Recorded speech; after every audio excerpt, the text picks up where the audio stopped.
ಆಯೋಜಿಸಿರುವ 7ನೇ ಆನ್ಲೈನ್ ಉಪನ್ಯಾಸ ಮಾಲಿಕೆಯಡಿಯಲ್ಲಿ ನಿರಾಭಾರಿ ಶ್ರೀ ಸಿದ್ದೇಶ್ವರ ಸ್ವಾಮಿಗಳ ದತ್ತಿ ಉಪನ್ಯಾಸದ ಅಂಗವಾಗಿ ದತ್ತಿ ಉಪನ್ಯಾಸದ ವಿಷಯ ಜೀವನ ಮೌಲ್ಯಗಳ ಪ್ರಸಾರ. ಈ ವಿಶೇಷ ಕಾರ್ಯಕ್ರಮಕ್ಕೆ ನಿಮ್ಮೆಲ್ಲರನ್ನ ಪ್ರೀತಿಯಿಂದ ಬರಮಾಡಿಕೊಂಡು ಈಗ ಕಾರ್ಯಕ್ರಮ ಪ್ರಾರಂಭಿಸುತ್ತಿದ್ದೇನೆ. ಮೊದಲಿಗೆ ವಚನ ಗಾಯನ ಮೂಲಕ ಕಾರ್ಯಕ್ರಮವನ್ನ ಶುಭಾರಂಭ ಮಾಡೋಣ. ವಚನ ಗಾಯನ ಮಾಡಲಿರುವ ಶ್ರೀಮತಿ ಡಾಕ್ಟರ್ ಗಾಯತ್ರಿ ಎಸ್ ಇವರ ಬಗ್ಗೆ ಒಂದು ಕಿರು ಪರಿಚಯ ಮಾಡಿಕೊಡಲು ನಮ್ಮ ಅಖಿಲ ಭಾರತ ಶರಣ ಸಾಹಿತ್ಯ ಪರಿಷತ್ ಸದಸ್ಯರು ಹಾಗೂ ಕದಲಿ ವೇದಿಕೆ ಸದಸ್ಯರು ಶ್ರೀಮತಿ ಮೈಥಿಲಿ ಅತ್ತಾವರ್ ಮೇಡಮ್ ಅವ್ರನ್ನ ನಾನು ಕೇಳ್ಕೊಳ್ತೀನಿ.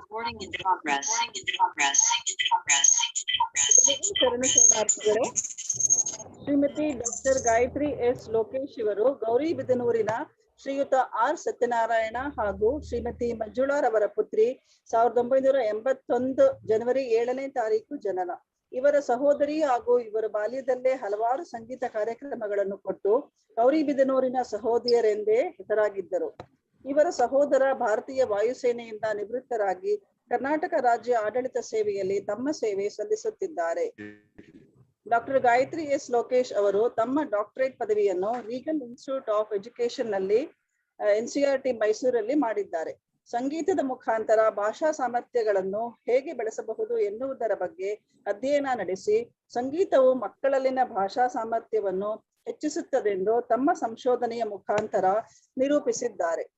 ತಮ್ಮ ಚಿಕ್ಕ ವಯಸ್ಸಿನಿಂದಲೇ ತಾಯಿಯಿಂದ ಸಂಗೀತವನ್ನು ಕಲಿತು ನಂತರ ಶ್ರೀಮತಿ ಲಕ್ಷ್ಮೀ ರಾಮರಾವ್, ಶ್ರೀ ಗೋಪಾಲಕೃಷ್ಣ ಆಚಾರ್, ಶ್ರೀ AKS ಮೂರ್ತಿ ಇವರಿಂದ ಸಂಗೀತ ಶಿಕ್ಷಣ ಪಡೆದು ಮೈಸೂರಿನ ಶ್ರೀಮತಿ ಡಾಕ್ಟರ್ ಸುಕನ್ಯಾ ಪ್ರಭಾಕರ್ ಹಾಗೂ ಶ್ರೀಮತಿ ಡಾಕ್ಟರ್ ಗೀತಾ ಸೀತಾರಾಮ್ ರವರ ಬಳಿ ಸಂಗೀತವನ್ನು ಅಭ್ಯಾಸ ಮಾಡಿದ್ದಾರೆ. ಮೈಸೂರಿನಲ್ಲಿ ಸಂಗೀತ ಚಿಕಿತ್ಸೆ ಕಾರ್ಯಕ್ರಮಗಳನ್ನು ಶ್ರೀಯುತ ಡಾಕ್ಟರ್ ಅನಿಲ್ ಸಾಂಗ್ಲಿ ನರವ್ಯೂಹ ತಜ್ಞರು ಹಾಗೂ ಶ್ರೀಪಾದ್ ರವರ ಜೊತೆ ಅನೇಕ ಕಾರ್ಯಕ್ರಮಗಳನ್ನು ಕೊಟ್ಟಿರುತ್ತಾರೆ. ಮೈಸೂರಿನ ಆಕಾಶವಾಣಿಯಲ್ಲಿ ನಾಟಕ ವಿಭಾಗದಲ್ಲಿ ಆರ್ಟಿಸ್ಟ್ ಆಗಿ ಕಾರ್ಯನಿರ್ವಹಿಸಿದ್ದಾರೆ. 2011ರಲ್ಲಿ ಮೈಸೂರು ದಸರಾ ವೀಕ್ಷಕ ವಿವರಣೆಯನ್ನು ಸಹ ನೀಡಿರುತ್ತಾರೆ. ಇವರ ಶಿಕ್ಷಣ BA, B.Ed, MA, M.Ed, MPhil, PhD ಪದವಿಯನ್ನು ಪಡೆದಿದ್ದಾರೆ ಹಾಗೂ ಇವರು UGC ನೆಟ್ ಕ್ಲಿಯರ್ ಮಾಡಿದ್ದಾರೆ. ಇವರು ಅಣ್ಣಾಮಲೈ ಯೂನಿವರ್ಸಿಟಿಯಲ್ಲಿ ಅಪ್ರೂವ್ಡ್ ರಿಸರ್ಚ್ ಗೈಡ್ ಆಗಿ ಈಗ ಸೇವೆ ಸಲ್ಲಿಸುತ್ತಿದ್ದಾರೆ. ಇವರು ವಿವಾಹದ ನಂತರ ದೆಹಲಿಯಲ್ಲಿ ವಾಸವಾಗಿ ದೆಹಲಿ ಕನ್ನಡಿಗರಾಗಿರುವುದು ನಮ್ಮೆಲ್ಲರ ಹೆಮ್ಮೆಯ ವಿಷಯವಾಗಿದೆ.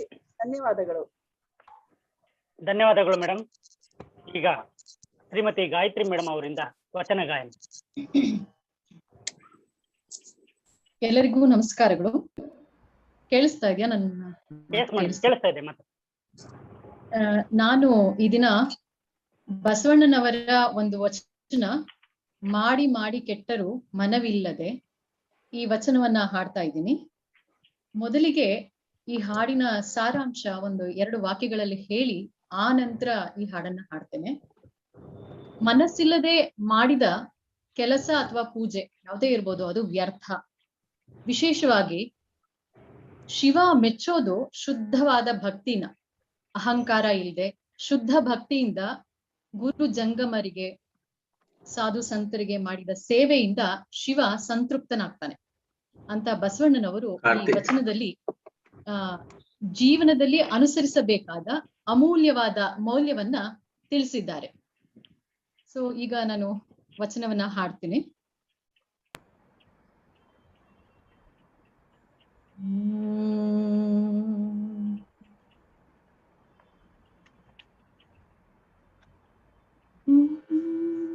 ಮಾಡಿ ಮಾಡಿ ಕೆಟ್ಟರೂ ಮನವಿಲ್ಲದೆ, ಮಾಡಿ ಮಾಡಿ ಕೆಟ್ಟರೂ ಮನವಿಲ್ಲದೆ, ನೀಡಿ ನೀಡಿ ಕೆಟ್ಟರೂ ನಿಜವಿಲ್ಲದೆ, ಮಾಡಿ ಮಾಡಿ ಕೆಟ್ಟರೂ ಮನವಿಲ್ಲದೆ, ನೀಡಿ ನೀಡಿ ಕೆಟ್ಟರೂ ನಿಜವಿಲ್ಲದೆ, ಮಾಡಿ ಮಾಡಿ ಕೆಟ್ಟರೂ ಮನವಿಲ್ಲದೆ,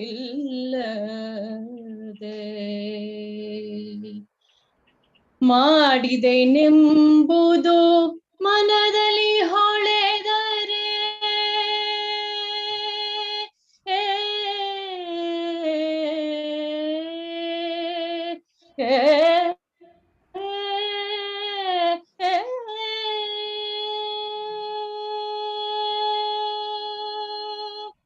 ಮಾಡಿದೆನೆಂಬುದು ಮನದಲ್ಲಿ ಹೊಳೆದರೆ, ಮಾಡಿದೆನೆಂಬುದು ಮನದಲ್ಲಿ ಹೊಳೆದರೆ, ನೀಡಿದೆನೆಂಬುದು ನಿಜದಲ್ಲಿ ತಿಳಿದರೆ, ಮಾಡಿದೆನೆಂಬುದು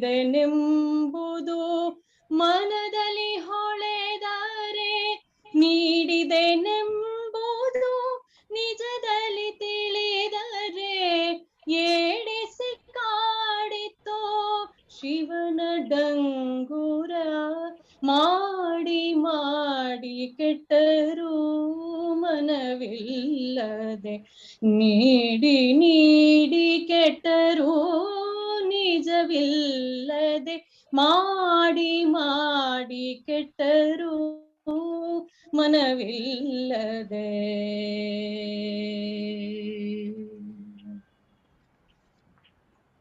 ಮಾಡಿದೆ ನೆನ್ನದಿರಾ ಲಿಂಗಕ್ಕೆ, ಮಾಡಿದೆ ನೆನ್ನದಿರಾ ಲಿಂಗಕ್ಕೆ, ನೀಡಿದೆ ನೆನ್ನದಿರಾ ಜಂಗಮಕ್ಕೆ, ಮಾಡಿದೆ ನೆನ್ನದಿರಾ ಲಿಂಗಕ್ಕೆ, ನೀಡಿದೆ ನೆನ್ನದಿರಾ ಜಂಗಮಕ್ಕೆ, ಮಾಡುವ ನೀಡುವ ನಿಜ ಗುಣವುಳ್ಳವರ, ಮಾಡುವ ನೀಡುವ ನಿಜ ಗುಣವುಳ್ಳವರ, ಕೂಡಿಕೊಂಡಿಪ್ಪ ನಮ್ಮ ಕೂಡಲ ಸಂಗಯ್ಯ, ಮಾಡುವ ನೀಡುವ ನಿಜ ಗುಣವುಳ್ಳವರ, ಕೂಡಿಕೊಂಡಿಪ್ಪ ನಮ್ಮ ಕೂಡಲ ಸಂಗಯ್ಯ, ಕೂಡಲ ಸಂಗಯ್ಯ, ಕೂಡಲ ಸಂಗಯ್ಯ.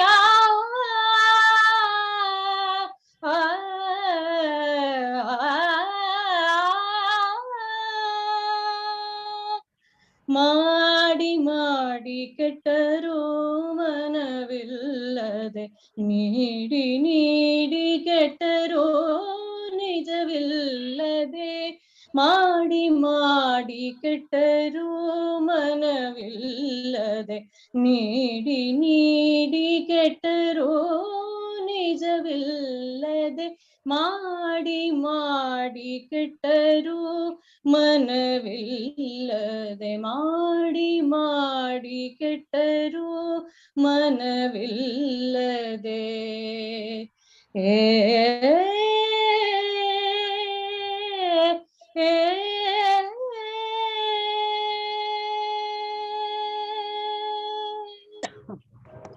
ಧನ್ಯವಾದಗಳು ಮೇಡಮ್, ತುಂಬಾ ಚೆನ್ನಾಗಿ ಧನ್ಯವಾದಗಳು ಮೇಡಮ್. ಧನ್ಯವಾದ, ನಮಸ್ಕಾರ. ಈ ಅವಕಾಶ ಕೊಟ್ಟಿದ್ದಕ್ಕೆ ತಮಗೆಲ್ಲರಿಗೂ ಧನ್ಯವಾದಗಳು. ಧನ್ಯವಾದಗಳು. ಈಗ ಕಾರ್ಯಕ್ರಮದಲ್ಲಿ ಉಪಸ್ಥಿತರಿರುವ ಮುಖ್ಯ ಅತಿಥಿಗಳು, ಗಣ್ಯರು ಹಾಗೂ ಎಲ್ಲಾ ಶರಣು ಬಂಧುಗಳನ್ನ ಸ್ವಾಗತಿಸಲು ನಮ್ಮ ಅಖಿಲ ಭಾರತ ಶರಣ ಸಾಹಿತ್ಯ ಪರಿಷತ್ ಘಟಕದ ಯುವ ಘಟಕದ ಸದಸ್ಯರಾದ ಶ್ರೀ ಎಲ್.ಆರ್. ಲಿಂಗ ಅವರನ್ನ ನಾನು ಕೇಳ್ಕೊಳ್ತೇನೆ.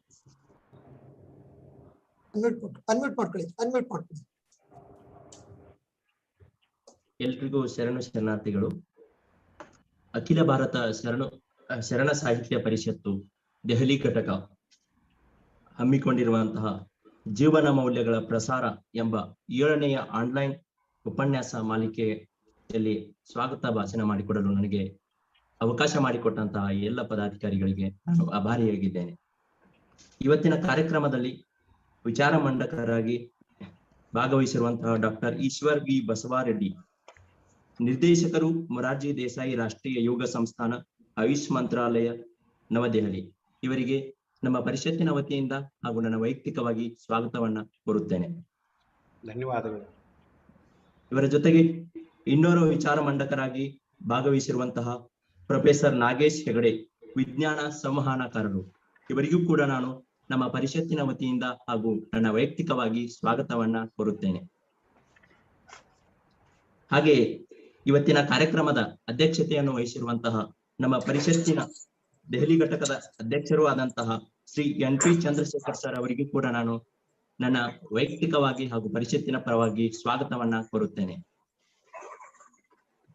ನಮ್ಮ ಪರಿಷತ್ತಿನ ಪ್ರಧಾನ ಕಾರ್ಯದರ್ಶಿಗಳು ಆದಂತಹ ಹಾಗೂ ಇವತ್ತಿನ ಕಾರ್ಯಕ್ರಮದ ಪ್ರಾಸ್ತಾವಿಕ ನುಡಿಗಳನ್ನಾಡಲಿರುವಂತಹ ಡಾಕ್ಟರ್ ಗುರುರಾಜ್ ಎಂ ಸಂಗೋದಿಮಠ್ ಸರ್ ಅವರನ್ನು ಕೂಡ ನಾನು ವೈಯಕ್ತಿಕವಾಗಿ ಸ್ವಾಗತವನ್ನ ಕೋರುತ್ತೇನೆ. ನಮ್ಮ ಪರಿಷತ್ತಿನ ಖಜಾಂಚಿಗಳು ಆದಂತಹ ಮತ್ತು ಇವತ್ತಿನ ಕಾರ್ಯಕ್ರಮದ ನಿರೂಪಕರು ಆದಂತಹ ಶ್ರೀ ಶಿವಪ್ಪ ಎಂ ಅವರನ್ನು ಕೂಡ ನಾನು ಇವತ್ತಿನ ಕಾರ್ಯಕ್ರಮಕ್ಕೆ ಸ್ವಾಗತಿಸುತ್ತೇನೆ.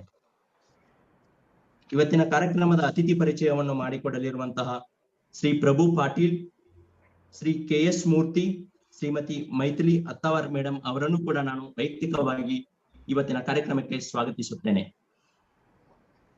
ಇವತ್ತಿನ ಕಾರ್ಯಕ್ರಮದ ವಂದನಾರ್ಪಣಾ ಕಾರ್ಯಕ್ರಮವನ್ನು ನಡೆಸಿಕೊಡಲಿರುವಂತಹ ಶ್ರೀ ಪ್ರಭಾಕರ್ ಮಡ್ಡಿತೋಟ್ ಸರ್ ಅವರನ್ನು ಕೂಡ ನಾನು ಇವತ್ತಿನ ಕಾರ್ಯಕ್ರಮಕ್ಕೆ ವೈಯಕ್ತಿಕವಾಗಿ ಸ್ವಾಗತಿಸುತ್ತೇನೆ. ಇವತ್ತಿನ ಕಾರ್ಯಕ್ರಮದ ವಚನ ಗಾಯನವನ್ನು ನಡೆಸಿಕೊಟ್ಟಿರುವಂತಹ ಡಾಕ್ಟರ್ ಗಾಯತ್ರಿ ಮೇಡಮ್ ಅವರನ್ನು ಕೂಡ ಇವತ್ತಿನ ಕಾರ್ಯಕ್ರಮಕ್ಕೆ ನಾನು ಸ್ವಾಗತಿಸುತ್ತೇನೆ. ಜೊತೆಗೆ ವಚನ ಗಾಯನ ಮಾಡಲಿರುವಂತಹ ಕುಮಾರಿ ನೂತನ್ ಕೈಕಾಡೆ, ಕುಮಾರಿ ಶ್ರೀದೇವಿ ಗಂಗಣ್ಣವರ್ ಅವರನ್ನು ಕೂಡ ನಾನು ಇವತ್ತಿನ ಕಾರ್ಯಕ್ರಮಕ್ಕೆ ಸ್ವಾಗತಿಸುತ್ತೇನೆ. ಜೊತೆಗೆ ದೆಹಲಿ ಸೇರಿದಂತೆ ದೇಶದ ಹಾಗೂ ರಾಜ್ಯದ ವಿವಿಧ ಭಾಗಗಳಿಂದ ಇವತ್ತಿನ ಕಾರ್ಯಕ್ರಮದಲ್ಲಿ ಭಾಗವಹಿಸಿರುವಂತಹ ಎಲ್ಲ ಉತ್ಸುಕರಿಗೆ ಹಾಗೂ ಎಲ್ಲ ಕನ್ನಡಿಗರಿಗೆ ನಾನು ನನ್ನ ಹೃದಯಪೂರ್ವಕವಾಗಿ ಸ್ವಾಗತಿಸುತ್ತೇನೆ. ನನಗೆ ಅವಕಾಶ ಮಾಡಿಕೊಟ್ಟಂತಹ ಎಲ್ಲರಿಗೂ ಧನ್ಯವಾದಗಳು. ಧನ್ಯವಾದಗಳು ಎಲ್ಲರಿಂಗ ಅವರಿಗೆ. ಈಗ ಪ್ರಾಸ್ತಾವಿಕ ನುಡಿ ಅಖಿಲ ಭಾರತ ಶರಣ ಸಾಹಿತ್ಯ ಪರಿಷತ್ ಘಟಕದ ಪ್ರಧಾನ ಕಾರ್ಯದರ್ಶಿಗಳಾದ ಡಾಕ್ಟರ್ ಗುರುರಾಜ್ ಸಂಗೋದಿಮಠ್ ಅವರಿಂದ. ಎಲ್ಲರಿಗೂ ನಮಸ್ಕಾರ.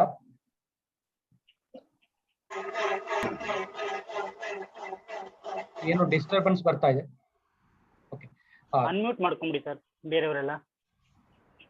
ಎಲ್ಲರಿಗೂ ಶರಣಾರ್ಥಿಗಳು.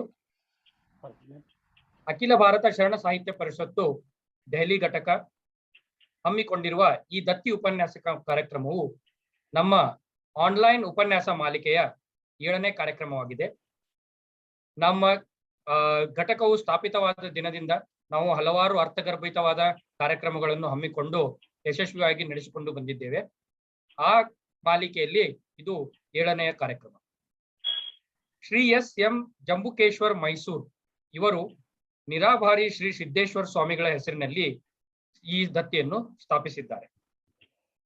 ಕಾರ್ಯಕ್ರಮದಲ್ಲಿ ಜೀವನ ಮೌಲ್ಯಗಳ ಪ್ರಸಾರ ಈ ವಿಷಯ ಕುರಿತು ಮೊರಾರ್ಜಿ ದೇಸಾಯಿ ರಾಷ್ಟ್ರೀಯ ಯೋಗ ಸಂಸ್ಥಾನ, ಆಯುಷ್ ಮಂತ್ರಾಲಯ, ನವದೆಹಲಿ ಇದರ ನಿರ್ದೇಶಕರಾದ ಡಾಕ್ಟರ್ ಈಶ್ವರ್ ಬಿ ಬಸವರೆಡ್ಡಿ ಅವರು ವಿಚಾರ ಮಂಡಿಸಲಿದ್ದಾರೆ. ಹಾಗೆಯೇ ವಿಜ್ಞಾನ ಸಂವಹನಕರಾದ ಪ್ರೊಫೆಸರ್ ನಾಗೇಶ್ ಹೆಗಡೆಯವರು ತಮ್ಮ ವಿಚಾರಗಳನ್ನು ಮಂಡಿಸಲಿದ್ದಾರೆ. ಇದೊಂದು ಅತ್ಯಂತ ಮೌಲಿಕ ಕಾರ್ಯಕ್ರಮ. ಮನುಷ್ಯನಾಗಿಯೇ ಬದುಕಬೇಕಾದರೆ ಜೀವನದಲ್ಲಿ ಅನೇಕ ಮೌಲ್ಯಗಳನ್ನು ಅಳವಡಿಸಿಕೊಳ್ಳಬೇಕಾಗುತ್ತದೆ. ಆ ಮೌಲ್ಯಗಳು ನಮ್ಮ ವ್ಯಕ್ತಿತ್ವವನ್ನು ಪ್ರಕಾಶಿಸುವಂತೆ ಮಾಡುತ್ತವೆ. ಕಳಬೇಡ, ಕೊಲಬೇಡ, ಹುಸಿಯ ನುಡಿಯಲು ಬೇಡ ಎಂಬ ವಚನವನ್ನು ನಾವೆಲ್ಲರೂ ಕೇಳಿದ್ದೇವೆ. ಇದೇ ಸಪ್ತ ಮೌಲ್ಯಗಳೇ ನಮ್ಮ ಮೌಲ್ಯಗಳು ಜೀವನದಲ್ಲಿ ಎಷ್ಟು ಮುಖ್ಯವಾಗಿವೆ ಎಂಬುದರ ಸಾಕ್ಷಿ. ಜೀವನದಲ್ಲಿ ಆದರ್ಶಗಳನ್ನು ನಾವು ಅಳವಡಿಸಿಕೊಂಡು ಅವುಗಳನ್ನು ಮುಂದಿನ ಪೀಳಿಗೆಗೆ ಪ್ರಸಾರ ಮಾಡುವುದು ಅನಿವಾರ್ಯ. ಆದ ಕಾರಣ ಇವತ್ತು ನಮ್ಮ ವಿಚಾರ ಮಂಡನೆ ಜೀವನದ ಮೌಲ್ಯಗಳ ಪ್ರಸಾರ. ದಾನಶೂರ ಕರ್ಣ, ಸತ್ಯ ಹರಿಶ್ಚಂದ್ರ, ಭಕ್ತಿ ಮೆರೆದ ಶರಣರು, ದಾಸರು, ಶಿವಯೋಗಿಗಳು ಪ್ರೀತಿ, ಕರುಣೆ, ತ್ಯಾಗ, ಸ್ನೇಹ, ಸಹಬಾಳ್ವೆ, ನೈತಿಕತೆ ಇಂತಹ ಉದಾತ್ತ ಆಲೋಚನೆಗಳನ್ನೆಲ್ಲ ಬದುಕಿನೊಂದಿಗೆ ಬೆರೆತಾಗ ಬದುಕು ಹಸನಾಗುತ್ತದೆ ಎಂದು ಹೇಳಿದ್ದಾರೆ. ಪೂಜ್ಯ ಶ್ರೀ ಸಿದ್ದೇಶ್ವರ ಸ್ವಾಮೀಜಿಯವರ ಮೌಲಿಕ ಜೀವನ, ಅವರ ನಡೆನುಡಿಗಳನ್ನೊಡಂದಾದ ರೀತಿ ನಮಗೆ ಮಾರ್ಗದರ್ಶನ ಮಾಡುತ್ತದೆ. ಸರಳ ಮಾರ್ಗದ ಕಡೆಗೆ ನಮ್ಮನ್ನು ಕೊಂಡೊಯ್ಯುತ್ತದೆ. ಆ ಹಿನ್ನೆಲೆಯಲ್ಲಿ ಈ ವಿಚಾರಗಳ ಕುರಿತಾಗಿ ಪ್ರಸ್ತುತ ಕಾರ್ಯಕ್ರಮವನ್ನು ಹಮ್ಮಿಕೊಂಡಿದ್ದೇವೆ. ನಾವೆಲ್ಲರೂ ಇದರ ಸದುಪಯೋಗ ಪಡೆಯುವ ಮೂಲಕ ಬದುಕನ್ನು ಸುಂದರವಾಗಿಸೋಣ. ತಮಗೆಲ್ಲರಿಗೂ ಧನ್ಯವಾದಗಳು. ಧನ್ಯವಾದಗಳು ಸರ್. ಈಗ ಕಳೆದ 5 ವರ್ಷಗಳಿಂದ ದೆಹಲಿಯಲ್ಲೇ ವಾಸವಾಗಿದ್ದು ಈಗ ಕರ್ನಾಟಕದಲ್ಲಿ ವಾಸವಿರುವ ಕುಮಾರಿ ಶ್ರೀದೇವಿ ಗಂಗಣ್ಣನವರ್ ಇವರಿಂದ ವಚನ ವಾಚನ. ಎಲ್ಲರಿಗೂ ಶರಣು ಶರಣಾರ್ಥಿ. ಹೂವ ಕೊಯ್ಯುವರಲ್ಲದೆ ಹೂವಿನ ಗಂಧವ ಕೊಯ್ದವರುಂಟೆ ಅಯ್ಯ. ಮಾತನಾಡುವರಲ್ಲದೆ ಮಾತಿನ ಭೇದದ ವಾಸನೆಯ ಕಂಡವರುಂಟೆ ಅಯ್ಯ. ಇದು ನೀತಿಯ ಬದಗು ಕ್ರಿಯ ನಿಹಿತವಾಗಿ ಮಾಡುವಲ್ಲಿ ಭಾವಶುದ್ಧಿವಾಗಿರಬೇಕು. ಮಾತನರಿದಾಡುವಲ್ಲಿ ಮಾತಿನ ರೀತಿಗೆ ತಾವದಗು ನಿಹಿತವಾಗಿರಬೇಕು. ಅದು ಕೂಟತ್ಸ ಸಗರದ ಬೊಮ್ಮನೆಡೆಯ ತನುಮನ ಸಂಗಮೇಶ್ವರ. ಇಲ್ಲಿ ಪ್ರಸ್ತುತ ವಚನವನ್ನು ಅಭ್ಯಾಸದ ದೃಷ್ಟಿಯಿಂದ ಮಾತ್ರ ತೆಗೆದುಕೋಬೇಕು. ಈ ವಚನದಲ್ಲಿ ಆ ರೂಪಕದ ಭಾಷೆ ಮತ್ತು ಭಾವದ ಪರಿಣಾಮ ಎತ್ತಿ ತೋರಿಸುತ್ತೆ. ಇಲ್ಲಿ ಏನ್ ಎತ್ತಿ ತೋರಿಸುತ್ತೆ ಅಂತಂದ್ರೆ, ನಮ್ಮ ಈಗ ಭವದ ಮತ್ತು ಭಕ್ತರ ನಡುವಿನ ನಂಟನ್ನ ತೋರಿಸುತ್ತೆ. ಇಲ್ಲಿ ಕೇಳಿರೋದು ಹೂವನ್ನು ಕೊಯ್ಯುವುದು ಸಾಮಾನ್ಯ ನೋಟ, ಆದ್ರೆ ವಚನಕಾರರು ಕೇಳುವುದು ಹೂವಿನ ಗಂಧ. ಹೇಗಂತಂದ್ರೆ ಭವಿಗಳ ಮತ್ತು ಭಕ್ತರ ಶರಣರ ನಡೆನುಡಿಯ ಗ್ರಹಿಸುವ ಈ ವಚನದಲ್ಲಿ ಎದ್ದು ಕಾಣುತ್ತೆ. ಮಾತು ಹೇಗಿರ್ಬೇಕಂತಂದ್ರೆ ಹೃದಯಗಳನ್ನು ಬೆಸೆಯುವ ಕೆಲಸ ಮಾಡ್ಬೇಕು ಹೊರತು ಬೇರೆ ಏನು ಮಾಡಬಾರ್ದು ಅನ್ನೋದು ಇದೊಂದು ಮುಖ್ಯವಾದ ಅರ್ಥ ಈ ವಚನದಲ್ಲಿ ಕಾಣಬಹುದು. ಆಮೇಲೆ ಭೇದದ ವಾಸನೆಯ ಕಾಣುವುದು ಮುಖ್ಯ. ಇದಕ್ಕೆ ನೈತಿಕ ಮತ್ತು ಕ್ರಿಯಾತ್ಮಕ ಭಾವಶುದ್ಧಿಯ ಅಗತ್ಯವಿದೆ. ಮಾತು ಹೇಗಂತಂದ್ರೆ ಒಳಗಿನ ಕೂಟತ್ಸ ಅಂತಹ ಸತ್ವವನ್ನು ಅರಿತು ಆಡುವ ಆಚರಣೆಯೇ ಶರಣರ ನಡೆನುಡಿಯ ಸಿದ್ಧವಾಗಿದೆ ಎಂದು ಈ ವಚನದಲ್ಲಿ ಸಗರದ ಬೊಮ್ಮನವರು ಇಲ್ಲಿ ಅನಿಸಿಕೆಯನ್ನ ವ್ಯಕ್ತಪಡಿಸಿದ್ದಾರೆ. ಸೊ ನನಗೆ ಇಲ್ಲಿ ವಚನವನ್ನು ಹೇಳಕ್ಕೆ ಮತ್ತು ಅದರ ಅರ್ಥವನ್ನು ಹೇಳಕ್ಕೆ ನನಗೆ ಒಂದು ಅವಕಾಶ ಕೊಟ್ಟಿದ್ದಕ್ಕೆ ಎಲ್ಲ ಶರಣರಿಗೆ ನನ್ನ ನಮಸ್ಕಾರಗಳು. ಧನ್ಯವಾದಗಳು ಕುಮಾರಿ ಶ್ರೀದೇವಿ ಗಂಗಣ್ಣನವರಿಗೆ. ಬಂಧುಗಳೇ, ಈ ಜೂನ್ ತಿಂಗಳ 5ನೇ ತಾರೀಕು ಪರಿಸರ ದಿನಾಚರಣೆ ಹಾಗೂ 21ನೇ ತಾರೀಕು ಯೋಗ ದಿನ ಮುಖ್ಯ ಆಚರಣೆಗಳು. ಇದರ ಅಂಗವಾಗಿ ಇಂದು ನಮ್ಮ ಜೊತೆ ಮುಖ್ಯ ಅತಿಥಿಗಳಾಗಿ ಬಂದಿರುವ ಡಾಕ್ಟರ್ ಈಶ್ವರ ವಿ ಬಸವರೆಡ್ಡಿ ಅವರು ಯೋಗ ಹಾಗೂ ಪರಿಸರದ ಬಗ್ಗೆ ವಿಚಾರ ಮಂಡನೆ ಮಾಡುವ ಮೊದಲು ಇವರ ಒಂದು ಕಿರು ಪರಿಚಯ ಮಾಡಿಕೊಡಲು ನಮ್ಮ ಅಖಿಲ ಭಾರತ ಶರಣ ಸಾಹಿತ್ಯ ಪರಿಷತ್ ಉಪಾಧ್ಯಕ್ಷರಾದ ಶ್ರೀ ಪ್ರಭು ಪಾಟೀಲ್ ಅವರನ್ನ ನಾನು ಕೇಳ್ಕೊಳ್ತೇನೆ.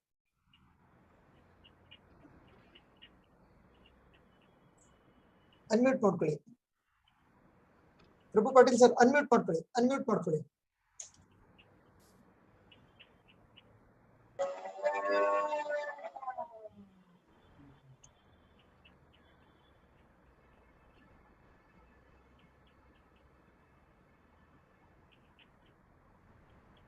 ಅನ್ಮ್ಯೂಟ್ ಆಗಿಲ್ಲ. ಸರ್ ನೀವೇ ಮಾಡಿ ಸರ್. ಪೋಸ್ಟ್ ಇರೋರು ಮಾಡ್ಬೋದಲ್ಲ.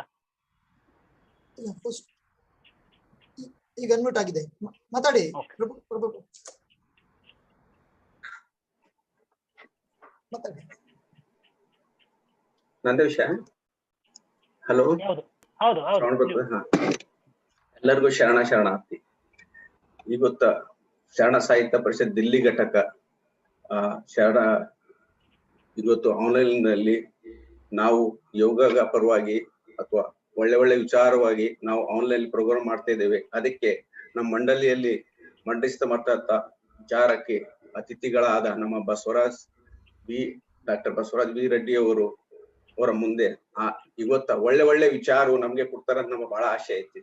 ಡಾಕ್ಟರ್ ಬಸವರಾಜ್ ಅವ್ರ ಬಗ್ಗೆ ಹೇಳ್ಬೇಕಾದ್ರ ನಮ್ಮ ಇಡೀ ಜೀವನದಲ್ಲಿ ಇನ್ನ ಸಂತೋಷವಾಗಿ ಅವ್ರು ಕಾಣಿಸ್ತಾ ಇದಾರೆ. ಯಾಕಂದ್ರೆ ದಿಲ್ಲಿ ಪೂರಾ ಆಲ್ ಇಂಡಿಯಾದಲ್ಲಿ ಇವಾಗ ಅವರು ಪೂರಾ ಫೇಮಸ್ ಆಗ್ಬಿಟ್ಟಿದ್ದಾರೆ. ಯಾಕಂದ್ರೆ ಇವಾಗ ಇರದೆ ಯೋಗ ಒಂದೇ ಒಂದು ಕಾರಣ ನಮ್ಗೆ ಜೀವನದಲ್ಲಿ ಪರಿವರ್ತನೆ ಬೇಕಾದ್ರೆ ಯೋಗದಿಂದೇ ನಾವು ಸಾಧ್ಯ. ಹೆಲ್ತ್ ಆಗಿರ್ಬೇಕು, ಪೀಸ್ ಆಫ್ ಮೈಂಡ್ ಇರ್ಬೇಕು. ಅದರಲ್ಲಿ ನಮ್ಮ ಕರ್ನಾಟಕದಿಂದ ಬಂದಕ್ಕಂತ ಡಾಕ್ಟರ್ ಬಸವರಾಜ ರೆಡ್ಡಿ ಅವರು ಯೋಗದ ಡೈರೆಕ್ಟರ್ ಆಗಿ Morarji Desai national institute of ದಿಲ್ಲಿಯಲ್ಲಿ ಆಯುಷ್ಮಾನ್ ಸರ್ಕಾರದಲ್ಲಿ ಇದ್ದಿದ್ದು ನಮ್ಗೆ ತುಂಬಾ ಹೆಮ್ಮೆ ಅನಿಸ್ತದ, ಅತಿ ಸಂತೋಷ. ಇದು ಎಲ್ಲಿ ಮರೆಯಕ್ಕಾಗಲ್ಲ. ಅವರು ಓದಿದಕ್ಕಂತ ಬಹಳಷ್ಟು ಡಿಗ್ರಿ ಅವ್ರ ಹತ್ರ ಐತಿ.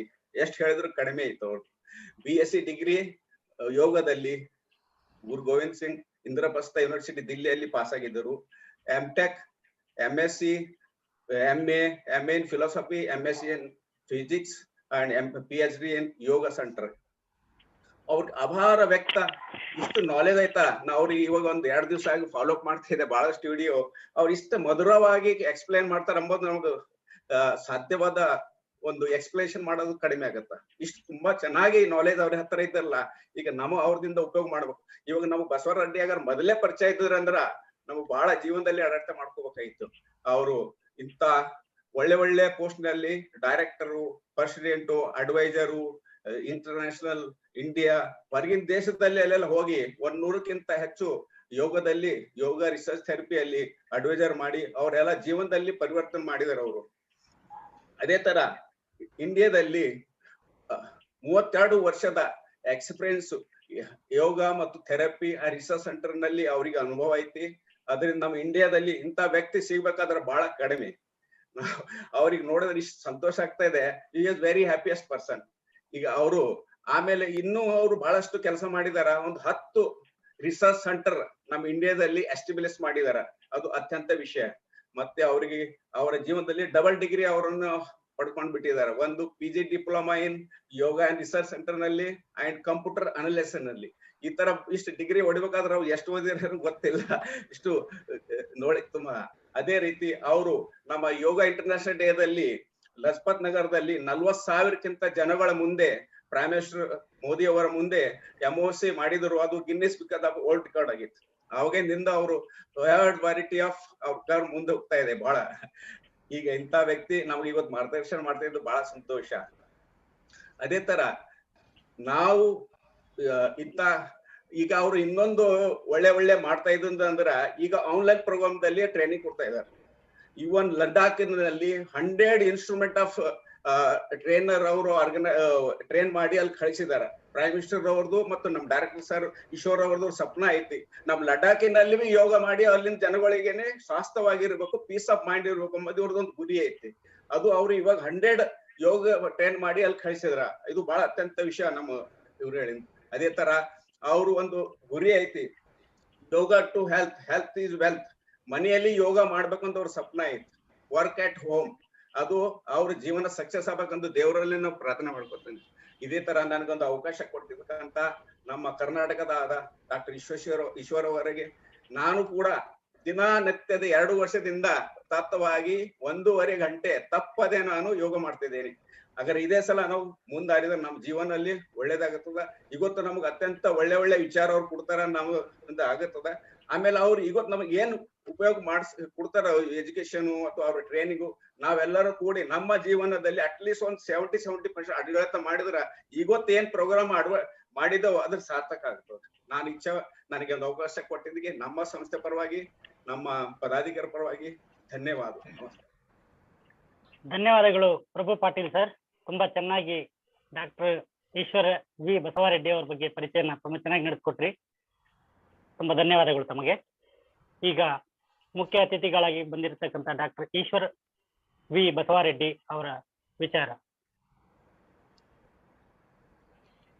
ಓಂ ಶಾಂತಿ ಶಾಂತಿ ಶಾಂತಿ.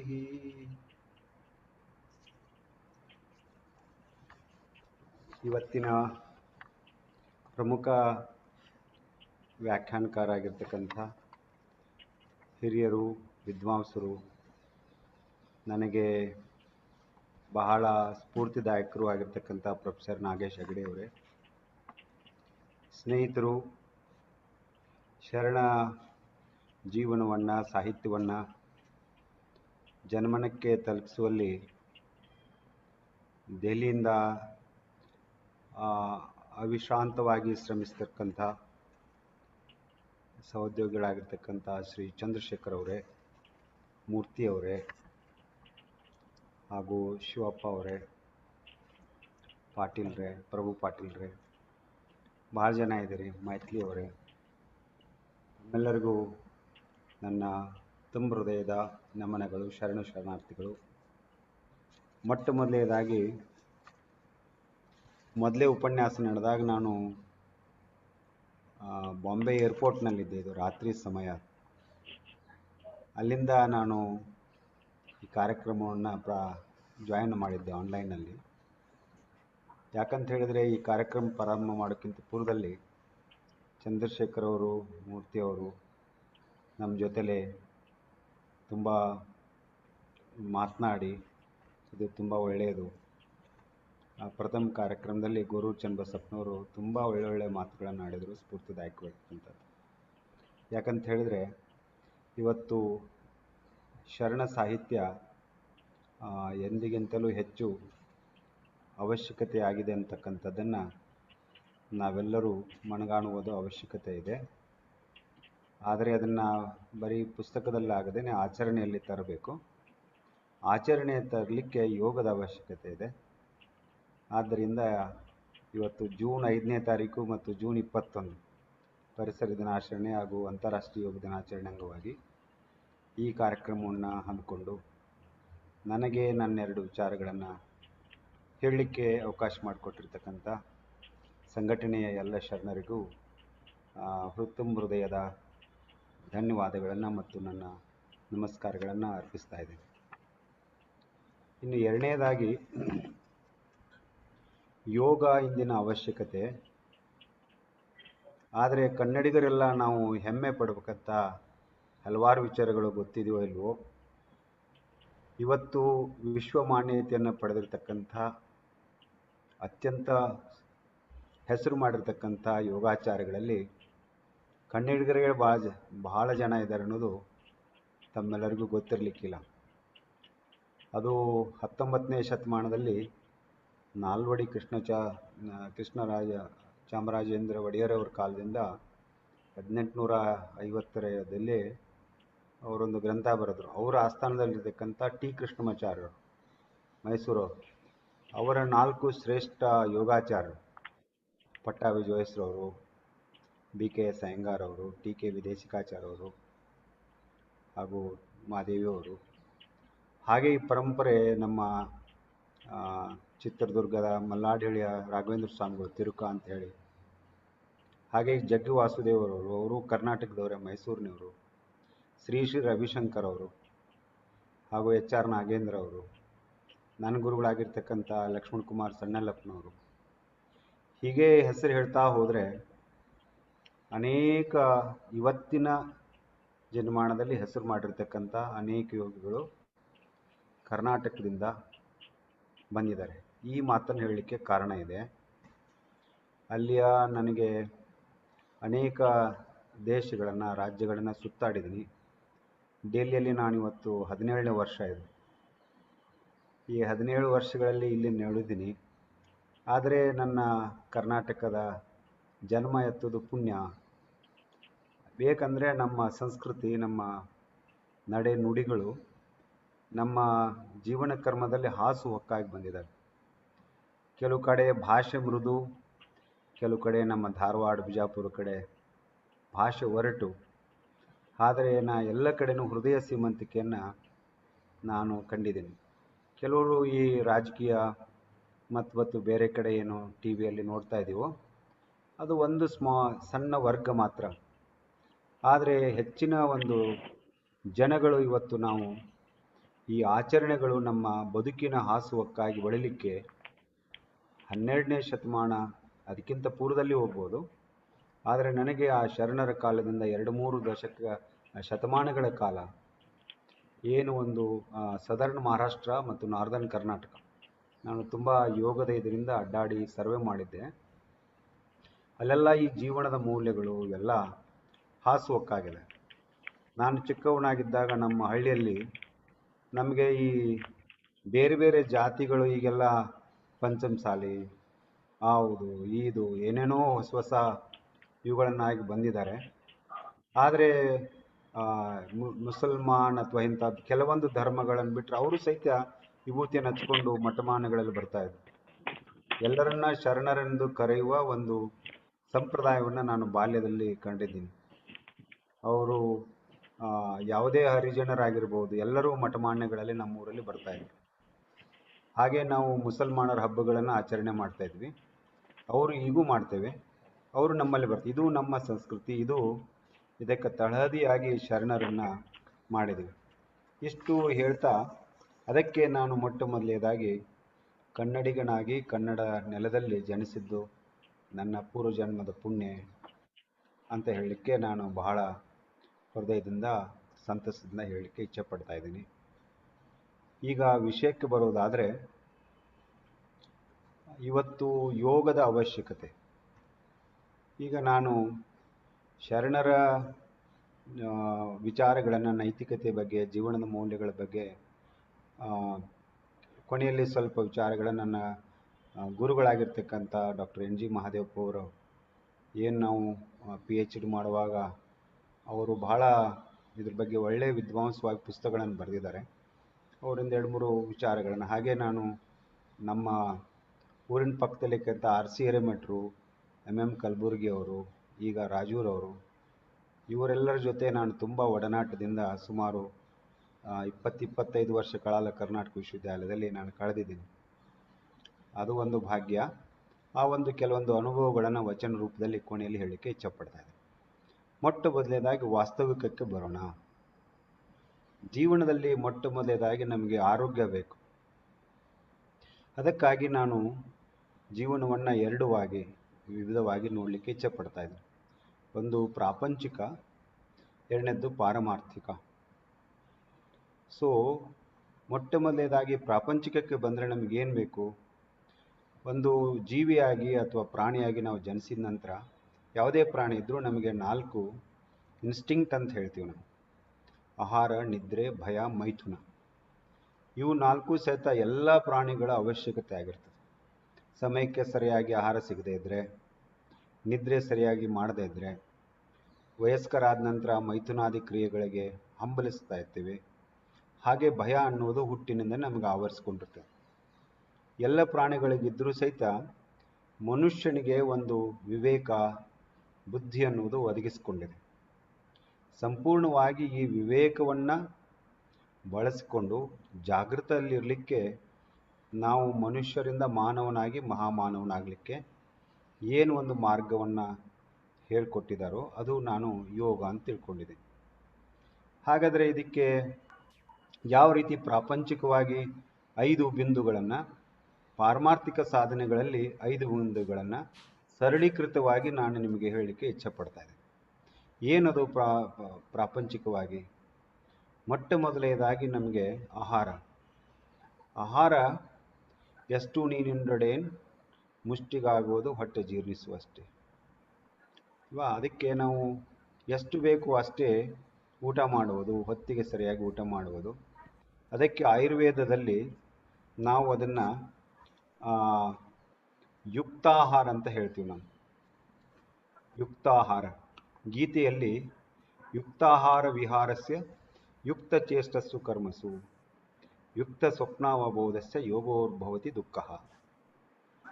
ಹಾಗೆ ಅದಕ್ಕೆ ಯುಕ್ತವಾಗಿರ್ತಕ್ಕಂಥ ಆಹಾರ ಅಂದರೆ ಅಲ್ಲಿ ಬೆಳಿಗ್ಗೆ, ಸಾಯಂಕಾಲ, ರಾತ್ರಿ, ಹೀಗೆ ಬೇರೆ ಬೇರೆ ಅವಧಿಗಳಲ್ಲಿ ಅದಕ್ಕೆ ನಾವು ದಿನಚರ್ಯ ಅಂತ ಕರಿತೀವಿ.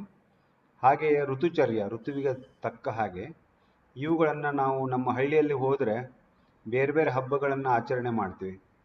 ಬೇರೆ ಬೇರೆ ರೀತಿಯಾಗಿರ್ತಕ್ಕಂಥ ಆಹಾರ ಪದಾರ್ಥಗಳನ್ನು ನಾವು ಉಪಯೋಗ ಮಾಡ್ತೀವಿ. ನಾವು ಚಳಿಗಾಲದಲ್ಲಿ ನಮ್ಮ ಊರಲ್ಲಿ ಗೋಧಿಯನ್ನು ಹೆಚ್ಚು ಉಪಯೋಗ ಮಾಡ್ತಾ ಇದ್ದೀವಿ. ಜೋಳದ ಇವುಗಳನ್ನು ಬೇಸಿಗೆಯಲ್ಲಿ ಜಾಸ್ತಿ ಮಾಡ್ತೀವಿ. ಹಾಗೆ ಇವನ್ನೆಲ್ಲ ನಾವು ನೋಡ್ತಾ ಬಂದಿದ್ದೀವಿ. ಚಳಿಗಾಲದಲ್ಲಿ ಬರ್ತಕ್ಕಂಥ ಹಬ್ಬ ಹರಿದಿನಗಳಲ್ಲಿ ಉಪಯೋಗ ಮಾಡ್ತಕ್ಕಂಥ ಭಕ್ಷ್ಯಗಳನ್ನು ನೋಡಿ ನಾನು ಯಾಕೆ ಹೇಳ್ತಾ ಇದ್ದೇನೆಂದರೆ, ಇವೆಲ್ಲವುಗಳನ್ನು ನಾವು ಸಿದ್ಧಾಂತಗಳನ್ನು ನಮ್ಮ ಕಾರ್ಯರೂಪದಲ್ಲಿ ಅಳವಡಿಸ್ಕೊಂಡು ಒಂದು ಆರೋಗ್ಯವಾದಂಥ ಜೀವನವನ್ನು ನಡೆಸ್ತಾ ಇದ್ದೀವಿ. ಚಿಕ್ಕನವಾಗಿದ್ದಾಗ 80 ವರ್ಷ 100 ವರ್ಷ ಬದುಕುವುದು ಅಂತ ಅನೇಕ ಜನರನ್ನು ನಾನು ನೋಡಿದ್ದೀನಿ. ಎಷ್ಟು ಸ್ವಸ್ಥವಾಗಿರ್ತಾ ಇದ್ರು. ಏನೋ ಆಗಾಗ ಸ್ವಲ್ಪ ಕೆಮ್ಮು ಇತ್ಯಾದಿ, ಅವಾಗ ಏನಪ್ಪ ಅಂದ್ರೆ ಮಹಾಮಾರಿ ಆಗಿರ್ತಕ್ಕಂಥ ಈ ಟ್ಯೂಬರ್ಕ್ಯುಲೋಸಿಸ್ಸು, ಪ್ಲೇಗು, ಇಂಥವೇನಾದರೂ ಕಾಲರ, ಇವುಗಳ ಬಗ್ಗೆ ಮಾತ್ರ ನಮಗೆ ಕೇಳಿ ಅಭ್ಯಾಸ ಚಿಕ್ಕವರಾಗಿದ್ದಾಗ. ಆದರೆ ಬರ್ತಾ ಬರ್ತಾ ಇದು ಏಡ್ಸು ಇಂಥವೆಲ್ಲ ಸಾಂಕ್ರಾಮಿಕ ರೋಗಗಳು, ಈಗಂತೂ ಕೋವಿಡ್ ಬಂದಿದೆ. ಆದ್ದರಿಂದ ಮೊಟ್ಟ ಮೊದಲನೇದಾಗಿ ಆಹಾರ, ಯುಕ್ತ ಆಹಾರ ಆದ ನಂತರ ಮಿತಾಹಾರ, ಯೋಗಿ ಆಹಾರ, ಮಿತಾಹಾರ. ಏನದು? ಸ್ನಿಗ್ಧ ಮಧುರ ಚತುರ್ಥಾಂಶ ವಿವರ್ಜಿತ ಭುಜ್ಯತೆ ಶಿವಸಂಪ್ರೀತೈ ಮಿತಾಹಾರ ಸ ಉಚ್ಯತೆ. ಈ ಮಾತನ್ನ ಲಾಸ್ಟಿಗೆ ಶಿವಸಂಪ್ರೀತಿ ಅಂದರೆ ಶರಣರು ಆಚರಣೆ ಮಾಡಿರ್ತಕ್ಕಂಥದ್ದು ಏನಂದರೆ, ನಾನು ಸ್ವತಃ ಶ್ರಮದಿಂದ ದುಡಿದಂಥ ಆಹಾರ, ಅದರಲ್ಲಿ ನಾನು ಕಾಲು ಭಾಗವನ್ನು ಅಥವಾ ಕೆಲವು ಸಲ 1/3 ಅಂತ ಹೇಳ್ತೀವಿ, ನಮ್ಮ ತಾತ ಹೇಳ್ತಾ ಇದ್ರು, ನಾನು ಜೋಳ ಮೂಟೆಯನ್ನೆಲ್ಲ ತಗೊಂಡು ಮಾರ್ಕೆಟಿಗೆ ಹೋದಾಗ ಅಲ್ಲಿ ದಲ್ಲಾಳಿಗಳು ಅದು ಭಾಳ ಹಾಳು ಮಾಡ್ತಾ ಇದ್ರು. ನಾನು ಒಂದೊಂದು ಕಾಳನ್ನು ಸಹಿತ ಹೆಕ್ಕಿ ತೆಗೆದು ಅಲ್ಲಿ ಹಾಕ್ತಾ ಇದ್ವಿ ಹೊಲದಲ್ಲಿ. ಅಲ್ಲಿ ಹೋದಾಗ ಇಷ್ಟೊಂದು ಪ್ರಮಾಣದಲ್ಲಿ ಹಾಳಾದಾಗ ನನಗೆ ಭಾಳ ದುಃಖ ಆಗ್ತಾ ಇತ್ತು. ಅವಾಗ ನನ್ನ ತಾತ ಹೇಳಿದ್ರು, ಅಜ್ಜ ಹೇಳಿದ್ರು, ಏನಂತ ಹೇಳಿದ್ರೆ, ನೋಡಪ್ಪ, ನಮಗೆ 100 ಚೀಲ ನಾವು ಜೋಳ ಬೆಳೆದು ಕೊಟ್ಟರೆ ಒಂದು ಅದರಲ್ಲಿ 1/3 1/3 ಭಾಗ ಅದು ಪಶು ಪಕ್ಷಿಗಳಿಗೆ ಇದಕ್ಕೆಲ್ಲ ಹೋಗ್ತದೆ. 1/4 ಭಾಗ ಸರ್ಕಾರಕ್ಕೆ ಅಥವಾ ಇಂಥ ಇದಕ್ಕೆ ಹೋಗ್ತದೆ. 1/3 ಅಷ್ಟೇ ನಮಗಿರೋದು. ಅದು ಅಂದರೆ 33 ಮೂಟೆ ನಮ್ಮ ಮನೆಗೆ ಬಂದರೆ ಅದು ನಮ್ಮ ಭಾಗ್ಯ ಅಂತ. ಈ ತತ್ವವನ್ನು ನಾನು ಈಗೂ ಸೈದ್ಧಾಂತಿಕವಾಗಿ ನಾನು ಪಾಲನೆ ಮಾಡ್ತಾ ಬಂದಿದ್ದೀನಿ. ಯಾಕೆ ಹೇಳ್ತೀನಿ ಅಂದರೆ, ಅಲ್ಲಿ ನಾವು 100 ರೂಪಾಯಿನ ದುಡಿದ್ರೆ ಸ್ವತಃವಾಗಿ ಅದರಲ್ಲಿ ಕಾಲು ಭಾಗವನ್ನು ನಾನು ದಾನ ರೂಪದಲ್ಲಿ ಆಹಾರದಲ್ಲಿ ತೆಗೆದಿಟ್ಟಿದ್ದನ್ನು ಅದನ್ನು ಕೊಡಬೇಕಂತಕ್ಕಂಥದ್ದು. ಆನಂತರ ನಾವು ಸೇವನೆ ಮಾಡುವಾಗ ಸ್ನಿಗ್ಧ ಮಧುರ ತೃಪ್ತಿ ಆಗುವಾಗ ಊಟ ಮಾಡಬೇಕು. ಮಧುರವಾಗಿ ಸ್ವೀಟ್ ಆಗಿರ್ತಕ್ಕಂಥ ಇದರಲ್ಲಿ ತೃಪ್ತಿ ಮಾಡಬೇಕು. ಚತುರ್ಧಾಂಶ ವರ್ಜಿತ, ಕಾಲು ಭಾಗ ಹೊಟ್ಟೆ ಖಾಲಿ ಇಡಬೇಕು ಅಂತ ಹೇಳ್ತೀವಿ, ಅದ್ರ ಕಾಲು ಭಾಗವನ್ನು ಖಾಲಿಟ್ಟಿದ್ದನ್ನು ಹಸಿದವರಿಗೆ ದಾನ ಮಾಡಬೇಕು ಅಂತ. ಹಾಗೆ ಮನಸ್ಸನ್ನು ಅರ್ಪಿತ ಮಾಡುವುದು, ಶಿವನನ್ನು ನೆನೆಸ್ಕೊಂಡು ತಿನ್ನೋದು, ಅಂದರೆ ಮನಸ್ಸು ಪ್ರಶಾಂತವಾಗಿರುವಾಗ ಊಟ ಮಾಡುವುದು. ಇದು ಬಹಳ ಮುಖ್ಯವಾಗಿರ್ತಕ್ಕಂಥದ್ದು. ಇದು 50% ರೋಗಗಳನ್ನು ದೂರ ಮಾಡ್ತದೆ. ನಾನು ಇದನ್ನು ಪಾಲನೆ ಮಾಡಲಿಕ್ಕೆ ಹೇಳ್ತಾ ಇದ್ದೀನಿ. ಇದ್ರ ಬಗ್ಗೆ ನಾನು ಏನೇ ಮಾಡಿದರೂ, ಶಾಸ್ತ್ರಗಳ ಮೂಲಕವಾಗಿ ಹೇಳಿದ್ರು ಅದಕ್ಕೆ ನಾನು ಸಂಶೋಧನೆ ಆಧಾರವನ್ನು ನಾನು ಕೊಡಬಲ್ಲೆ. ಈ ಸಮಯ ಅಭಾವದಿಂದ ಹೇಳಲಿಕ್ಕಾಗಲ್ಲ ಅಷ್ಟೇ. ಇನ್ನು ಎರಡನೇದಾಗಿ ಡಿಟಾಕ್ಸಿಫಿಕೇಶನ್, ಅಂದರೆ ಶುದ್ಧಿ. ಆಹಾರ ತೆಗೆದ ನಂತರ ಅದು ಜೀರ್ಣ ಆಗಬೇಕು, ಜೀರ್ಣ ಆದ ನಂತರ ಅದು ರಕ್ತವಾಗಬೇಕು, ರಕ್ತವಾಗಿ ಅದು ಪರಿಸರ ಆಗಬೇಕು, ಆನಂತರ ಮಲವಿತ್ಯಾದಿಯಾಗಿ ಇರಿಸಲಾಗಬೇಕು. ಹಾಗೆ ನಾವು ಜೀವನದಲ್ಲಿ ಅನೇಕವಾಗಿ ಆಹಾರ ಸೇವನೆ ಮಾಡ್ತೀವಿ, ಗಾಳಿ ಸೇವನೆ ಮಾಡ್ತೀವಿ, ನೀರನ್ನು ಕುಡಿತೀವಿ. ಇವೆಲ್ಲವುಗಳನ್ನು ಮಾಡಿದಾಗ ಟಾಕ್ಸಿನ್ಸ್ ಅಂದರೆ ಮಲ ಇತ್ಯಾದಿಗಳು ಕ್ರಿಯೇಟ್ ಆಗ್ತವೆ. ಅದನ್ನು ಹೊರಗೆ ಹಾಕಬೇಕು. ಅದಕ್ಕೆ ಮಲಶುದ್ಧಿ, ಸರ್ವೇ ರೋಗ ಮಲವಶಃ ಲಂಘನಂ ಪರಮೌಷಧಿ ಅಂತ ಹೇಳ್ತಾರೆ. ಅದಕ್ಕೆ ಇವತ್ತು ನಾವು ನ್ಯಾಚುರೋಪತಿಯಲ್ಲಿ ನಾವು ಕೆಲವೊಂದು ಆವಿಷ್ಕಾರಗಳನ್ನ ಏನು ಮಾಡಿದ್ವಿ ಅಂದರೆ, ಯಾರಿಗೆ ಕೊರೋನಾ ಆಗಿದೆ ಅಲ್ವಾ, ಅವಾಗ ಫಸ್ಟಾಗಿ ನೀವು ಒಂದು 3 ದಿವಸದವರೆಗೆ ಬಿಸಿ ನೀರನ್ನು ಕುಡಿತಾರಿ, ಉಪವಾಸ ಮಾಡಿ. ಎಷ್ಟೋ ಜನರಿಗೆ ಅದರಿಂದ ಬಹಳ ಉಪಯೋಗ ಆಗಿದೆ. ಸೊ ನಾನು ಟ್ಯಾಬ್ಲೆಟ್ ತೊಗೊಳ್ಬೇಡಿ ಅಂತ ಹೇಳೋದಿಲ್ಲ. 3 ದಿವಸವರೆಗೆ ಮೈಲ್ಡ್ ಆ್ಯಂಡ್ ಮಾಡ್ರೇಟ್ ಇದ್ದಾಗ ನಾವು ಬರೀ ಬಿಸಿನೀರನ್ನು 3 ಕುತ್ಕೊಂಡ್ಬಿಟ್ರೆ ಅದು ಹೆಚ್ಚಿನ 12 ಗಂಟೆವರೆಗೆ ಇದಾಗ್ತದೆ. ಆನಂತರ ಖಂಡಿತ ಒಂದು 72 ಅಥವಾ 80 ತಾಸುಗಳ ನಂತರ ಒಂದು ಪ್ರಮಾಣ ಕಡಿಮೆ ಆಗ್ತದೆ. ಆನಂತರ ಲಘುವಾದ ಆಹಾರವನ್ನು, ಪ್ರಾಣಾಯಾಮದ ಅಭ್ಯಾಸಗಳನ್ನು ಮಾಡ್ತಾ ಬಂದರೆ 8 ರಿಂದ 9 ದಿವಸಗಳಲ್ಲಿ ನಾವು ಕೋವಿಡ್ನಿಂದ ಹೊರಗಡೆ ಬಂದಿರತಕ್ಕಂಥ ಸಾವಿರಾರು ಕೇಸುಗಳನ್ನು ತಮಿಳುನಾಡು ಮತ್ತು ಡೆಲ್ಲಿಯಲ್ಲಿ ಮಾಡಿದ್ದೀವಿ, ಬೇರೆ ಬೇರೆ ಭಾಗಗಳಲ್ಲಿ ಮಾಡಿದೆ. ಅಂದರೆ ಡಿಟಾಕ್ಸಿಫಿಕೇಶನ್, ಅದರಲ್ಲಿ ನೇತಿ, ದೌತಿ, ಕಪಾಲಭಾತಿ ಅಂತ ಹೇಳ್ತೀವಿ. ಇವು ಬಹಳ ಸರಳವಾಗಿರ್ತದೆ, ಏನು ಪೈಸಾ ಖರ್ಚು ಮಾಡಬೇಕಾಗಿಲ್ಲ. ಇದು 2. ಮೂರನೇದಾಗಿ ಆಸನ, ಪ್ರಾಣಾಯಾಮ ಮತ್ತು ಧ್ಯಾನ. ಇವು 3 ಬೇರೆ ಬೇರೆ, ಇವುಗಳನ್ನು ಒಂದಾಗಿ ಮಾಡೋದು. ದಿವಸಕ್ಕೆ 6 ಅಥವಾ 12 ಆಸನಗಳು, ಮುಂದೆ ಬಾಗುವುದು, ಹಿಂದೆ ಚಿಕ್ಕದಾಗಿರ್ತಕ್ಕಂಥ ಆಸನಗಳನ್ನು ವ್ಯವಸ್ಥಿತವಾಗಿ ಮಾಡಬೇಕು. 15-20 ನಿಮಿಷ ಹಿಡಿತದೆ. ಆನಂತರ ಒಂದು 4ನೇದಾಗಿ ಈ ಅನುಲೋಮ ವಿಲೋಮ ಪ್ರಾಣಾಯಾಮ ಅಂತ ಹೇಳ್ತೀವಿ, ಅಥವಾ ನಾಡಿ ಶುದ್ಧಿ ಪ್ರಾಣಾಯಾಮ. ಅದಕ್ಕೆ ಸಿದ್ಧತೆ ಇರ್ತದೆ. ಒಂದು ವಾತನೀತಿ ಅಂತ ಮಾಡ್ತೀವಿ, ಕಪಾಲಭಾತಿ ಅಂತ ಮಾಡ್ತೀವಿ. ಇದನ್ನು ಮಾಡುವುದರಿಂದ ಏನಾಗ್ತದೆ ಅಂದರೆ, ಲಂಗ್ಸ್ ಅಥವಾ ನಮ್ಮ ಶ್ವಾಸಕೋಶಗಳು ಬಲವಿತವಾಗ್ತವೆ. ಶ್ವಾಸಕೋಶಗಳು ಬಲವಿತವಾಗುವುದರಿಂದ ಹೃದಯ ಬಲವಿತವಾಗ್ತದೆ. ಹೃದಯ ಬಲವಿತವಾಗೋದ್ರಿಂದ ವೇಗಸ್ ಅಂತ ಹೇಳ್ತೀವಿ ನಾವು, ವೇಗಸ್ ಕಂಟ್ರೋಲ್ ಅಂತ ಹೇಳ್ತೀವಿ. ವೇಗಸ್ ಸರಿಯಾಗಿ ಕೆಲಸ ಮಾಡಿದರೆ ಅದರಿಂದ ಪ್ರಾಣದ ಹಂತಕ್ಕೆ ಹೋಗ್ತೀವಿ. ಪ್ರಾಣ ಅನ್ನುವುದು ಒಂದು ಶಕ್ತಿ, ಅದರಿಂದ ಮನ ಕಂಟ್ರೋಲ್ ಆಗ್ತದೆ. ಹಾಗೆ ಈ ಪ್ರಾಣಾಯಾಮದ ಅಭ್ಯಾಸದಿಂದ ಪತಂಜಲಿಗಳು ಹೇಳ್ತಾರೆ, ಧಾರಣಾಸು ಏವ ಮನಸ. ಪ್ರಾಣಾಯಾಮದ ಅಭ್ಯಾಸದಿಂದ ಮನದ ಏಕಾಗ್ರತೆ ಹೆಚ್ಚಾಗ್ತದೆ. ಧ್ಯಾನದ ಅಭ್ಯಾಸದಿಂದ ಮನಸ್ಸನ್ನು ಪ್ರಶಮನ ಮಾಡುವುದು ಧ್ಯಾನ ಮಾಡುವುದು. ಹಾಗೆ ಆಹಾರ ಹಾಗೂ ಶುದ್ಧಿ ಕ್ರಿಯೆಗಳು, ಆಸನ, ಪ್ರಾಣಾಯಾಮ ಮತ್ತು ಧ್ಯಾನ, ಇವುಗಳಿಂದ ನಾವು ಆಹಾರ, ನಿದ್ರಾ, ಭಯ, ಮೌಥಿನಾದಿಗಳನ್ನು ವಿಪರೀತವಾಗಿ ಅಥವಾ ಸರಿಯಾಗಿ ಮಾಡದೇ ಇರತಕ್ಕಂಥ ಹುಟ್ಟಾಗ್ತಕ್ಕಂಥ ರೋಗಗಳನ್ನು ನಿರ್ಮೂಲನೆ. ಸಿಂಪಲ್ ಇದೆ ಅದು. ಇದಕ್ಕೆ ಎಷ್ಟು ಬೇಕಪ್ಪ ನಾವು, ಅದಕ್ಕೆ ನಾವು ಎಲ್ಲರನ್ನ ಸೇರಿ ಕಾಮನ್ ಯೋಗ ಪ್ರೋಟೋಕಾಲ್ ಮಾಡಿದ್ದೀವಿ. ಅದಕ್ಕೆ ರೂಪರೇಷನ್ನೆಲ್ಲ ಮಾಡಿದ್ದು 2014ರಲ್ಲಿ ಸುಷ್ಮಾ ಮೇಡಮ್ ಇದ್ದರು. ಆನಂತರ ಎಲ್ಲ ಗುರುಗಳನ್ನು ಸೇರಿಸಿ ಮಾಡಿದ್ವಿ. ಇವತ್ತು ಸುಮಾರು 27 ಕೋಟಿಯಿಂದ 30 ಕೋಟಿ ಜನ ಅದನ್ನು ಅಭ್ಯಾಸ ಮಾಡಿದ್ದಾರೆ. WHO ಮಾನ್ಯ ಪ್ರಧಾನಮಂತ್ರಿಗಳು ಅದನ್ನು ರಿಲೀಸ್ ಮಾಡಿದ್ರು. ಅದನ್ನು ಮಾಡಿದ್ದು ನಾವೇ. ಈಗ ಅದನ್ನು ಸುಮಾರು 200 ಕೋಟಿ ಜನ ಮುಂದಿನ 3 ವರ್ಷಗಳಲ್ಲಿ ಅದನ್ನು ತಲುಪಿಸ್ತಕ್ಕಂಥ ವ್ಯವಸ್ಥೆ ಮಾಡ್ತಾ ಇದ್ದೀವಿ. ಅದನ್ನೆಲ್ಲ ಮಾಡಿದ್ದು ನಿಮಗೆ ಬಹಳ ಖುಷಿ ಆಗ್ಬೋದು, ಕಣ್ಣೆಡಿಗರೆ ಅಂತಕ್ಕಂಥದ್ದು. ಸೊ ಇಂಥ ಒಂದು ಚಿಕ್ಕದಾಗಿರ್ತಕ್ಕಂಥ ವರ್ಲ್ಡ್ನಲ್ಲಿ ಇಷ್ಟು ಜನ ಅಭ್ಯಾಸ ಮಾಡಿದ ಲಾಭ ಪಡ್ಕೋಬೇಕಾದ್ರೆ ಇವು 5 ತತ್ವಗಳನ್ನು ನಾನು ಪಾಲನೆ ಮಾಡಲಿಕ್ಕೆ ಎಷ್ಟು ಸರಳ ಇದೆ ನೋಡಿ. 2 ಹೊತ್ತಾದರೂ ಸರಿಯಾಗಿ ನಿಮಗೆ ಎಲ್ಲಿ ದೆಲ್ಲಿಯಲ್ಲಿದ್ದರೆ ದೆಲ್ಲಿಯ ಆಹಾರ, ಕರ್ನಾಟಕದಲ್ಲಿ ಮಹಾರಾಷ್ಟ್ರದಲ್ಲಿದ್ದರೆ ಮಹಾರಾಷ್ಟ್ರ ಲೋಕಲ್ ಫುಡ್ ಅಂತ ಹೇಳ್ತೀವಿ, ಸೀಸನಲ್ ಫುಡ್ ಅಂತ ಹೇಳ್ತೀವಿ. 2 ಹೊತ್ತಾದರೂ ಸರಿಯಾಗಿ ಊಟ ಮಾಡಿ, ಅದರಲ್ಲಿ ಕಾಲು ಭಾಗವನ್ನು ಮಾಡಿ ಮನಸ್ಸಿಗೆ ತೃಪ್ತಿಯಾಗುವಾಗ ಊಟ ಮಾಡಿ. ಸಿಂಪಲ್ ಇದು. ಆನಂತರ ಆಗಾಗ ಸ್ವಲ್ಪ ನೇತಿ ದೌತಿ ಇತ್ಯಾದಿ ಕ್ರಿಯೆಗಳನ್ನು ಮಾಡಿ ಮಲ ಶೇಖರಣೆ ಆಗದಾಗೆ ಎಚ್ಚರ ವಹಿಸಿ ಆಸನ ಪ್ರಾಣಾಯಾಮ ಧ್ಯಾನದ ಅಭ್ಯಾಸಗಳನ್ನು ಪ್ರತಿನಿತ್ಯ ಒಂದು 30ರಿಂದ 40 ನಿಮಿಷಗಳವರೆಗೆ ನಿಯಮಿತವಾಗಿ ಅಭ್ಯಾಸ ಮಾಡಿ. ಇದರಿಂದ ನಮಗೆ ಸ್ವಾಸ್ಥ್ಯ ರಕ್ಷಣಾ ಅಂತ ಹೇಳ್ತೀವಿ ನಾವು. ಅದಕ್ಕೆ ಪತಂಜಲಿಗೆ ಹೇಳುವಾಗ ನಾವು ಹುಟ್ಟಿದ ನಂತರ ದುಃಖದಿಂದ ಪೀಡಿತರಾಗ್ತೀವಿ. ಅದಕ್ಕೆ ಸಾಂಖ್ಯದಲ್ಲಿ ತಾಪತ್ರಯ ಅಂತ ಹೇಳಿ, ದುಃಖತ್ರಯ, ಆದಿಭೌತಿಕ, ಆದಿದೈವಿಕ, ಆಧ್ಯಾತ್ಮಿಕ ತಾಪ.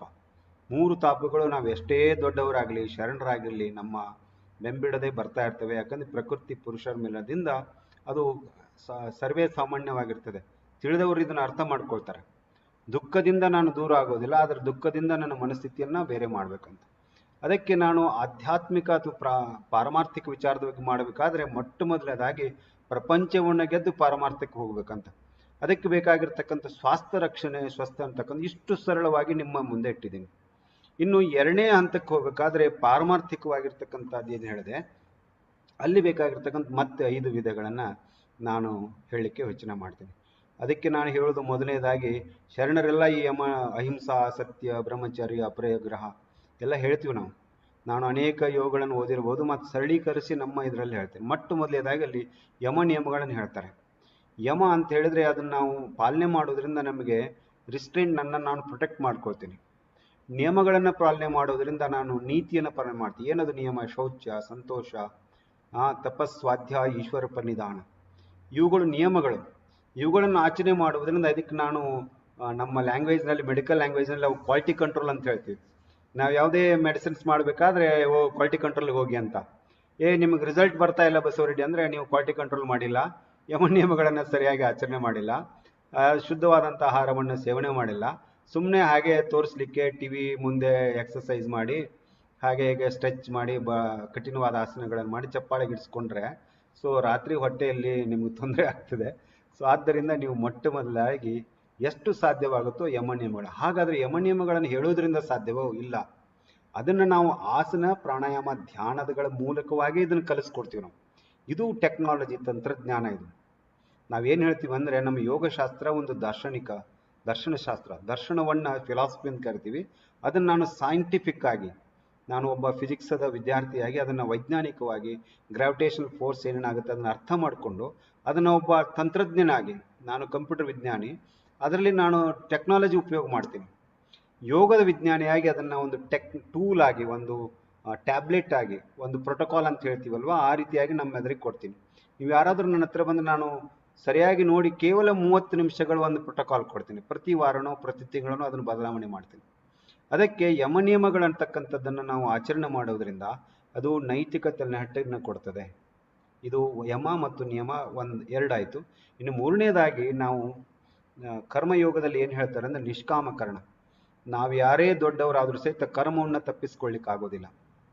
ಆದ್ದರಿಂದ ಕರ್ಮವನ್ನು ಮಾಡಬೇಕಾದ್ರೆ ಕರ್ಮಣ್ಯೇವಾಧಿಕಾರಸ್ಯ ಮಹಾಫಲೇಶ, ಇವೆಲ್ಲವುಗಳನ್ನು ನಾವು ಹೇಳ್ತೀವಿ ಹೊರತಾಗಿ ನಾವು ಅದನ್ನು ಯೋಗದಲ್ಲಿ ಆಚರಣೆ ಮಾಡಲಿಕ್ಕೆ ಕೆಲವೊಂದು ಟೆಕ್ನಾಲಜಿಯನ್ನು ಉಪಯೋಗ ಮಾಡ್ತೀವಿ. ಅಗೇನ್ ಭಗವದ್ಗೀತೆಯಲ್ಲೂ ನಾನು ಟೆಕ್ನಾಲಜಿಯನ್ನು ಮಾಡಿದ್ದೀನಿ. ಅದಕ್ಕೆ ಧ್ಯಾಯತೋ ವಿಷಯಾಂಪು ಸಹ ಸಂಗಸ್ತೇಷು ಉಪಜಾಯತೆ ಸಂಗಾತ್ ಸಂಜಾಯತೆ ಕಾಮ, ಹಾಗೆ ಹೇಳ್ತಾ ಹೋಗ್ತೀವಿ. ಇವನ್ನೆಲ್ಲ ಮಾಡಬೇಕಾದ್ರೆ ಮನಸ್ಸನ್ನು ಯಾವ ರೀತಿಯಾಗಿ ನಿಯಂತ್ರಣ ಮಾಡಿ ನಿಷ್ಕಾಮ ಕರ್ಮವನ್ನು ಮಾಡಬೇಕು.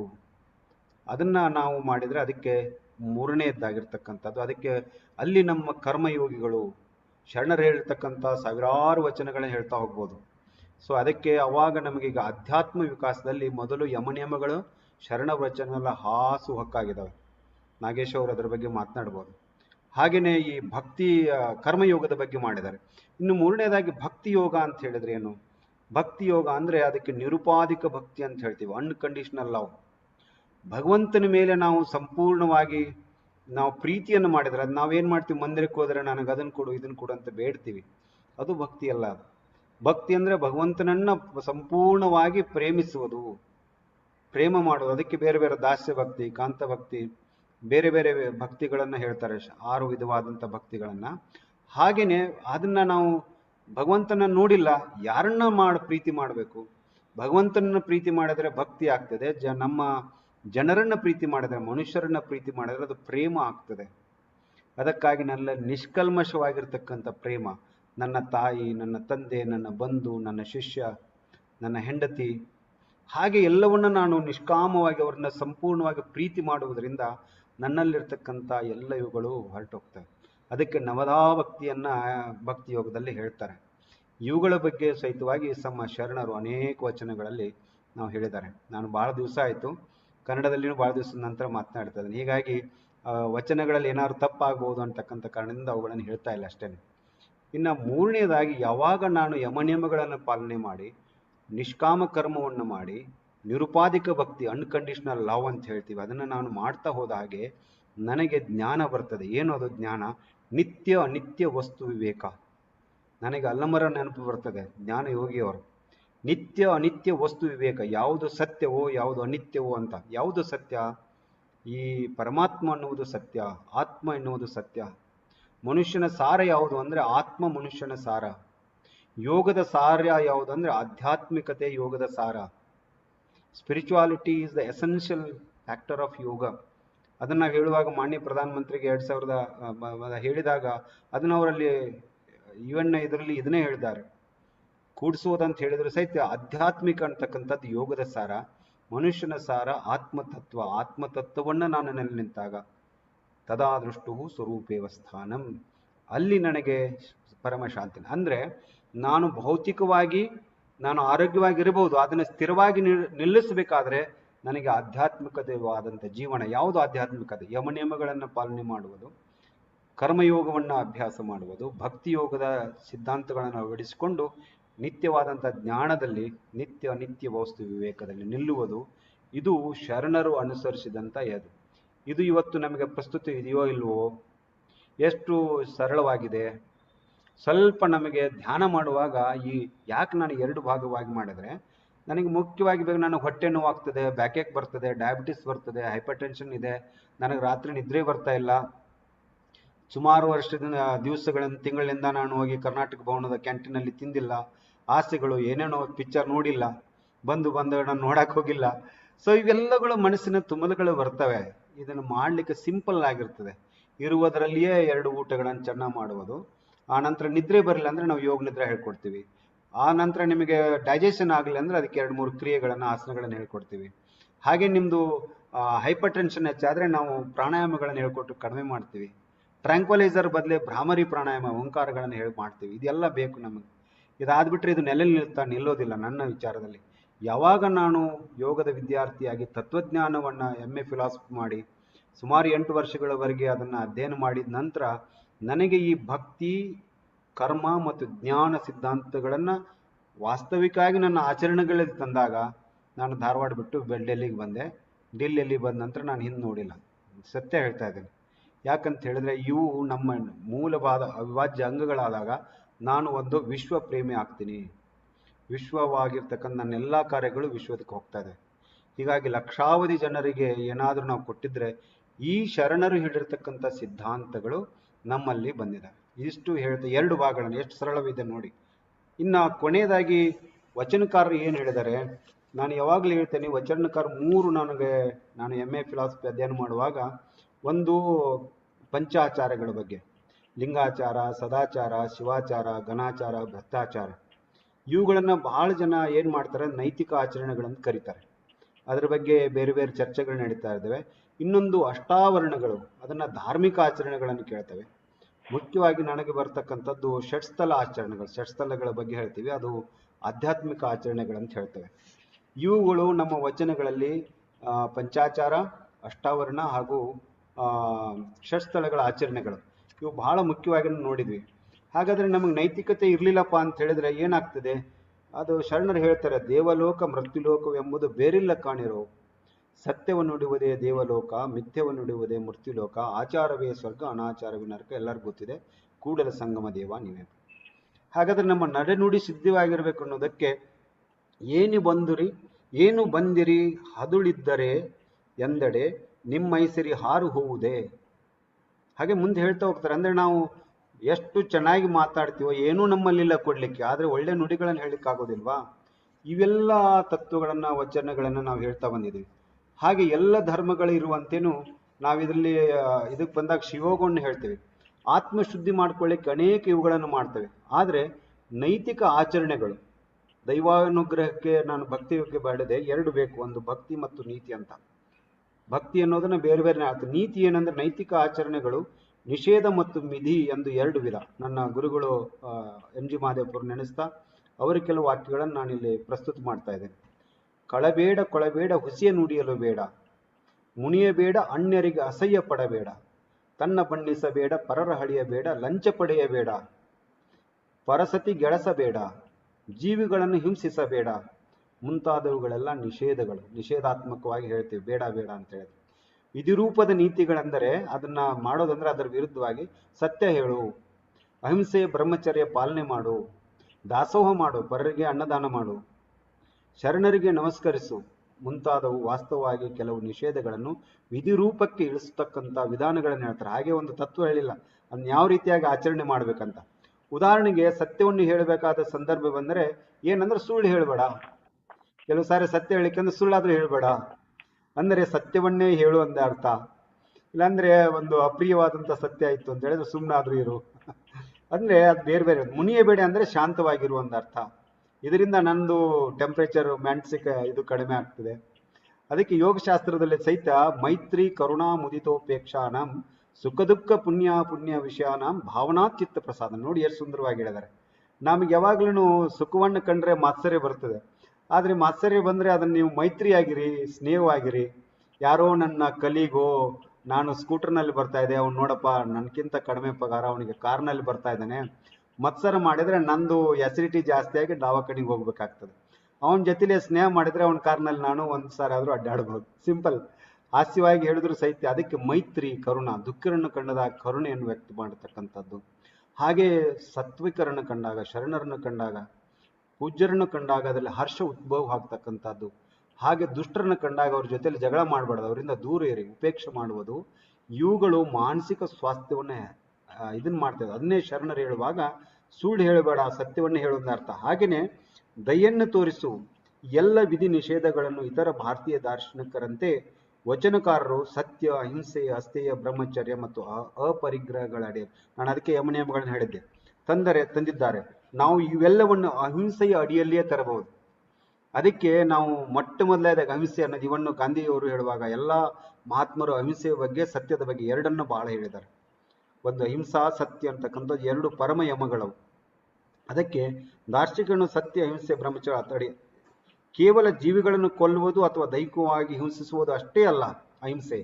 ಕಳ್ಳತನ, ಲಂಚ ತಗೊಳ್ಳೋದು, ಸುಳ್ಳು ಹೇಳುವುದು, ವ್ಯಭಿಚಾರಗಳು ಹಿಂಸೆ ವಿವಿಧ ರೂಪಗಳು ಅವು ಸಹಿತ. ಯಾಕಂದ್ರೆ ನಾನು ಲಂಚ ತಗೊಂಡ್ರೆ ಮತ್ತೊಬ್ಬರಿಗೆ ನೋವು ಮಾಡ್ತೇನೆ, ಅದು ಸಹಿತ ಅಹಿಂಸೆವೇ.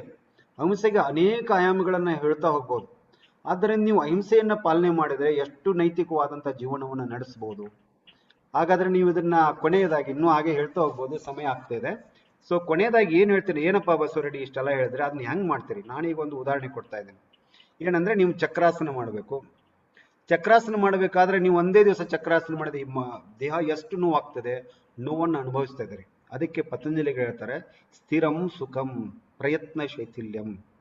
ಹಾಗಾದ್ರೆ ನಿಮ್ಮ ದೇಹಕ್ಕೆ ಸರಿಯಾಗಿ ಎಷ್ಟು ಸಾಧ್ಯವಾಗುತ್ತೋ ಅಷ್ಟೇ ಬಾಗ್ತಾ ಹೋಗಿ, ಪ್ರತಿನಿತ್ಯವಾಗಿ ಅದು ಕ್ರಮೇಣವಾಗಿ ಮಾಡಿ, ಉಸಿರಾಟ ಜೊತೆಯಲ್ಲಿ ನೀವು ಅದನ್ನ ಹೊಂದಾಣಿಕೆ ಮಾಡಿ, ಮನಸ್ಸನ್ನ ಅದರಲ್ಲಿ ಜೊತೆಯಲ್ಲಿ ಮಾಡಿ, ನಿಮ್ಮ ದೇಹವನ್ನು ಅರ್ಥೈಸಿ ಮಾಡಿಸ್ಕೊಳ್ಳಿ. ಇವೆಲ್ಲ ಭಾವಗಳು ಆಸನಗಳಲ್ಲಿ ಆಡ್ತಾ ಬಂದಾಗ ಭಾವಗಳು ಬದಲಾವಣೆ ಆಗ್ತವೆ. ಪ್ರಾಣದ ಚಲನೆ ಬಲಿತವಾದಾಗ ನಾವು ಒಂದು ದೈಹಿಕ ಸ್ತರದಿಂದ ನೈತಿಕ ಸ್ತರ ಮತ್ತು ಪ್ರಾಣ ಸ್ಥಳ ಮತ್ತು ಮನಸ್ಸಿನ ಸ್ತರಕ್ಕೆ ಹೋದಂತೆ ನಾವು ವಿಸ್ತೃತವಾದಂತಹ ಹೃದಯ ವೈಶಾಲ್ಯತೆ ಬರ್ತದೆ. ಹೃದಯ ವೈಶಾಲ್ಯತೆ ಬಂದಾಗ ಸರ್ವಲ್ಲಿಯೂ ಪ್ರೇಮ ಅನ್ನುವುದು ನನ್ನ ಮೂರ್ತ ರೂಪವಾಗ್ತದೆ. ಅಂತಹ ಜೀವನವನ್ನ ನಡೆಸಿರ್ತಕ್ಕಂಥ ಶರಣರು, ಆ ಶರಣರ ಒಂದು ನುಡಿಗಳನ್ನ, ಶರಣರ ತತ್ವಗಳನ್ನ ಪ್ರಚಾರ ಮಾಡಲಿಕ್ಕೆ ತಾವೆಲ್ಲ ಏನು ಪ್ರಯತ್ನ ಮಾಡ್ತಾ ಇದ್ದಾರೋ ಈ ದೇಶದಲ್ಲಿ ತಾವೆಲ್ಲ ಮಾಡಿರ್ತಕ್ಕಂಥದಕ್ಕೆ ನನಗೆ ತನು ಮನ ಧನ ಮೂರಿಂದಲೂ ಸೇವೆ ಮಾಡುವಂತ ಒಂದು ಇಚ್ಛೆ. ಅದಕ್ಕೆ ನೀವು ಅವಕಾಶ ಕೊಟ್ಟರೆ ಅದನ್ನ ನಾನು ಭಾಗ್ಯ ಅಂತ ತಿಳ್ಕೊಳ್ತೀನಿ. ಇದನ್ನ ಹೇಳ್ತಾನೆ. ಕೊನೆಯದಾಗಿ ನಾನು 17 ವರ್ಷ ನಡೀತಾ ಇದೆ ಈಗ. ಮೊನ್ನೆ ನಾನು 24th ನಾನು ಬಂದಿದ್ದೆ ಇಲ್ಲಿ. 17 ವರ್ಷದಲ್ಲಿ ಪ್ರಥಮ ಬಾರಿಗೆ ನಾನು ಕರ್ನಾಟಕ ಸಂಘದಲ್ಲೋ ಅಥವಾ ನಿಮ್ಮದಲ್ಲಿ ಮಾತನಾಡ್ತಾ ಇದ್ದೇನೆ ಕನ್ನಡಿಗರಾಗಿ. ಹಾಗೆ 16 ವರ್ಷಗಳ ನಂತರ ನಾಳೆ ನಾನು ಕರ್ನಾಟಕ ವಿಶ್ವವಿದ್ಯಾಲಯ ಬಿಟ್ಟು ಬಂದ ನಂತರ ನಾಳಿನೂ ಸಹಿತ 16ನೇ ವರ್ಷದ ನಂತರ ಮೊದಲ ಬಾರಿಗೆ ಮಾತನಾಡ್ತಾ ಇದ್ದೀನಿ. ವಿಶ್ವದಲ್ಲಿ ಲಕ್ಷಾವಧಿ ಕಾರ್ಯಕ್ರಮಗಳನ್ನು ಮಾಡಿದ್ರು ನಮ್ಮವರ ಎದುರಿಗೆ ನನ್ನ 2 ತೊದಲುಗಳನ್ನು ಹೇಳುವುದಂದ್ರೆ ಮಗುವಿಗೆ ಎಷ್ಟು ಸಂತೋಷ ಆಗ್ತದೆ. ಆ ಮಗುವಿನ ಸಂತೋಷ ಇವತ್ತಿನ ನನ್ನ ಭಾಗ್ಯ ಅಂತೇಳಿ ಮತ್ತೊಮ್ಮೆ ತಮ್ಮೆಲ್ಲರಿಗೂ ಶರಣು ಶರಣಾರ್ಥಿಗಳನ್ನು ಹೇಳ್ತಾ ನನ್ನ ವಾಣಿಗೆ ವಿರಾಮವನ್ನು ನೀಡ್ತಿದ್ದೇನೆ. ಜೈ ಹಿಂದ್, ಜೈ ಕರ್ನಾಟಕ. ಓಂ ಶಾಂತಿ ಶಾಂತಿ ಶಾಂತಿ. ಧನ್ಯವಾದಗಳು ಸರ್. ಪ್ರತಿದಿನ ಯೋಗ ಮಾಡುವುದರಿಂದ ಆರೋಗ್ಯಕ್ಕೆ ಏನೆಲ್ಲ ಲಾಭ ಸಿಗುತ್ತದೆ ಎಂಬುದನ್ನ ತುಂಬಾ ಚೆನ್ನಾಗಿ ಹೇಳ್ಕೊಟ್ಟಿದ್ದೀರಾ. ತಮಗೆ ಮತ್ತೊಮ್ಮೆ ಧನ್ಯವಾದಗಳು ಸರ್. ಈಗ ಪುಟಾಣಿ ನೂತನ ಕೈಕಾಡೆ ಅವರಿಂದ ವಚನ ವಾಚನ.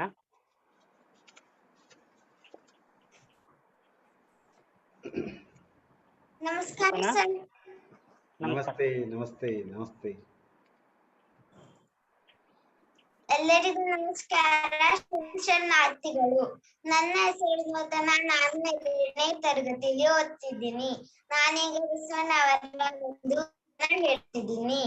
ಭಕ್ತಿ ಇಲ್ಲದ ಬಡವನಯ್ಯ, ಕಕ್ಕಯ್ಯನ ಮನೆಯಲ್ಲೂ ಬೇಡಿದೆ, ದಾಸಯ್ಯನ ಮನೆಯಲ್ಲೂ ಬೇಡಿದೆ, ಚೆನ್ನಯ್ಯನ ಮನೆಯಲ್ಲೂ ಬೇಡಿದೆ. ಎಲ್ಲ ಪುರೋಹಿತರು ನೆರೆದು ಭಕ್ತಿ ಭಿಕ್ಷೆಯನ್ನಿಟ್ಟಿದರೆ ಎಲ್ಲ ಪಾತ್ರೆ ತುಂಬಿತು.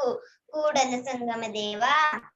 ಬಸವಣ್ಣನವರು ಈ ವಚನದಲ್ಲಿ ತನುವಿನ ಹಸಿವು, ಬಾಯಾರಿಕೆಗಳ ಬಗ್ಗೆ ಮಾತನಾಡಿಲ್ಲ. ಬದಲಾಗಿ ಭಕ್ತಿ ಜ್ಞಾನದ ಬಗ್ಗೆ ತಿಳಿಯದವರನ್ನು ಬಡವರು ಎಂದು ಕರೆದಿದ್ದಾರೆ. ಮೊದಲು ನಾನು ಭಕ್ತಿ ಜ್ಞಾನದ ಬಗ್ಗೆ ತಿಳಿಯದ ಬಡವನಾಗಿದ್ದೆ. ಆ ನಂತರ ಡೋಹರ ಕಕ್ಕಯ್ಯ, ಮಾದರ ಚೆನ್ನಯ್ಯ, ದಾಸಯ್ಯ ಮುಂತಾದ ಶರಣರ ಜೊತೆ ಬೆರೆತಾಗ ಅವರ ಅನುಭವದ ಮಾತುಗಳಿಂದ ನನ್ನ ಭಕ್ತಿ ಜ್ಞಾನದ ಹಸಿವನ್ನು ತೀರಿಸಿಕೊಂಡೆ. ಎಲ್ಲ ಶರಣರಿಂದ ನನ್ನ ಭಕ್ತಿ ಜ್ಞಾನದ ಭಂಡಾರ ತುಂಬಿತು ಎಂದು ಹೇಳಿದ್ದಾರೆ. ಬಸವಣ್ಣನವರು ಎಲ್ಲಾ ಶರಣರಿಗಿಂತಲೂ ಬುದ್ಧಿವಂತರು, ಜ್ಞಾನಿಗಳು. ಆದರೂ ಅವರು ತಮ್ಮ ಮೇಲೆ ತಾವು ಗರ್ವಪಟ್ಟುಕೊಳ್ಳದೆ, ಯಾವುದೇ ಜಾತಿ, ಮಠ, ಬಡತನ, ಸಿರಿತನದ ಭೇದ ಭಾವ ಮಾಡದೆ ಇತರ ಶಿವಶರಣರಿಂದಲೇ ತಮ್ಮ ಜ್ಞಾನ ಹೆಚ್ಚಾಯಿತು ಎಂದು ಹೇಳಿದ್ದಾರೆ.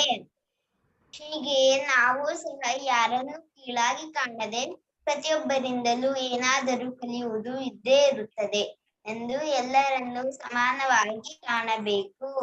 ಧನ್ಯವಾದಗಳು. ಧನ್ಯವಾದಗಳು ಪುಟಾಣಿ ನೂತನ್ ಕೈಕಾಡೆ. ಈಗ ನಮ್ಮ ಕಾರ್ಯಕ್ರಮದ ಇನ್ನೋರ್ವ ಚಿಂತಕರು, ವಿಜ್ಞಾನ ಹಾಗೂ ಪರಿಸರ ಸಂವಹನಕಾರರು ಪ್ರೊಫೆಸರ್ ನಾಗೇಶ್ ಹೆಗಡೆ ಅವರು ವಿಚಾರ ಮಂಡನೆ ಮಾಡಲಿದ್ದಾರೆ. ಅದಕ್ಕೂ ಮೊದಲು ಅವರ ಕಿರುಪರಿಚಯ ಮಾಡಿಕೊಡುವಂತೆ ನಮ್ಮ ಅಖಿಲ ಭಾರತ ಶರಣ ಸಾಹಿತ್ಯ ಪರಿಷತ್ ಕಾರ್ಯದರ್ಶಿಗಳಾದ ಶ್ರೀ KS ಮೂರ್ತಿ ಅವ್ರನ್ನ ನಾನು ಕೇಳ್ಕೊಳ್ತೇನೆ. ಧನ್ಯವಾದಗಳು ಶಿವಪ್ಪ ಸರ್. ಎಲ್ಲರಿಗೂ ನಮಸ್ಕಾರ, ಶುಭ ಸಂಜೆ. ಇಂದಿನ ಕಾರ್ಯಕ್ರಮದಲ್ಲಿ ಬಸವಣ್ಣನವರ ವಚನದಲ್ಲಿ ಉಲ್ಲೇಖವಾಗಿರುವ ನಮ್ಮ ಪರಿಸರದ ಬಗ್ಗೆ ಕಾಳಜಿ ಬಿಂಬಿಸಿರುವ ದರೆ ಹೊತ್ತಿ ಉರಿದೆಡೆ ಎಂಬ ವಿಷಯ ಆಧರಿಸಿ ಪರಿಸರ ಮೌಲ್ಯಗಳ ಬಗ್ಗೆ ಮಾತನಾಡಲಿರುವ ಪ್ರೊಫೆಸರ್ ನಾಗೇಶ್ ಹೆಗಡೆ ಅವರನ್ನ ಪರಿಚಯ ಮಾಡಿಕೊಡಲು ನನಗೆ ತುಂಬಾ ಸಂತೋಷವಾಗ್ತಿದೆ. ಶ್ರೀಯುತ ನಾಗೇಶ್ ಹೆಗಡೆಯವರು ಪ್ರಜಾವಾಣಿ ದಿನಪತ್ರಿಕೆಯ ತಮ್ಮ ವಿಜ್ಞಾನ ವಿಶೇಷ ಈ ಅಂಕಣದಿಂದ ಕನ್ನಡಿಗರೆಲ್ಲರಿಗೂ ಚಿರಪರಿಚಿತರು ಹಾಗೂ ಎಲ್ಲರ ಮನದಲ್ಲಿ ಹಚ್ಚ ಹಸುರಾಗಿದ್ದಾರೆ. ಶ್ರೀಯುತರು ಮೂಲತಃ ಕರ್ನಾಟಕದ ಉತ್ತರ ಕನ್ನಡ ಜಿಲ್ಲೆಯವರು. ಶಿರಸಿ ಸಮೀಪದ ಬಕ್ಕೆಮನೆ ಎಂಬ ಪುಟ್ಟ ಹಳ್ಳಿಯಲ್ಲಿ ಜನಿಸಿದವರು. ತಮ್ಮ ಶಾಲಾ ಕಾಲೇಜುಗಳ ವಿದ್ಯಾಭ್ಯಾಸವನ್ನ ಕರ್ನಾಟಕದಲ್ಲಿ ಮುಗಿಸಿ ಮುಂದೆ ಅವರು ಖರಗ್ಪುರ IIT-ನಲ್ಲಿ ಭೂ ವಿಜ್ಞಾನದಲ್ಲಿ ಮಾಸ್ಟರ್ ಡಿಗ್ರಿ ಮತ್ತು ದೆಹಲಿಯ ಪ್ರತಿಷ್ಠಿತ JNU-ನಲ್ಲಿ ಪರಿಸರ ವಿಜ್ಞಾನದಲ್ಲಿ MPhil ಮಾಡಿದರು.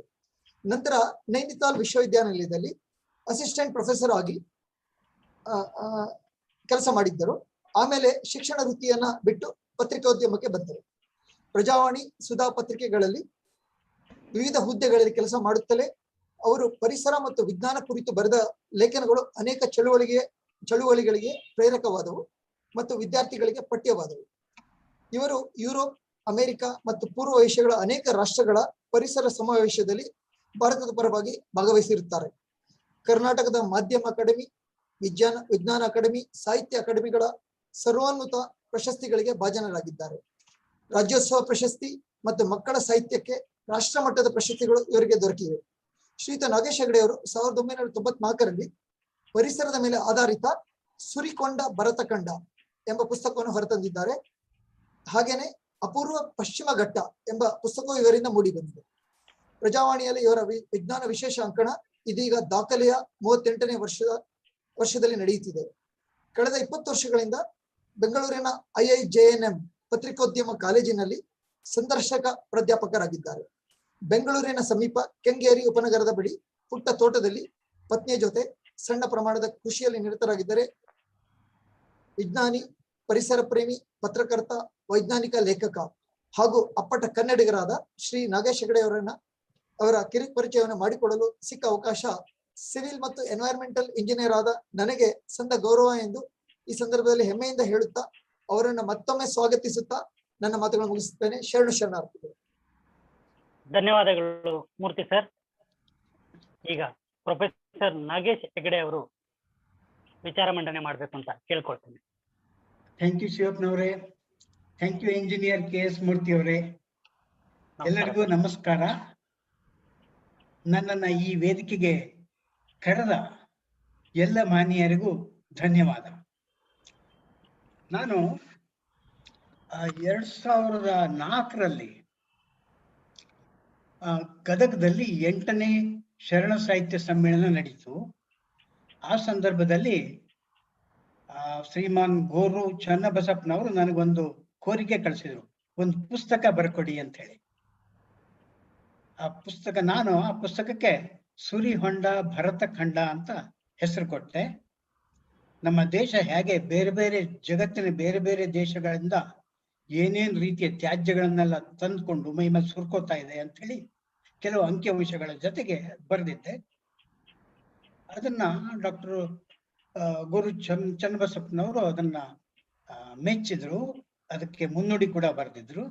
ಆಮೇಲೆ ಸಾಕಷ್ಟು ಆ ಪುಸ್ತಕ ಸಾಕಷ್ಟು ಪ್ರಚಲಿತ ಕೂಡ ಆಗಿತ್ತು.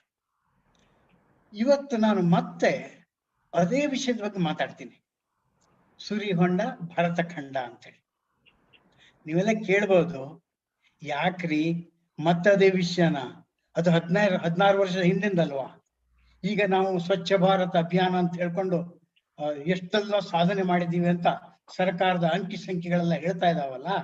ಇಡೀ ಭಾರತ ಸ್ವಚ್ಛವಾಗಿರ್ಬೇಕಲ್ವಾ? ಈಗ ಮತ್ತೆ ಯಾಕೆ ಹಳೆ ಸಬ್ಜೆಕ್ಟ್ ಎತ್ಕೋತೀರಿ ಅಂತ ಕೇಳ್ಬೋದು ನೀವು.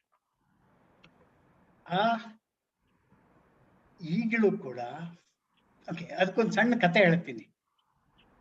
ಆಲ್ಬರ್ಟ್ ಐನ್ಸ್ಟೀನ್ ಅವರು ಅಮೆರಿಕದ ಪ್ರಿನ್ಸ್ಟನ್ ಯೂನಿವರ್ಸಿಟಿಲಿ ಪ್ರೊಫೆಸರ್ ಆಗಿ ಕೆಲಸ ಮಾಡ್ತಾ ಇದ್ರು. ಅಲ್ಲಿ ಫಿಸಿಕ್ಸ್ ಬೋಧಕರಾಗಿದ್ರು. 1942ನೇ ಇಸ್ವಿ ಅಂತ ಕಾಣುತ್ತೆ. ಅವರು ಎಕ್ಸಾಮ್ ಪೇಪರ್ ತಯಾರು ಮಾಡಿ ವಿದ್ಯಾರ್ಥಿಗಳಿಗೆ ಪೇಪರ್ ಹಂಚಿ ಆಮೇಲೆ ಹೀಗೆ ಕ್ಯಾಂಪಸ್ನ ಉದ್ಯಾನದಲ್ಲಿ ಓಡಾಡಕ್ಕೆ ಅಂತ ಹೋದ್ರು. ಅವ್ರ ಜೊತೆಗೆ ಅವ್ರ ಅಸಿಸ್ಟೆಂಟ್ ಕೂಡ ಬಂದ. ಈ ಕಡೆ ಎಕ್ಸಾಮ್ ನಡೀತಾ ಇತ್ತು. ಆಗ ಆ ಅಸಿಸ್ಟೆಂಟ್ ಇವ್ರನ್ನ ಕೇಳ್ದ, ಅಲ್ಲ ಪ್ರೊಫೆಸರ್, ನೀವು ಹೋದ ವರ್ಷ ಇದೇ ಕ್ವೆಶ್ಚನ್ ಪೇಪರ್ ಕೇಳಿದ್ರಿ, ಇದೇ ಪ್ರಶ್ನೆ ಕೇಳಿದ್ರಿ ಅಲ್ವಾ? ಇದೇ ಸ್ಟೂಡೆಂಟ್ಸು, ಇದೇ ಬ್ರಾಂಚ್, ಇದಕ್ಕೇನೆ ಮತ್ತೊಮ್ಮೆ ಅದೇ ಪ್ರಶ್ನೆ ಯಾಕೆ ಕೇಳ್ತೀರಿ ಈ ವರ್ಷನು ಅಂತ ಕೇಳಿದ್ರು. ಐನ್ಸ್ಟೈನ್ ಹೇಳಿದ್ದೇನು ಗೊತ್ತಾ? ಪ್ರಶ್ನೆ ಅದೇನಣ್ಣ, ಆದರೆ ಉತ್ತರಗಳು ಬದಲಾಗಿದ್ದಾವೆ ಅಂತ ಹೇಳಿ. ಅದೇ ಪ್ರಶ್ನೆ ಆದ್ರೂ ಕೂಡ ಉತ್ತರಗಳು ಬದಲಾಗಿದ್ದಾವೆ ಅಂತ ಐನ್ಸ್ಟೀನ್ ಹೇಳಿದರು. ನಾನು ಕೂಡ ಈಗ ಅದೇ ಸುರಿಯುವ ಹೊಂಡ ಯಾಕೆ ಆಗಿದೆ, ಹೇಗೆ ಅದು ಭಿನ್ನವಾಗಿದೆ, ಬೇರೆ ಬೇರೆ ರೀತಿಯಲ್ಲಿ ಈಗ ತ್ಯಾಜ್ಯಗಳು ಬಂದು ಸುರಿತಾ ಇದ್ದಾವೆ, ಬೇರೆ ಬೇರೆ ಜಾಗದಲ್ಲಿ ಸುರಿತಾ ಇದ್ದಾವೆ, ಬೇರೆ ಬೇರೆ ವ್ಯಕ್ತಿಗಳು ಅದನ್ನ ಸುರಿಬೇಡಿ ಅಂತ ಹೇಳಿ ಕಾನೂನು ಮಾಡಿದವರು ಕೂಡ ಹೇಗೆ ಈ ಸುರಿತದಲ್ಲಿ ಪಾಲ್ಗೊಳ್ತಾ ಇದ್ದಾರೆ ಅನ್ನೋದ್ರ ಬಗ್ಗೆ ಹೇಳ್ತೀನಿ. ಆಗ ನಮ್ಮ ದೇಶಕ್ಕೆ ತುಂಬಾ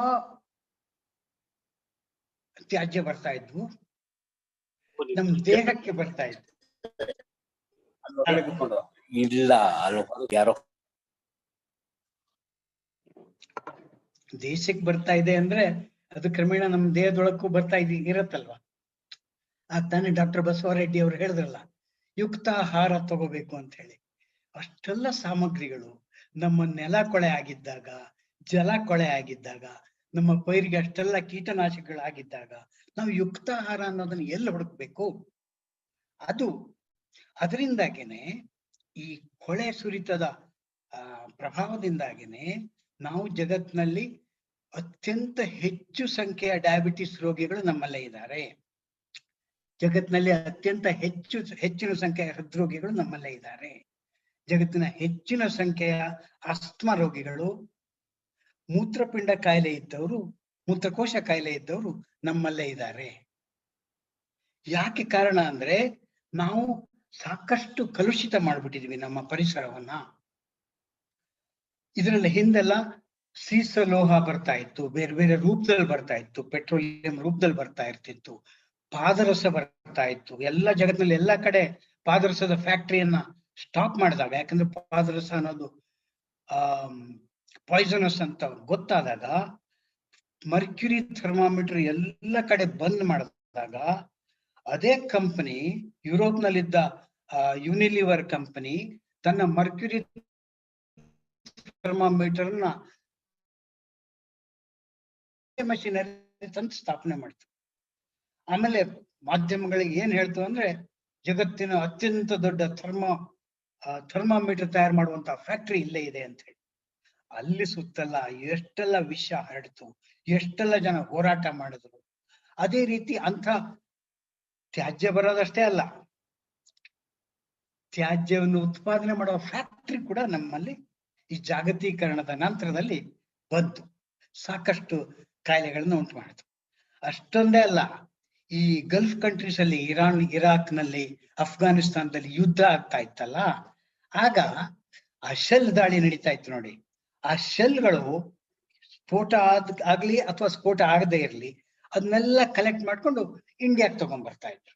ಯಾಕಂದ್ರೆ ಆ ಶೆಲ್ ನೀವು ಅದನ್ನ ಕುಟ್ಟಿದ್ರೆ ಅದ್ರಲ್ಲಿ ಕಾಪರ್ ಇರ್ತಿತ್ತು, ಅದರಲ್ಲಿ ಲೆಡ್ ಇರ್ತಿತ್ತು, ಅದರವೆಲ್ಲ ಭಾರಲೋಹಗಳು ಅಲ್ವಾ. ಅದರಲ್ಲಿ ಯುರೇನಿಯಂ ಇರ್ತಿತ್ತು, ಅಂದ್ರೆ ಡಿಪ್ಲೀಟೆಡ್ ಯುರೇನಿಯಂ ಅಂತಾರೆ. ಅದರಲ್ಲಿ ಕಂಚಿನ ಪೀಸಸ್ ಇರ್ತಿದ್ವು.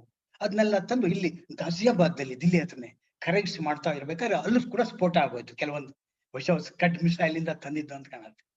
ಸೊ ಹಾಗೆ ಆ ರೀತಿ ತ್ಯಾಜ್ಯಗಳೆಲ್ಲ ಬರ್ತಾ ಇದ್ವು.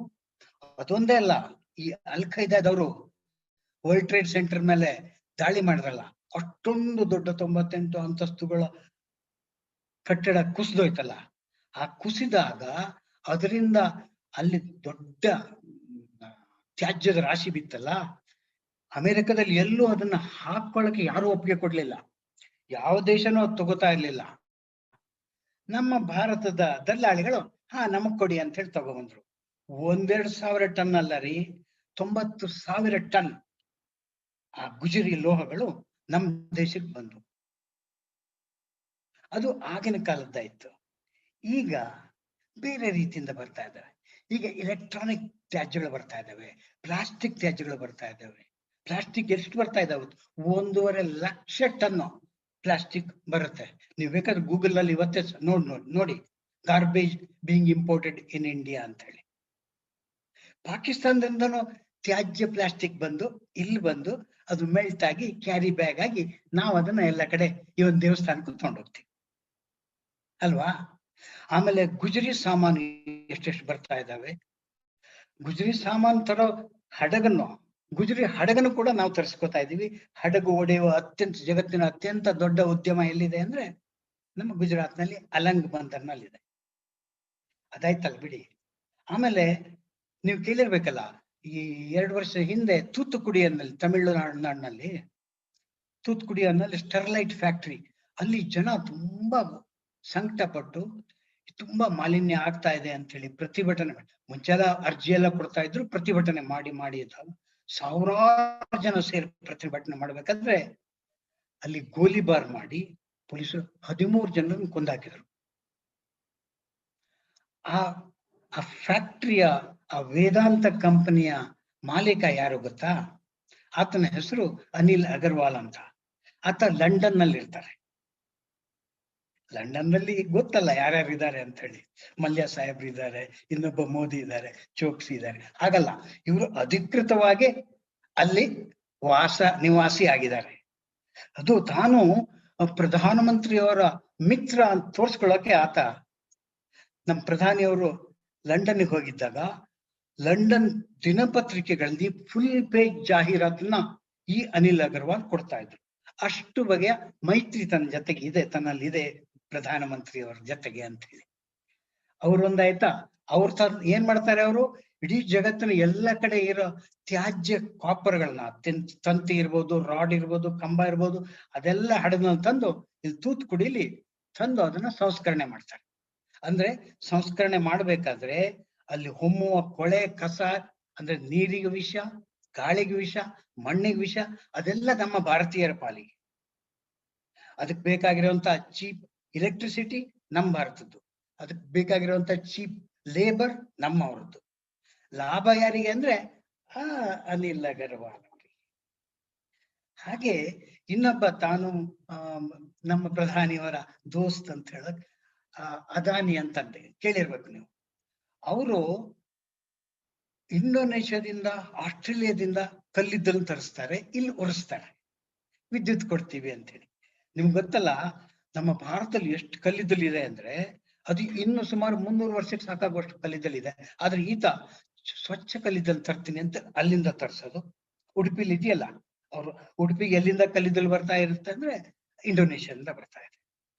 ಆ ಕಲ್ಲಿದ್ದಲಿನಲ್ಲಿರುವಂತ ಕೊಳೆ, ಆ ಹೊಗೆ, ಹಾರು ಬೂದಿ ಎಲ್ಲದೂ ಉಡುಪಿಯವರಿಗೆ. ಲಾಭ ಯಾರಿಗೆ? ಅದಾನಿ ಅವರಿಗೆ.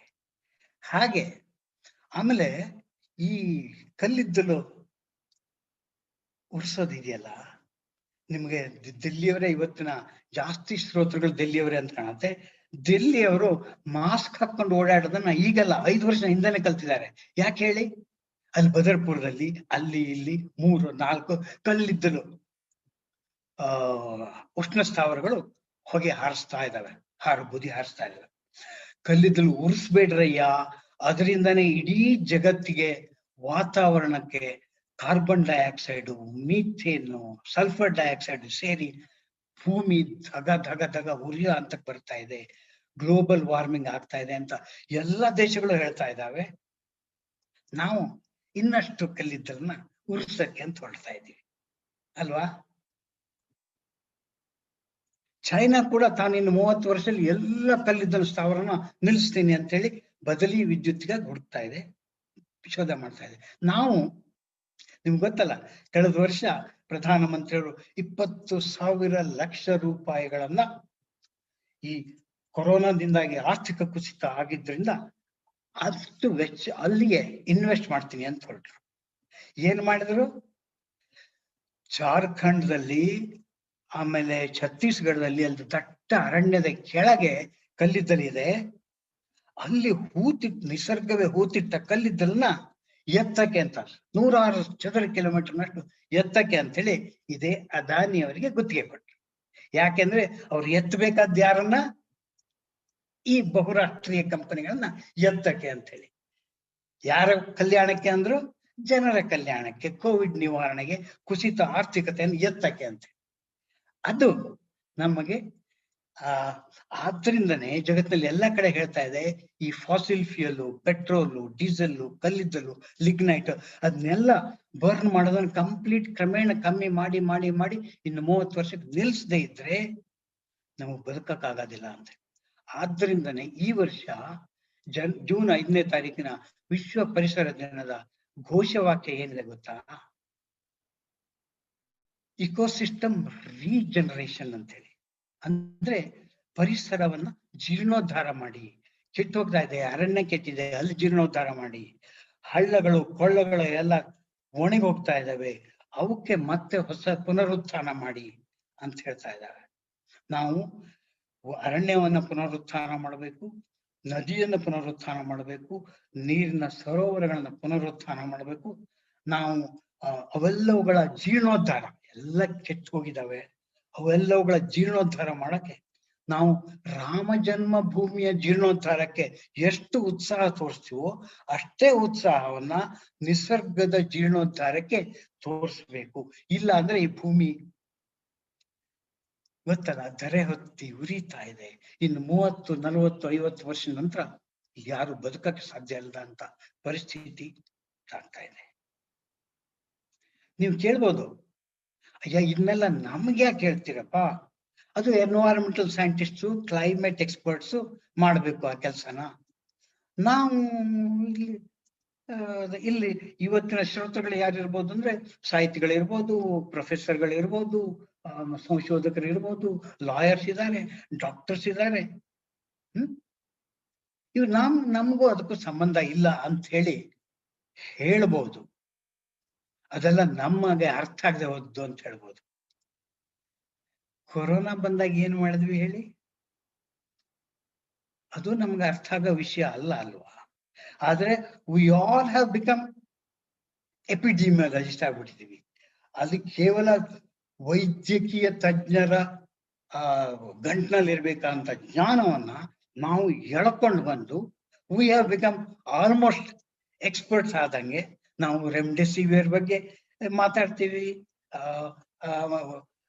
ಪ್ಲಾಸ್ಮಾ ಬಗ್ಗೆ ಮಾತಾಡಕ್ ಶುರು ಮಾಡಿದ್ವಿ, ಆಮೇಲೆ ಡೆಲ್ಟಾ ಪ್ಲಸ್ ಅಂದ್ರೂ ಮಾತಾಡ್ತೀವಿ. ಅದಷ್ಟೇ ಅಲ್ಲ, ನಾವು ಜೆನೆಟಿಕ್ ಮ್ಯೂಟೇಶನ್ ಬಗ್ಗೆ ಮಾತಾಡ್ತೀವಿ, ಸೀಕ್ವೆನ್ಸಿಂಗ್ ಬಗ್ಗೆ ಮಾತಾಡಕ್ ಶುರು ಮಾಡಿದ್ವಿ.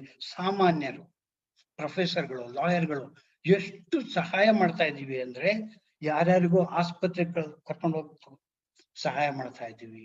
ಯಾರಾದ್ರೂ ದೇಣಿಗೆ ಕೇಳಿದ್ರೆ ಕೊಡ್ತಾ ಇದ್ದೀವಿ. ಮಾಸ್ಕ್ ಎಲ್ಲ ಹಾಕೊಂಡು ಹೆಗಲ ಮೇಲೆ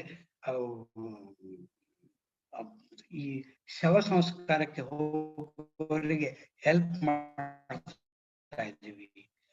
ಆಹಾರ ಪೊಟ್ಟಣ ವಿತರಣೆ ಮಾಡಕ್ಕೆ ಅಂತೇಳಿ ಸಹಾಯ ಮಾಡ್ತಾ ಇದ್ದೀವಿ. ಚರ್ಚೆ ಮಾಡ್ತೀವಿ, ಯಾವ ರೀತಿ ಇಂಜೆಕ್ಷನ್. ನಾವು ಎಕ್ಸ್ಪರ್ಟ್ ಆಗ್ತಾ ಇದ್ದೀವಿ.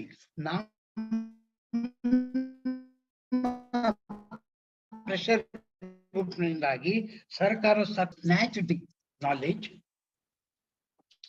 from the fields of the experts.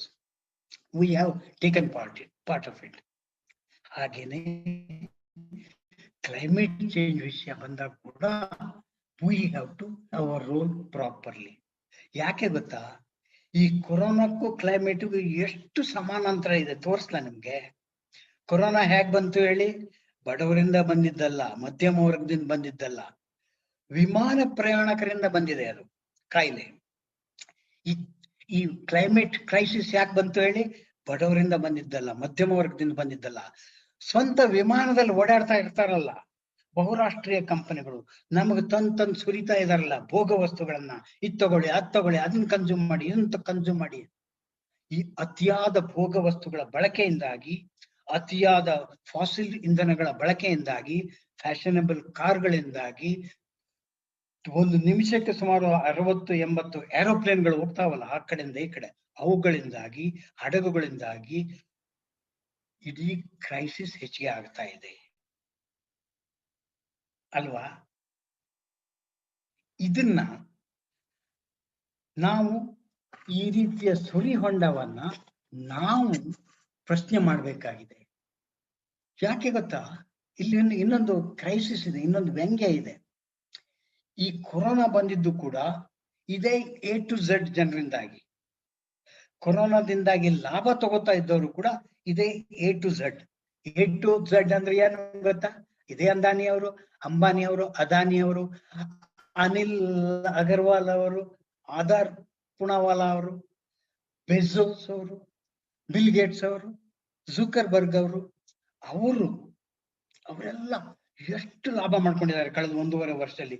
ನಮ್ಮ ಭಾರತದ ಶತಕೋಟ್ಯಾಧೀಶರಂತೂ 35,000 ಕೋಟಿ ರೂಪಾಯಿ ಹೆಚ್ಚು ಆದಾಯ ಗಳಿಸಿದ್ದಾರೆ. ಹೇಗೆ ಗಳಿಸಿದ್ದಾರೆ ಹೇಳಿ? Medical equipment, PPE kits, plastics, ಆಮೇಲೆ ಕಂಪ್ಯೂಟರ್ಸ್, ಲ್ಯಾಪ್ಟಾಪ್ಸ್, ಮೊಬೈಲ್ಸ್, ಆಮೇಲೆ ನೆಟ್ವರ್ಕಿಂಗ್ಸ್, ಅದು ಇದು ತಂದು ಸುರಿದು ನಾವೆಲ್ಲರೂ ಕೂಡ ಇವತ್ತಿನ ಈ ಉಪನ್ಯಾಸ ಕೂಡ ಕಂಪ್ಯೂಟರ್ ಆಧಾರಿತ ಆಗಿದೆ. ನಾವೆಲ್ಲರೂ ಕೂಡ ಅವರ ಬಂದಿಯಾಗಿ ಕೂತ್ಕೊಂಡಿದ್ದೀವಿ ಅಲ್ವಾ? ಈಗ ನೀವು ಕೇಳ್ಬೋದು, ನಾವೇನ್ ಮಾಡಕ್ಕಾಗತ್ತೆ? ಈ ಕ್ರೈಸಿಸ್, ಕ್ಲೈಮೇಟ್ ಕ್ರೈಸಿಸ್, ಅದು ನನಗೆ ಅರ್ಥ ಆಗೋದಿಲ್ಲ. ನನಗೆ ಐಸ್ ಅಲ್ಲೆಲ್ಲೂ ಮೆಲ್ಟ್ ಆಗ್ತಾ ಇದೆ ಅಂತ ಹೇಳ್ತಾ ಇದ್ದಾರೆ. ಪೋಲಾರ್ ಐಸ್ ಕ್ಯಾಪ್ ಮೆಲ್ಟ್ ಆಗ್ತಾ ಇದೆ ಅಂತ. What can I do? ಸಮುದ್ರ ಮಟ್ಟ ಏರ್ತಾ ಇದೆ ಅಂತ. What can I do? ಸೈಕ್ಲೋನ್ಗಳು ಪದೇ ಪದೇ ಬರ್ತಾ ಇದೆ ಅಂತ. What can I do? ಅತಿವೃಷ್ಟಿ ಆಗ್ತಾ ಇದೆಯಂತೆ, ಮೇಘಸ್ಫೋಟ ಆಗ್ತಾ ಇದೆಯಂತೆ. How can I understand? ನಾವೆಲ್ಲ ಸಾಹಿತಿಗಳು, ನಾವೆಲ್ಲ ಪ್ರೊಫೆಸರ್ಗಳು, ನಾವೆಲ್ಲ ಇಕಾನಮಿಸ್ಟ್ಗಳು. ಸ್ವಾಮಿ, ನಾವು ಸಾಹಿತಿಗಳು, ನಮ್ಮಲ್ಲಿ ಎಷ್ಟೆಲ್ಲ ಸಮರ್ಥ ಸಾಹಿತಿಗಳಿದ್ದಾರೆ. ರೆಕಾರ್ಡ್ ದಾಖಲೆ ಮಾಡಿದ ಜ್ಞಾನಪೀಠ ಪ್ರಶಸ್ತಿ ವಿಜೇತರು ಇದ್ದಾರೆ. ಜ್ಞಾನಪೀಠ ಪ್ರಶಸ್ತಿ ಗಳಿಸಕ್ಕೆ ಯೋಗ್ಯರಾದಂತ ಇನ್ನೂ ಅನೇಕ ಕನ್ನಡ ಸಾಹಿತಿಗಳಿದ್ದಾರೆ. ಅವರು ಮನಸ್ಸು ಮಾಡಿದರೆ ಈ ಫ್ಲಡ್ಗಳ ಬಗ್ಗೆ, ಈ ಸೈಕ್ಲೋನ್ಗಳ ಬಗ್ಗೆ, ಈ ಬರುವ ಸಂಕಷ್ಟಗಳ ಬಗ್ಗೆ ಒಂದಾರೋ ಕಥೆ ಬರಿಬಹುದಲ್ಲ, ಕಾದಂಬರಿ ಬರಿಬಹುದಲ್ಲ, ಆಗಾಗ ಪತ್ರಿಕೆಗಳಿಗೆ ಲೇಖನ ಬರಿಬಹುದಲ್ಲ. ನಮ್ ಜವಾಬ್ದಾರಿ ಏನು ಅಂತ ಹೇಳಿ ಸ್ವಲ್ಪ ಅದೇ ಮಹಾ ರಾಕೆಟ್ ಟೆಕ್ನಾಲಜಿ ಏನಲ್ಲ, ಏನೇನ್ ಆಗ್ತಾ ಇದೆ ಅಂತ. ಅಷ್ಟಕ್ಕೂ ಈ ಜ್ಞಾನಪೀಠ, ಕಳೆದ ವರ್ಷ ಜ್ಞಾನಪೀಠ ಪ್ರಶಸ್ತಿ ಯಾರಿಗೆ ಬಂತು ಗೊತ್ತಾ? ಅಮಿತಾವ್ ಘೋಷ್ ಅನ್ನೋರಿಗೆ ಬಂತು. ಅವರೊಂದು ಇಂಗ್ಲಿಷ್ ಕಾದಂಬರಿ ಬರೆದಿದ್ದಾರೆ, ದಿ ಗ್ರೇಟ್ ಡಿರೇಂಜ್ಮೆಂಟ್ ಅಂತ ಹೇಳಿ. ಆ ಕಾದಂಬರಿ ವಿಷಯ ಏನು ಗೊತ್ತಾ? ಆ ಕಾದಂಬರಿ ವಿಷಯ ಇದೇ ಗ್ಲೋಬಲ್ ವಾರ್ಮಿಂಗ್, ಕ್ಲೈಮೇಟ್ ಚೇಂಜ್. ಮೊದಲನೇ ಬಾರಿ ಇಂಗ್ಲಿಷ್ ಕಾದಂಬರಿ ಒಂದಕ್ಕೆ ಜ್ಞಾನಪೀಠ ಪ್ರಶಸ್ತಿ ಬಂತು. ಅದನ್ನ ಮಾದರಿಯಾಗಿ ಇಟ್ಕೊಂಡು, ಅಥವಾ ಅಂತ ಯಾಕೆ ನಾವು ಬರಿಬೇಕು? ಯಾಕಂದ್ರೆ this is the present crisis ಅಂತ ಹೇಳೋದನ್ನ ನಮ್ಮ ಸಾಹಿತಿಗಳು ಬರಿಬಹುದು. ಇನ್ ಲಾಯರ್ಸ್ ಅವರು ಕೇಳ್ಬೋದು, ನಾನೇನ್ ಮಾಡ್ಬೋದು ಇದು ಇಂಥ ವಿಷಯದಲ್ಲಿ ಅಂತ. The most crucial thing is that we have some kind of agreement with the international people. ಆ ಅಗ್ರಿಮೆಂಟ್ ನಾವು ಅರ್ಥ ಮಾಡ್ಕೋಬೇಕು, ನಾವು ಏನ್ ಮಾಡ್ತಾ ಇದೀವಿ ಅಂತ. ಒಂದು ಉದಾಹರಣೆ ಕೊಡ್ತೀನಿ. ಅಲ್ಮಿತ್ರಾ ಪಟೇಲ್ ಅನ್ನೋರು ಇದ್ದಾರೆ ನಮ್ಮ ಬೆಂಗಳೂರಿನಲ್ಲಿ. ಅವರು ಈಗ 80 ವರ್ಷ. ಈಗ 15 ವರ್ಷದಿಂದ ಆಕೆ ಬೆಂಗಳೂರಿನ ಮಹಾನಗರದ ಹೊರದೂಡುವ ತ್ಯಾಜ್ಯದ ರಾಶಿ ಇದೆಯಲ್ಲ, ಆ ತ್ಯಾಜ್ಯದ ರಾಶಿ ಬಗ್ಗೆ ಅದನ್ನು ವಿಲೇವಾರಿ ಮಾಡ್ಬೇಕು ಅಂತ ಹೇಳಿ ಕೇಸ್ ಹಾಕಿದ್ರು. ಸುಪ್ರೀಂ ಕೋರ್ಟ್ ನಲ್ಲಿ ಕೇಸ್ ಹಾಕಿದ್ರು. ಜಡ್ಜ್ಮೆಂಟ್ ಎಷ್ಟು ಒಳ್ಳೆ ಜಡ್ಜ್ಮೆಂಟ್ ಬಂತು ಗೊತ್ತಾ? Any citizen can file A case against even the local health officer who is responsible for disposal of solid waste.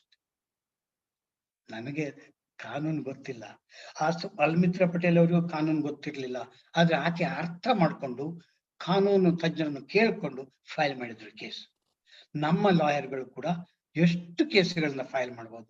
ದಿಲ್ಲಿಲಿ how do they dispose of the waste, ಅದ್ರ ಬಗ್ಗೆ case ಹಾಕ್ಬೋದು.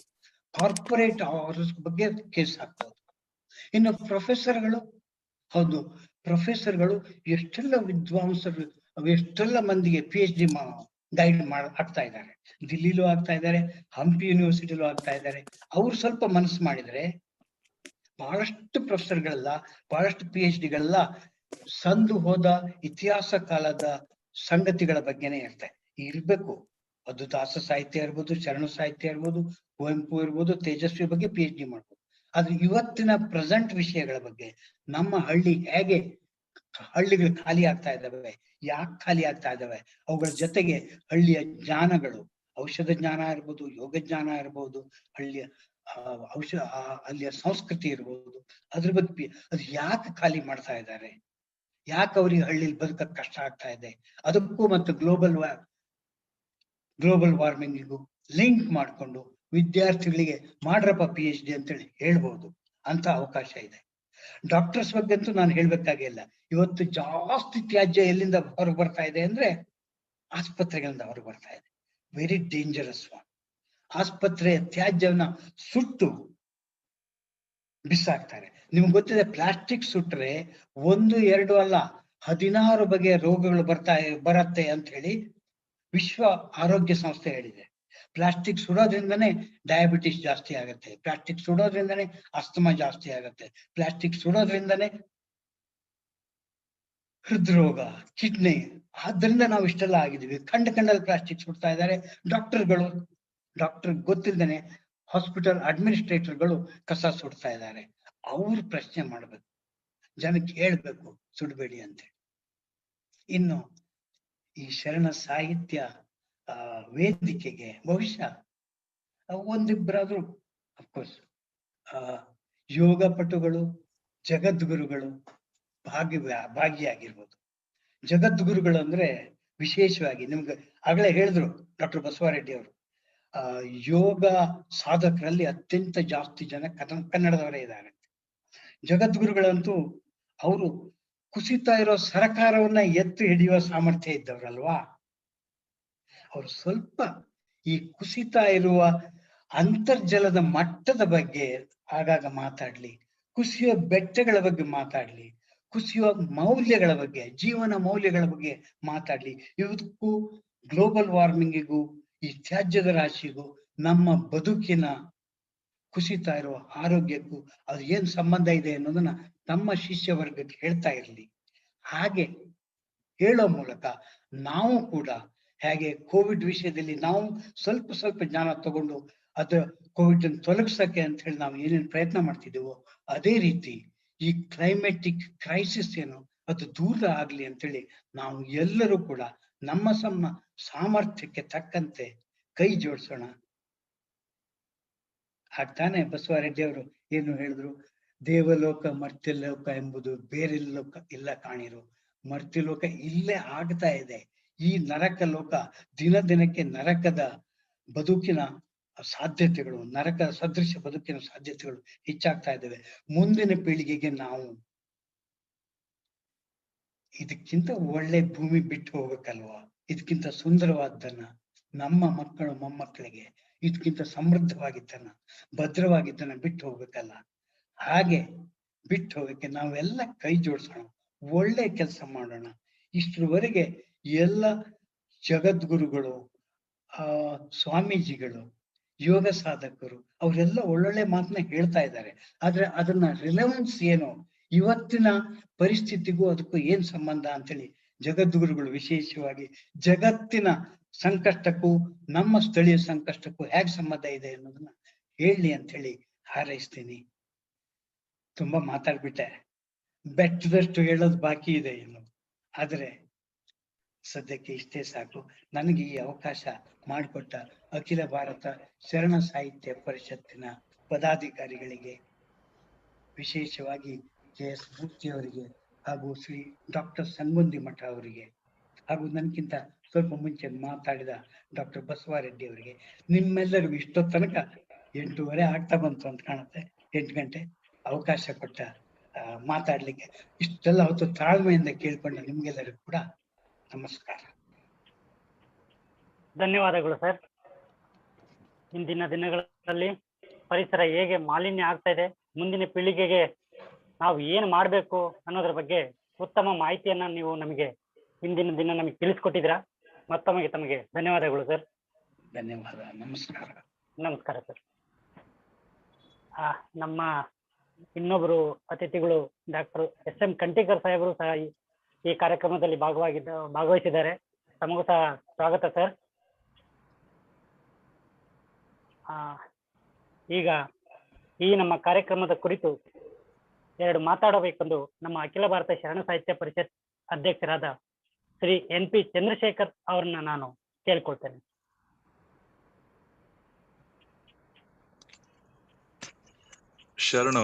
ಶರಣಾರ್ಥಿಗಳು, ಈ ಒಂದು ನಮ್ಮ ಶರಣ ಸಾಹಿತ್ಯ ಪರಿಷತ್ತಿನ ದೆಹಲಿ ಘಟಕದ ಒಂದು ಉಪನ್ಯಾಸ ಮಾಲಿಕೆಯ ವಿಷಯ ಜೀವನ ಮೌಲ್ಯಗಳ ಪ್ರಸಾರ.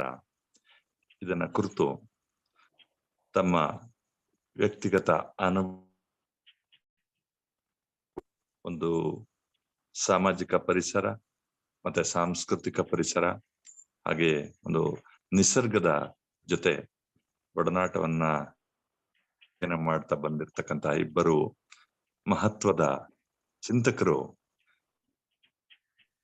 ಸಾಕಷ್ಟು ವಿಚಾರಗಳನ್ನ ಎಳೆ ಎಳೆಯಾಗಿ ಬಿಡಿಸಿ ಹೇಳಿದ್ದಾರೆ. ಯೋಗ ಮತ್ತೆ ಪರಿಸರ ಈ ಎರಡೂ ದಿನಾಚರಣೆಗಳನ್ನ ಈ ಒಂದು ಜೂನ್ ತಿಂಗಳಲ್ಲಿ ಏನು ವಿಶ್ವದಾದ್ಯಂತ ಆಚರಣೆಯನ್ನ ಮಾಡಿದ್ವಿ. ಅದರ ಅಂಗವಾಗಿ ನಾವು ಇವತ್ತು ಈ ಕಾರ್ಯಕ್ರಮವನ್ನ ಹಮ್ಮಿಕೊಂಡಿದ್ವಿ. ಜೀವನ ಮೌಲ್ಯಗಳು ಅಂತ ಅಂದಾಗ ಕಾಲ ಕಾಲಕ್ಕೆ ನಾವು ಅವುಗಳ ವ್ಯಾಖ್ಯಾನ ವ್ಯಾಖ್ಯಾನಗೊಳಿಸ್ಕೊಳ್ಳುವಂತಹ ಒಂದು ಅಗತ್ಯ ಇರ್ತದೆ. ಮೌಲ್ಯಗಳು ಮತ್ತೆ ಮತ್ತೆ ಹೊಸ ಮೌಲ್ಯಗಳನ್ನ ನಾವು ಒಂದು ಅಗತ್ಯ ಬರ್ತದೆ ಅಂತ ನಾನು ಭಾವಿಸ್ತಾ, ಇವತ್ತು ಹಿರಿಯರು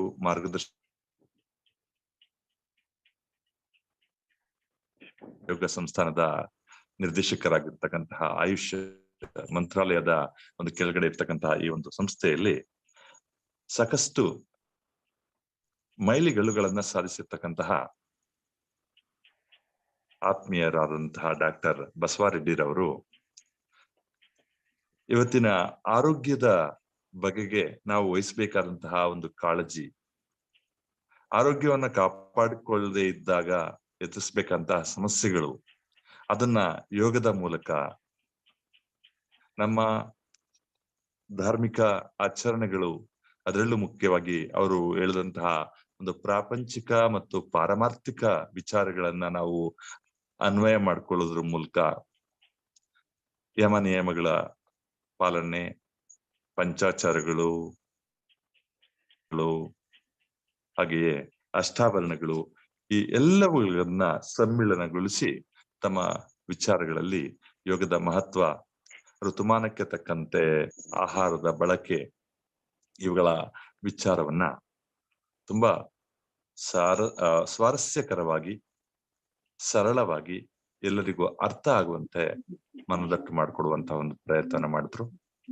ಮುಖ್ಯವಾಗಿ ಅವರ ವೈಯಕ್ತಿಕ ವಿಚಾರಗಳನ್ನ, ವೈಯಕ್ತಿಕ ಅನುಭವಗಳನ್ನ ಹೇಳ್ತಾ, ಅವರು ಹುಟ್ಟು ಬೆಳೆದ ಪರಿಸರ, ಕರ್ನಾಟಕದ ಪರಿಸರ ಇವತ್ತಿಗೂ ಅಂತದೆ. ಶರಣ ಅಂತ ಅನ್ನುವಂತ ಅರ್ಥವನ್ನ ಹೇಳುವಾಗ ಎಲ್ಲ ಜಾತಿ ಸಮುದಾಯಗಳು, ಅದು ಮುಸ್ಲಿಂ ಇರ್ಲಿ ಅಥವಾ ಯಾವುದೇ ಒಂದು ಹಿಂದುಳಿದ ವರ್ಗ ಇರ್ಲಿ, ಯಾರೇ ಇರ್ಲಿ, ಎಲ್ಲರಲ್ಲೂ ಕೂಡ ಆ ಒಂದು ಸಾಧಕ ಭಾವ ಇರ್ತಕ್ಕಂಥ ಸಾಧಕರಾದಂತಹ ಶರಣ ಒಂದು ಮಾತಿನಿಂದ ನಾವು ಗುರುತಿಸಬಹುದು ಅನ್ನುವಂತ ಒಂದು ಮಾತನ್ನ ಅವರು ಹೇಳಿರ್ತಕ್ಕಂತಹ ಒಂದು ಇದನ್ನ ನಾವು ಅಳವಡಿಸ್ಕೊಳ್ಬೇಕು. ಅದು ತುಂಬಾ ಹೆಮ್ಮೆಯ ಒಂದು ಸಂಗತಿ.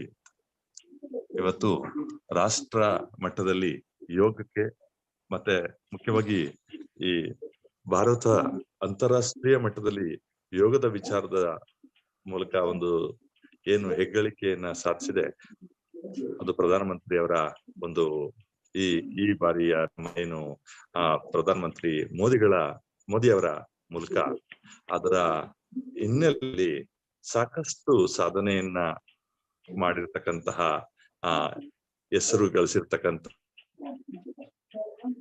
ಒಬ್ಬ ಕನ್ನಡಿಗರಾಗಿ ಅವರು ಮಾಡಿರ್ತಕ್ಕಂಥ ನಿಜಕ್ಕೂ ಕೂಡ ನಮಗೆ ಎಲ್ರಿಗೂ ಕೂಡ ಒಂದು ಹೆಮ್ಮೆಯನ್ನ ತರ್ತಕ್ಕಂಥದ್ದು. ಅವರು ನಮ್ಮ ಈ ಕಾರ್ಯಕ್ರಮದಲ್ಲಿ ತುಂಬಾ ಚೆನ್ನಾಗಿ ವಿಚಾರಗಳನ್ನ ಮಂಡಿಸಿದ್ದಾರೆ.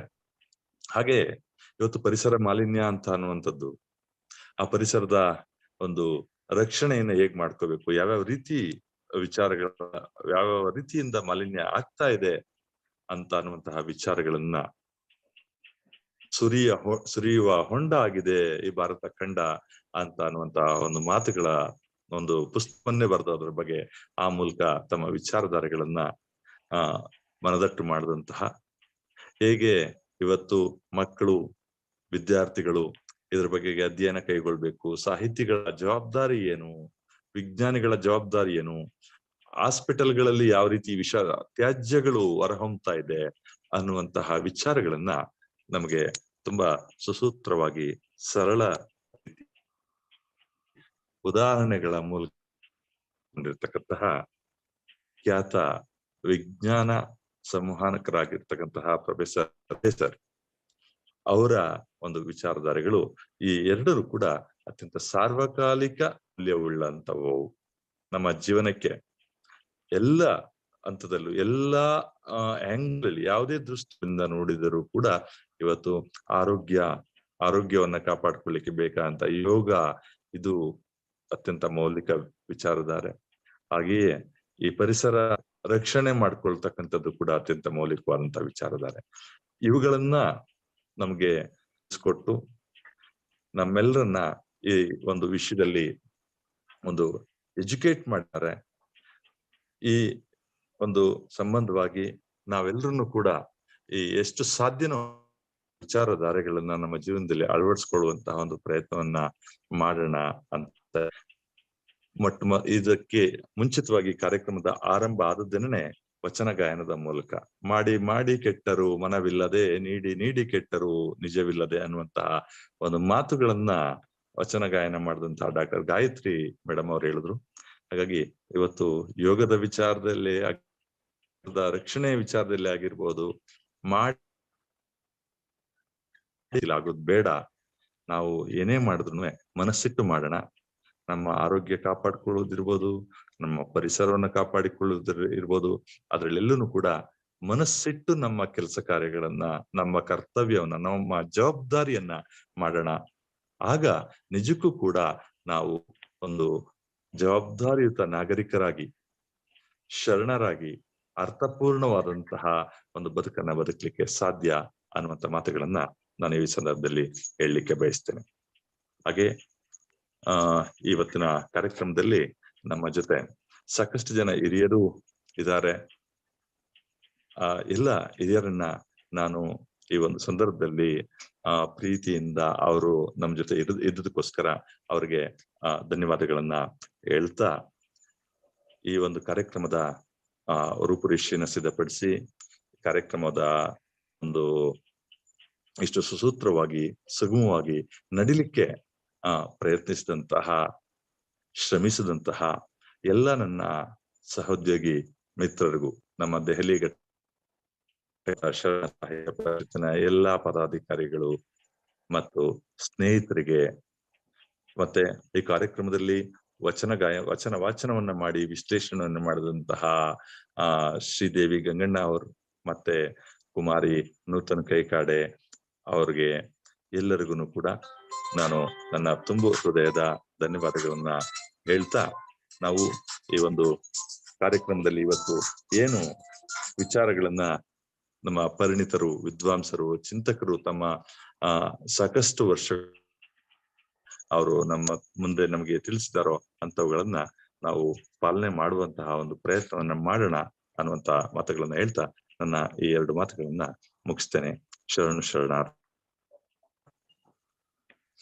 ಧನ್ಯವಾದಗಳು ಸರ್. ಇನ್ನು ಕಾರ್ಯಕ್ರಮದ ಅಂತ್ಯಕ್ಕೆ ಬಂದಿದ್ದೇವೆ. ಕ್ವಶನ್ಸ್ ಇದ್ರೆ ಹೇಳ್ಬೋದು. ಆಮೇಲೆ ಒಂದ್ ನಿಮಿಷ sir, Shobha sir, doctor S M ಆಮೇಲೆ doctor H C Shridhar Reddy sir join ಆಗಿದ್ದಾರೆ. NS deputy director NISD Delhi. ಆಮೇಲೆ air force officer wing commander Yagnaraman ji has joined our program. He is also a yoga practitioner, a music lover, so he is also there.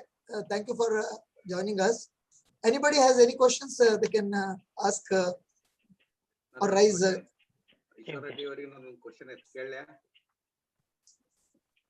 ಕೇಳಿ sir. ಯಾರಾದ್ರೂ question ಇದ್ರೆ ಕೇಳ್ಬೋದು. Short and sweet ಆಗಿರ್ಲಿ. Question ಕೇಳ sound ಬರ್ತಾ ಇದೆ. ಕೇಳಿ ಒಂದು ಶಾರ್ಟ್ ಆಗಿರ್ಲಿ. ಯಾರಿಗೆ ಕೇಳ್ತಾ ಇದ್ರಿ ಅಂತ ಮೆನ್ಷನ್ ಮಾಡಿ. ನಾನು ಪ್ರಭು ಇರ್ಲಿ ನಿಮ್ ಪ್ರಶ್ನೆ. ನಾನು ಪ್ರಭು ಪಾಟೀಲ, ಬಸವರಾಜ ರೆಡ್ಡಿ ಅವರಿಗೆ ಒಂದು ಕ್ವಶನ್ ಕೇಳ್ತಾ ಇದ್ದೇನೆ ಸರ್. ಈಗ ಯೋಗ ಇನ್ಸ್ಟ್ರಕ್ಟರ್ ನೀವು ಟ್ರೈನಿಂಗ್ ಮಾಡ್ತಿರಲ್ಲ ಮೊರಾರ್ಜಿ ದೇಸಾಯಿ ಇನ್ಸ್ಟಿಟ್ಯೂಟ್ ನಲ್ಲಿ, ಅದು ಏನು ಕನ್ನಡ ಭಾಷೆದಲ್ಲಿ ಕರ್ನಾಟಕದವ್ರಿಗೆ ಯಾವ ತರ ಅವಕಾಶ ಸಿಗುತ್ತಾ, ಅಥವಾ ಅವ್ರು ಇನ್ಸ್ಟ್ರಕ್ಟರ್ ಟ್ರೈನ್ ಆಗಿ ನೀವು ಸರ್ಟಿಫಿಕೇಟ್ ಕೊಟ್ಟಿದ್ರು ಅವ್ರು ಅಲ್ಲಿ ಹೋಗಿ ಏನ್ ಮಾಡ್ಬೇಕು, ಇದ್ರ ಬಗ್ಗೆ ಸ್ವಲ್ಪ ಮಾಹಿತಿ ಕೊಟ್ಟರೆ ತುಂಬಾ ಒಳ್ಳೇದು. ಒಂದು ಡೆಲ್ಲಿಗೆ ಬರ್ಬೇಕಾದ್ರೆ ಇಲ್ಲಿ ಹಿಂದಿ ಬರಬೇಕು ಅಥವಾ ಇಂಗ್ಲಿಷ್ ಬರಬೇಕು, ಹೌದಾ? ಅದು ಆದ್ರೆ ಕನ್ನಡದಲ್ಲಿಯೂ ಸಹಿತವಾಗಿ ನಾವು ಅಲ್ಲಿ ಧಾರವಾಡದಲ್ಲಿದ್ದಾಗ ಸುಮಾರು 16-18 ವರ್ಷ ಅಲ್ಲಿ ನಾವು ಮಕ್ಕಳಿಗೆ ಕಲಿಸುವಾಗ ನಾವು ಹಳ್ಳಿಗೆ ಹೋಗಿ ಸ್ಕೂಲ್ಗಳಲ್ಲಿ, ಕಾಲೇಜ್ಗಳಲ್ಲಿ, ಪಂಚಾಯತ್ಗಳಲ್ಲಿ ಎಷ್ಟಾಗುತ್ತೋ ವರ್ಷದಲ್ಲಿ ಒಂದೊಂದು ಕ್ಯಾಂಪ್ ಮಾಡಿ, ಆನಂತರ ಬರೀ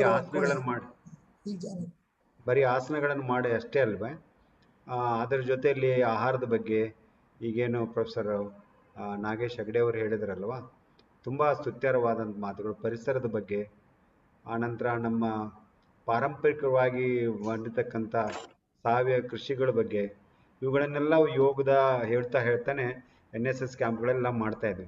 ಆದರೆ ಈಗ ನೀವು ಯೋಗ ಇದು ಎಷ್ಟೇ ಮಾಡಿದ್ರೆ ಈಗ ಒಂಥರ ವ್ಯಾಪಾರೀಕರಣ ಆಗಿದೆ. ಡೆಲ್ಲಿಯಲ್ಲಿ ನಮ್ಮ ವಿದ್ಯಾರ್ಥಿಗಳು ಒಂದು ಕ್ಲಾಸ್ ತಗೋಬೇಕಾದ್ರೆ ಒಂದು ತಿಂಗಳಿಗೆ ಒಬ್ಬ ವ್ಯಕ್ತಿಗೆ 8,000ದಿಂದ 12,000 ರೂಪಾಯಿ ನಮ್ಮ ಇನ್ಸ್ಟಿಟ್ಯೂಟದ ವಿದ್ಯಾರ್ಥಿಗಳು ಅಷ್ಟು ಚಾರ್ಜ್ ಮಾಡ್ತಾರೆ. ಡೆಲ್ಲಿ ಇದು ಮೆಟ್ರೋಪಾಲಿಟನ್ ಸಿಟಿ. ಅದರಲ್ಲಿ ನೀವು ಧಾರವಾಡ ಅಂತ ಸಣ್ಣ ಶಾಲೆಗಳಲ್ಲಿ ಅಥವಾ ಒಂದು ಹಳ್ಳಿಗಳಲ್ಲಿ ಸುಮಾರು ಈಗ 6ರಿಂದ 12,000. ಈಗ ಆಯುಷ್ಮಾನ್ ಭಾರತದಲ್ಲಿ 1,25,000 ಹೆಲ್ತ್ ಕೇರ್ ಸೆಂಟರ್ಸ್ಗಳನ್ನು ಪ್ರಾರಂಭ ಮಾಡ್ತಾ ಇದ್ದಾರೆ. ಅದರಲ್ಲೆಲ್ಲವಲ್ಲಿಯೂ ಸಹಿತ ಯೋಗವನ್ನು ಕಂಪಲ್ಸರಿಯಾಗಿ ಮಾಡ್ತಾ ಇದ್ದಾರೆ. ಸೊ ಅಲ್ಲಿ ಸುಮಾರು 12,000 ಒಂದು ತಿಂಗಳಿಗೆ 2-3 ಗಂಟೆಗಳ ಪ್ರತಿನಿತ್ಯ ಮಾಡಿದರೆ 12,000ಗಳನ್ನು ಕೊಡ್ತಾ ಇದ್ದಾರೆ. ಅದಕ್ಕೆ ನೀವು ಏನಾದರೂ ಡಿಪ್ಲೊಮಾ ಮಾಡಿದರೆ ಭಾರತ ಸರ್ಕಾರದ ಯೋಗ ಸರ್ಟಿಫಿಕೇಶನ್ ವೆಲ್ನೆಸ್ ಇನ್ಸ್ಟ್ರಕ್ಟರ್ ಅಂತ ನೀವು ಕನ್ನಡದಲ್ಲೇ ಬರಿಬೋದು. ನೀವು ಹಿಂದಿ ಇಂಗ್ಲೀಷ್ ಇರ್ತದೆ, ನೀವು ಕನ್ನಡದಲ್ಲಿಯೂ ಬರೀಲಿಕ್ಕೆ ಅವಕಾಶ ಮಾಡಿಕೊಟ್ಟಿದ್ದು ಯಾವುದೇ ಭಾಷೆಯಲ್ಲಿದ್ರು. ಕನ್ನಡದಲ್ಲಿಯೇ ಇರ್ತಕ್ಕಂಥ ಬೋಧಕರನ್ನ, ಕನ್ನಡದಲ್ಲೇ ಇರ್ತಕ್ಕಂಥ ಪರೀಕ್ಷಕರನ್ನೆಲ್ಲ ನಿಯುಕ್ತಿ ಮಾಡಿ ಕನ್ನಡದಲ್ಲೇ ನಾವು ಮಾಡಿಸ್ಕೊಡ್ತೀವಿ. ಅದರ ಜವಾಬ್ದಾರಿ ನಂದು. ಹಾಗೆ ಬರೀ ಕನ್ನಡದಲ್ಲೇ ಅಷ್ಟೇ ಅಲ್ಲ, ಬೇರೆ ಬೇರೆ ಭಾಷೆಗಳಲ್ಲಿ. ಇವನ್ ನಾವು ಜಪಾನದಲ್ಲಿ ಹೋದರೆ ಜಪಾನ್ ಭಾಷೆಯಲ್ಲಿ, ಸೌದಿ ಅರೇಬಿಯಾದಲ್ಲಿ ಮೊನ್ನೆ ಪ್ರಾರಂಭ ಮಾಡಿದಾಗ ಅರೇಬಿಕ್ ಭಾಷೆಯಲ್ಲೇ ನಾವು ಪರೀಕ್ಷೆಗಳನ್ನು ನಡೆಸ್ತಕ್ಕಂಥ ಇವುಗಳನ್ನೆಲ್ಲ ಪ್ರಾರಂಭ ಮಾಡಿದ್ದೀವಿ. ಹೀಗಾಗಿ ನಮ್ಮ ಕನ್ನಡಿಗರು ಕನ್ನಡದಲ್ಲೇ ಕಲೀಲಿ. ಆದರೆ ನೀವು ಇಲ್ಲಿ ಬೇರೆ ಬೇರೆ ದೇಶಗಳಿಗೆಲ್ಲ ಹೋಗ್ಬೇಕಂದ್ರೆ ನಿಮಗೆ ಇಂಗ್ಲೀಷು ಅಥವಾ ಈ ಉತ್ತರ ಭಾರತದಲ್ಲಿ ಬರಬೇಕಾದ್ರೆ ಹಿಂದಿಯ ಜ್ಞಾನ ಬೇಕಾಗ್ತದೆ. ನಿಮ್ಮ ಇಚ್ಛೆ ಅದು, ಇಲ್ಲಿ ಬರಬೇಕಾದ್ರೆ ಅಷ್ಟು ಜ್ಞಾನ ಬೇಕಾಗ್ತದೆ ಎಷ್ಟೇ ಬಂತು. ಅದಕ್ಕೆ ನೀವು ಯಾವುದೇ ರೀತಿಯಿಂದ ಸರಿಯಾಗಿ ಬರೆದು ಕೊಟ್ಟರೆ ನಾನು ಖಂಡಿತ ನನ್ನ ವ್ಯಾಪ್ತಿಯಲ್ಲಿ ಬರ್ತಕ್ಕಂಥ ಯಾವುದೇ ಕಾರ್ಯವನ್ನು ಸಂಪೂರ್ಣವಾಗಿ ಮಾಡಿಕೊಡ್ತಾ ಇದ್ದೀನಿ. ಓಕೆ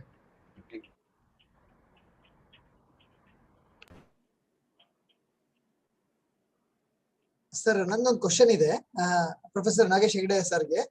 ಸರ್, ಪ್ರತಿಯೊಬ್ಬ ಭಾರತದ ಪ್ರಜೆಗೆ ಕಂಪಲ್ಸರಿ 5 ಅಥವಾ 10 ಗಿಡಗಳನ್ನು ನೆಡುವಂತ ಒಂದು ರೂಲ್ ಮಾಡಿದ್ರೆ ಅಥವಾ ಇನ್ಸೆಂಟಿವ್ ಸ್ಕೀಮ್ ಮಾಡಿದ್ರೆ, ವ್ಯಾಕ್ಸಿನ್ ಫ್ರೀ ಅಥವಾ ಮೆಡಿಸಿನ್ ಫ್ರೀ ಆ ತರ ಏನಾದ್ರು ಮಾಡಿದ್ರೆ ಏನಾದ್ರು ಅನುಕೂಲ ಆಗ್ಬೋದಾ ಸರ್?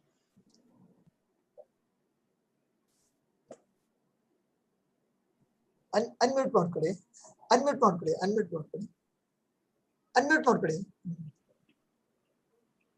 ಮಾಡಿದ್ರೆ ಏನ್ ಕೊಡ್ತೀರಿ? ಸರ್ಟಿಫಿಕೇಟ್ ಕೊಡ್ತೀರಾ? ಸರ್ಟಿಫಿಕೇಟ್ ನಾನು ಎಲ್ಲಿಂದ ಬೇಕಾದ್ರೂ ತಗೋಬಹುದು. ನೆಟ್ರು ತಗೋಬಹುದು, ನೆಡದೇನು ತಗೋಬಹುದು. ನೆಟ್ರು ಕೂಡ ಅದ್ ಗಿಡ ಆಗತ್ತೆ, ಅದ್ ಮರ ಆಗತ್ತೆ, ಅದ್ ಮರ ಆಗಿ ತನ್ನ ಇರತ್ತೆ ಅಂತ. ನಮ್ಮ ದೇಶದಲ್ಲಿ ಕಾನೂನುಗಳು ಹಾಗೂ ಈ ರೀತಿಯ ಪ್ರೋತ್ಸಾಹಧನಗಳು ಎಷ್ಟಿದಾವೆ ಅಂದ್ರೆ, ಅದ್ರ ಅನ್ಲೆಸ್ ವಿ ಚೇಂಜ್, ನಮ್ಮ ಪೇರೆಂಟ್ಸ್ ಆಗಿ ನಾವು ಮಕ್ಕಳಿಗೆ ಆ ರೀತಿಯ ಜವಾಬ್ದಾರಿಯನ್ನು ತಿಳಿಸದೇ ಇದ್ರೆ ಯಾವುದೇ ರೀತಿ ಪ್ರೋತ್ಸಾಹ ಆಗ್ಲಿ ಕಾನೂನಾಗ್ಲಿ ಕೆಲಸ ಮಾಡೋದಿಲ್ಲ. ಅದು ನಮ್ಮ ಒಳಗಿಂದನೇ ಬರಬೇಕು ಅಲ್ವಾ? ಹಾಗಾಗಿ ಆಮೇಲೆ ಗಿಡ ಮರ ನೆಡ್ತೀವಿ ಅಂತ ಎಲ್ಲರೂ ಹೇಳ್ತಾ ಇದ್ದಾರೆ. ಗಿಡ ಮರ ಒಂದೇ ಅಲ್ಲ, ನಮಗೆ ಸಮಸ್ಯೆಗಳು 106 ಇದಾವೆ. ನಮ್ಮ ಕೆರೆಗಳು ಹೂಳು ತುಂಬಿಕೊಂಡಿದ್ದಾವೆ, ಅಲ್ಲಿ ಗಿಡ ನೆಟ್ರೆ ಏನು ಪ್ರಯೋಜನ ಆಗೋದಿಲ್ಲ ಅಲ್ವಾ? ನಮ್ಮ ಬೆಂಗಳೂರಿನಷ್ಟೇ ದೊಡ್ಡ ಜಾಗದಲ್ಲಿ ಕಸದ ರಾಶಿ ತುಂಬಿಕೊಂಡಿದೆ, ಅದು ಆಗೋದಿಲ್ಲ. ಅವೆಲ್ಲ ಗಿಡ ನೆಡೋದ್ರಿಂದ ವಾಸಿ ಆಗೋದಿಲ್ಲ. 10 ಬೇರೆ ಬೇರೆ ಆಯಾಮಗಳಿದಾವೆ. ಪರಿಸರದ ಸಂಕಟವನ್ನ ಬೇರೆ ಬೇರೆ ಆಂಗಲ್ಗಳಲ್ಲಿ ನೋಡಿ ಅದಕ್ಕೆ ಸೂಕ್ತವಾದ ಪರಿಹಾರ ತಗೋಬೇಕು, ಗಿಡನೂ ನೆಡಬೇಕು. Thank you sir. Thank you. ಧನ್ಯವಾದಗಳು. ಈ ಇನ್ಸೆಂಟಿವ್ ಅಂತಕ್ಕಂಥದ್ದು ಏನಿದೆ ಅಲ್ವಾ, ಅದರಿಂದ ಹೊರಗೆ ಬರ್ಬೇಕಷ್ಟೇ. ಅದು ಒಂಥರ ಲಂಚನೆ ಅದು. ಎಲ್ಲ ಇದರಲ್ಲಿ ಇನ್ಸೆಂಟಿವ್ ಕೊಟ್ರೆ ಮಾಡ್ತಾರೆ ಅಂತೇಳಿ ಅದು ಪ್ರೇರಣೆ ಎಲ್ಲಿವರೆಗೆ ಆಗೋದಿಲ್ಲ. ಮನಪೂರ್ತಿಯಾಗಿ ನಾವೇನು ಆಚರಣೆ ಮಾಡೋದಿಲ್ಲ, ಅದು ಯಾವಾಗ್ಲೂ ಶಾಶ್ವತವಾಗಿ ನಿಲ್ಲೋದಿಲ್ಲ. ಸುಮ್ಮನೆ ಹಾಗೆ ಆ ಗಿಡಗಳು ಮರವಾಗಿ ಬೆಳಿತಾರ ಅನ್ನೋ ಗ್ಯಾರಂಟಿ ಇಲ್ಲ ಇನ್ಸೆಂಟಿವ್ ತಗೊಂಡು ಬೆಳೆಸಿದ್ರೆ. ಅದಕ್ಕೆ ಅದನ್ನ ನಾವು ಪ್ರೇರಣಾದಾಯಕವಾಗಿ ಮಾಡ್ಬೇಕು. ಇಂದಲ್ಲ ನಾಳೆ ಅವಶ್ಯಕತೆ ಬಂದಾಗ ಮಾಡ್ಲೇಬೇಕು. ಈಗಾಗಲೇ ಹೇಳಿದಂಗೆ ಕೊರೋನಾದಲ್ಲಿ ನಾವು ಎಷ್ಟೇ ಹೇಳಿದ್ರು ನಾವು ಸ್ವಂತ ಎಷ್ಟು ಮಾಡ್ತಾ ಇದೀವಿ ಹೇಳಿ, ಜೀವಕ್ಕೆ ಅಪಾಯಕ್ಕೆ ಬಂದಾಗ ಅದು ತಂತಾನೆ ಆಗ್ತದೆ. ಅದಕ್ಕೆ ಪ್ರೇರಣೆ ಮಾಡ್ತಕ್ಕಂಥದ್ದು ನಮ್ಮ ಕರ್ತವ್ಯ. ಇನ್ಸೆಂಟಿವ್ ಅನ್ನೋದಕ್ಕೆ ನಾನು ಯಾವಾಗ್ಲೂ ಒಂಥರ ಲಂಚ, ಅದನ್ನ ಮಾಡಬಾರ್ದು ಅಷ್ಟೇ. ಇನ್ನೊಂದು ಕ್ವಶನ್ ಡಾಕ್ಟರ್ ಈಶ್ವರ್ ಬಸವರೆಡ್ಡಿ ಅವರಿಗೆ. ಪ್ರೈಮರಿ ಶಿಕ್ಷಣದಿಂದನೇ ಯೋಗದ ಬಗ್ಗೆ ಐಚ್ಛಿಕ ವಿಷಯವಾಗಿ ಅಥವಾ ಕಂಪಲ್ಸರಿ ವಿಷಯವಾಗಿ ಏನಾದ್ರು ಇಂಟ್ರೊಡ್ಯೂಸ್ ಮಾಡ್ಬೋದಾ ಸರ್? ಅನೇಕ ಇಲ್ಲ, ಇಂಟ್ರೊಡ್ಯೂಸ್ ಅಂದ್ರೆ ಈಗ ಮೊಟ್ಟ ಮೊದಲೇದಾಗಿ ನಾವು ಈಗ ಟೀಚರ್ಸ್ ಟ್ರೈನಿಂಗ್ ಪ್ರೋಗ್ರಾಮ್ಸ್ ಅಂತಿದ್ದೇವೆ. ಶಿಶು ವಿಹಾರದಿಂದ ಹಿಡಿದು ಎಲ್ಲ 13 NCT national council for teacher education ಅಲ್ಲಿ 13ಕ್ಕಿಂತ ಹೆಚ್ಚು ಟೀಚರ್ ಎಜುಕೇಶನ್ ಪ್ರೋಗ್ರಾಮ್ ಇದೆ. ಅದರಲ್ಲಿ ಒಂದು ಯೋಗವನ್ನ ಕಂಪಲ್ಸರಿ. ಯೋಗ ಅಂದ್ರೆ ನಾವು ಅದನ್ನ ಕೆಲವು ಜನ ಈಗ ನಾವು ಅಲ್ಲಿ ಇಂಟ್ರೊಡ್ಯೂಸ್ ಮಾಡುವುದನ್ನು ಒಂದು ಮುಖ್ಯವಾಗಿ ಆರೋಗ್ಯ ಮತ್ತು ವೆಲ್ನೆಸ್ ಅಂತ, ಆರೋಗ್ಯ ಮತ್ತು ಇದಕ್ಕಾರವಾಗಿ ಮಾಡಿದ್ದೀವಿ. ಅಲ್ಲಿ ನಾವು ಮುಖ್ಯವಾಗಿ 5 ಅಂಶಗಳು, ಒಂದು ಈ ಯಮ ನಿಯಮಗಳ ಬಗ್ಗೆ, ಆನಂತರ ನೈತಿಕ ಇವುಗಳ ಬಗ್ಗೆ ಸ್ವಲ್ಪ ಕಥೆಯ ರೂಪದಲ್ಲಿ ಬಾಯಲ್ ನೆಕ್ಸ್ಟ್ ಆಸನ, ಪ್ರಾಣಾಯಾಮ ಮತ್ತು ಧ್ಯಾನ. ಅದು ವಿಶೇಷವಾಗಿ ವಯಸ್ಕರಿಗೆ ಬಂದಾಗ ಎಂಡೋಕ್ರೈನಲ್ ಸಿಸ್ಟಮ್ ಮೇಲೆ ಆಗ್ತಕ್ಕಂಥ ಪರಿಣಾಮಗಳು ಮತ್ತು ಈ autonomous nervous system stress anxiety ಏನಾಗ್ತಾ ಇದೆ ಅಲ್ವಾ, ಅದರ ಮೇಲೆ ಆಗ್ತಕ್ಕಂಥ ದುಷ್ಪರಿಣಾಮಗಳು. ಈಗ 12ನೇ ವರ್ಗದವರೆಗೆ NCT ಎಲ್ಲ ಸಿಲೆಬಸ್ ತಗೊಂಡು ಬಂದಿದ್ದೀವಿ. ಹಾಗೆ ಎಲ್ಲ ಟೀಚರ್ಸ್ಗೂ ಒಂದು ಸಾಮಾನ್ಯ ಪರಿಜ್ಞಾನ. ನಂದೇನು ಒಂದು ವಿನಂತಿ ಅಂದ್ರೆ, ಯೋಗವನ್ನ ಯಾವುದೇ ಒಂದು ಕೆಲವು ಜನ ರಾಜಕಾರಣಿಗಳಾಗಿರ್ಬೋದು, ಬೇರೆ ಬೇರೆರಾಗಿರ್ಬೋದು, ಅದನ್ನ ಒಂದು ಧರ್ಮಕ್ಕೆ ಸೀಮಿತವಾಗಿಸುತ್ತೆ. ಅದನ್ನ ಒಂದು ಕೇವಲ ತತ್ವಜ್ಞಾನ ಅಥವಾ ಒಂದು ದರ್ಶನದ ಒಂದು ಷಡ್ದರ್ಶನಗಳಲ್ಲಿ ಒಂದಾಗಿನೇ ನೋಡದೇನೆ ಯೋಗದ ವಿಸ್ತೃತ ಆಯಾಮಗಳನ್ನು ನೋಡಿ ಅದು ಮಾನವ ಕಲ್ಯಾಣಕ್ಕಾಗಿ, ಮಾನವ ಆರೋಗ್ಯಕ್ಕಾಗಿ ದಿಸೆಯಲ್ಲಿ ನಾವು ನೋಡಿ ಅದನ್ನ ಪಠ್ಯದಲ್ಲಿಯೂ ಅದೇ ರೀತಿಯಾಗಿ ಅಳವಡಿಸಿದ್ರೆ ಅದರಿಂದ ಎಲ್ಲರಿಗೂ ಉಪಯೋಗ ಆಗ್ತದೆ. ಆ ರೀತಿಯ ಕ್ರಮಗಳನ್ನು ನಮ್ಗೆ ಎಷ್ಟು ಸಾಧ್ಯವಾಗ್ತದೆ. ಸರ್, ನಂದೊಂದು ಪ್ರಶ್ನೆ ಇದೆ, ಕೇಳ್ಬೋದಾ? ನಾಗೇಶ್ ಹೆಗಡೆ ಅವರಿಗೆ ಶಾಲಾ ಹಂತದಲ್ಲೇನೆ ಇಕೋ ಕ್ಲಬ್ ಅನ್ನ ಕಡ್ಡಾಯ ಅಂತ ಮಾಡಿ ಅದು ಕೇವಲ ಕಾಟಾಚಾರಕ್ಕಾಗದೇನೆ ಅನುಷ್ಠಾನ ವ್ಯವಸ್ಥೆಯನ್ನ ಆಗಬಹುದಾ ಸರ್? ಅದಕ್ಕೆ ಒಂದು ಸದೃಢವಾಗಿರ್ತಕ್ಕಂಥ ವ್ಯವಸ್ಥೆ ಆದ್ರೆ ಚೆನ್ನಾಗಿರುತ್ತೆ ಅಂತ. ಪ್ರಾಥಮಿಕ ಮತ್ತು ಎಲ್ಲ ಶಾಲೆಗಳಲ್ಲೂ ಕೂಡ ಇಕೋ ಕ್ಲಬ್ ಅಂತಕ್ಕಂಥದ್ದು ಇಕೋ ಕ್ಲಬ್ ಅದಾದ್ರೆ ಬಹುಶಃ ನಾವು ಹೇಳಿದಾಗ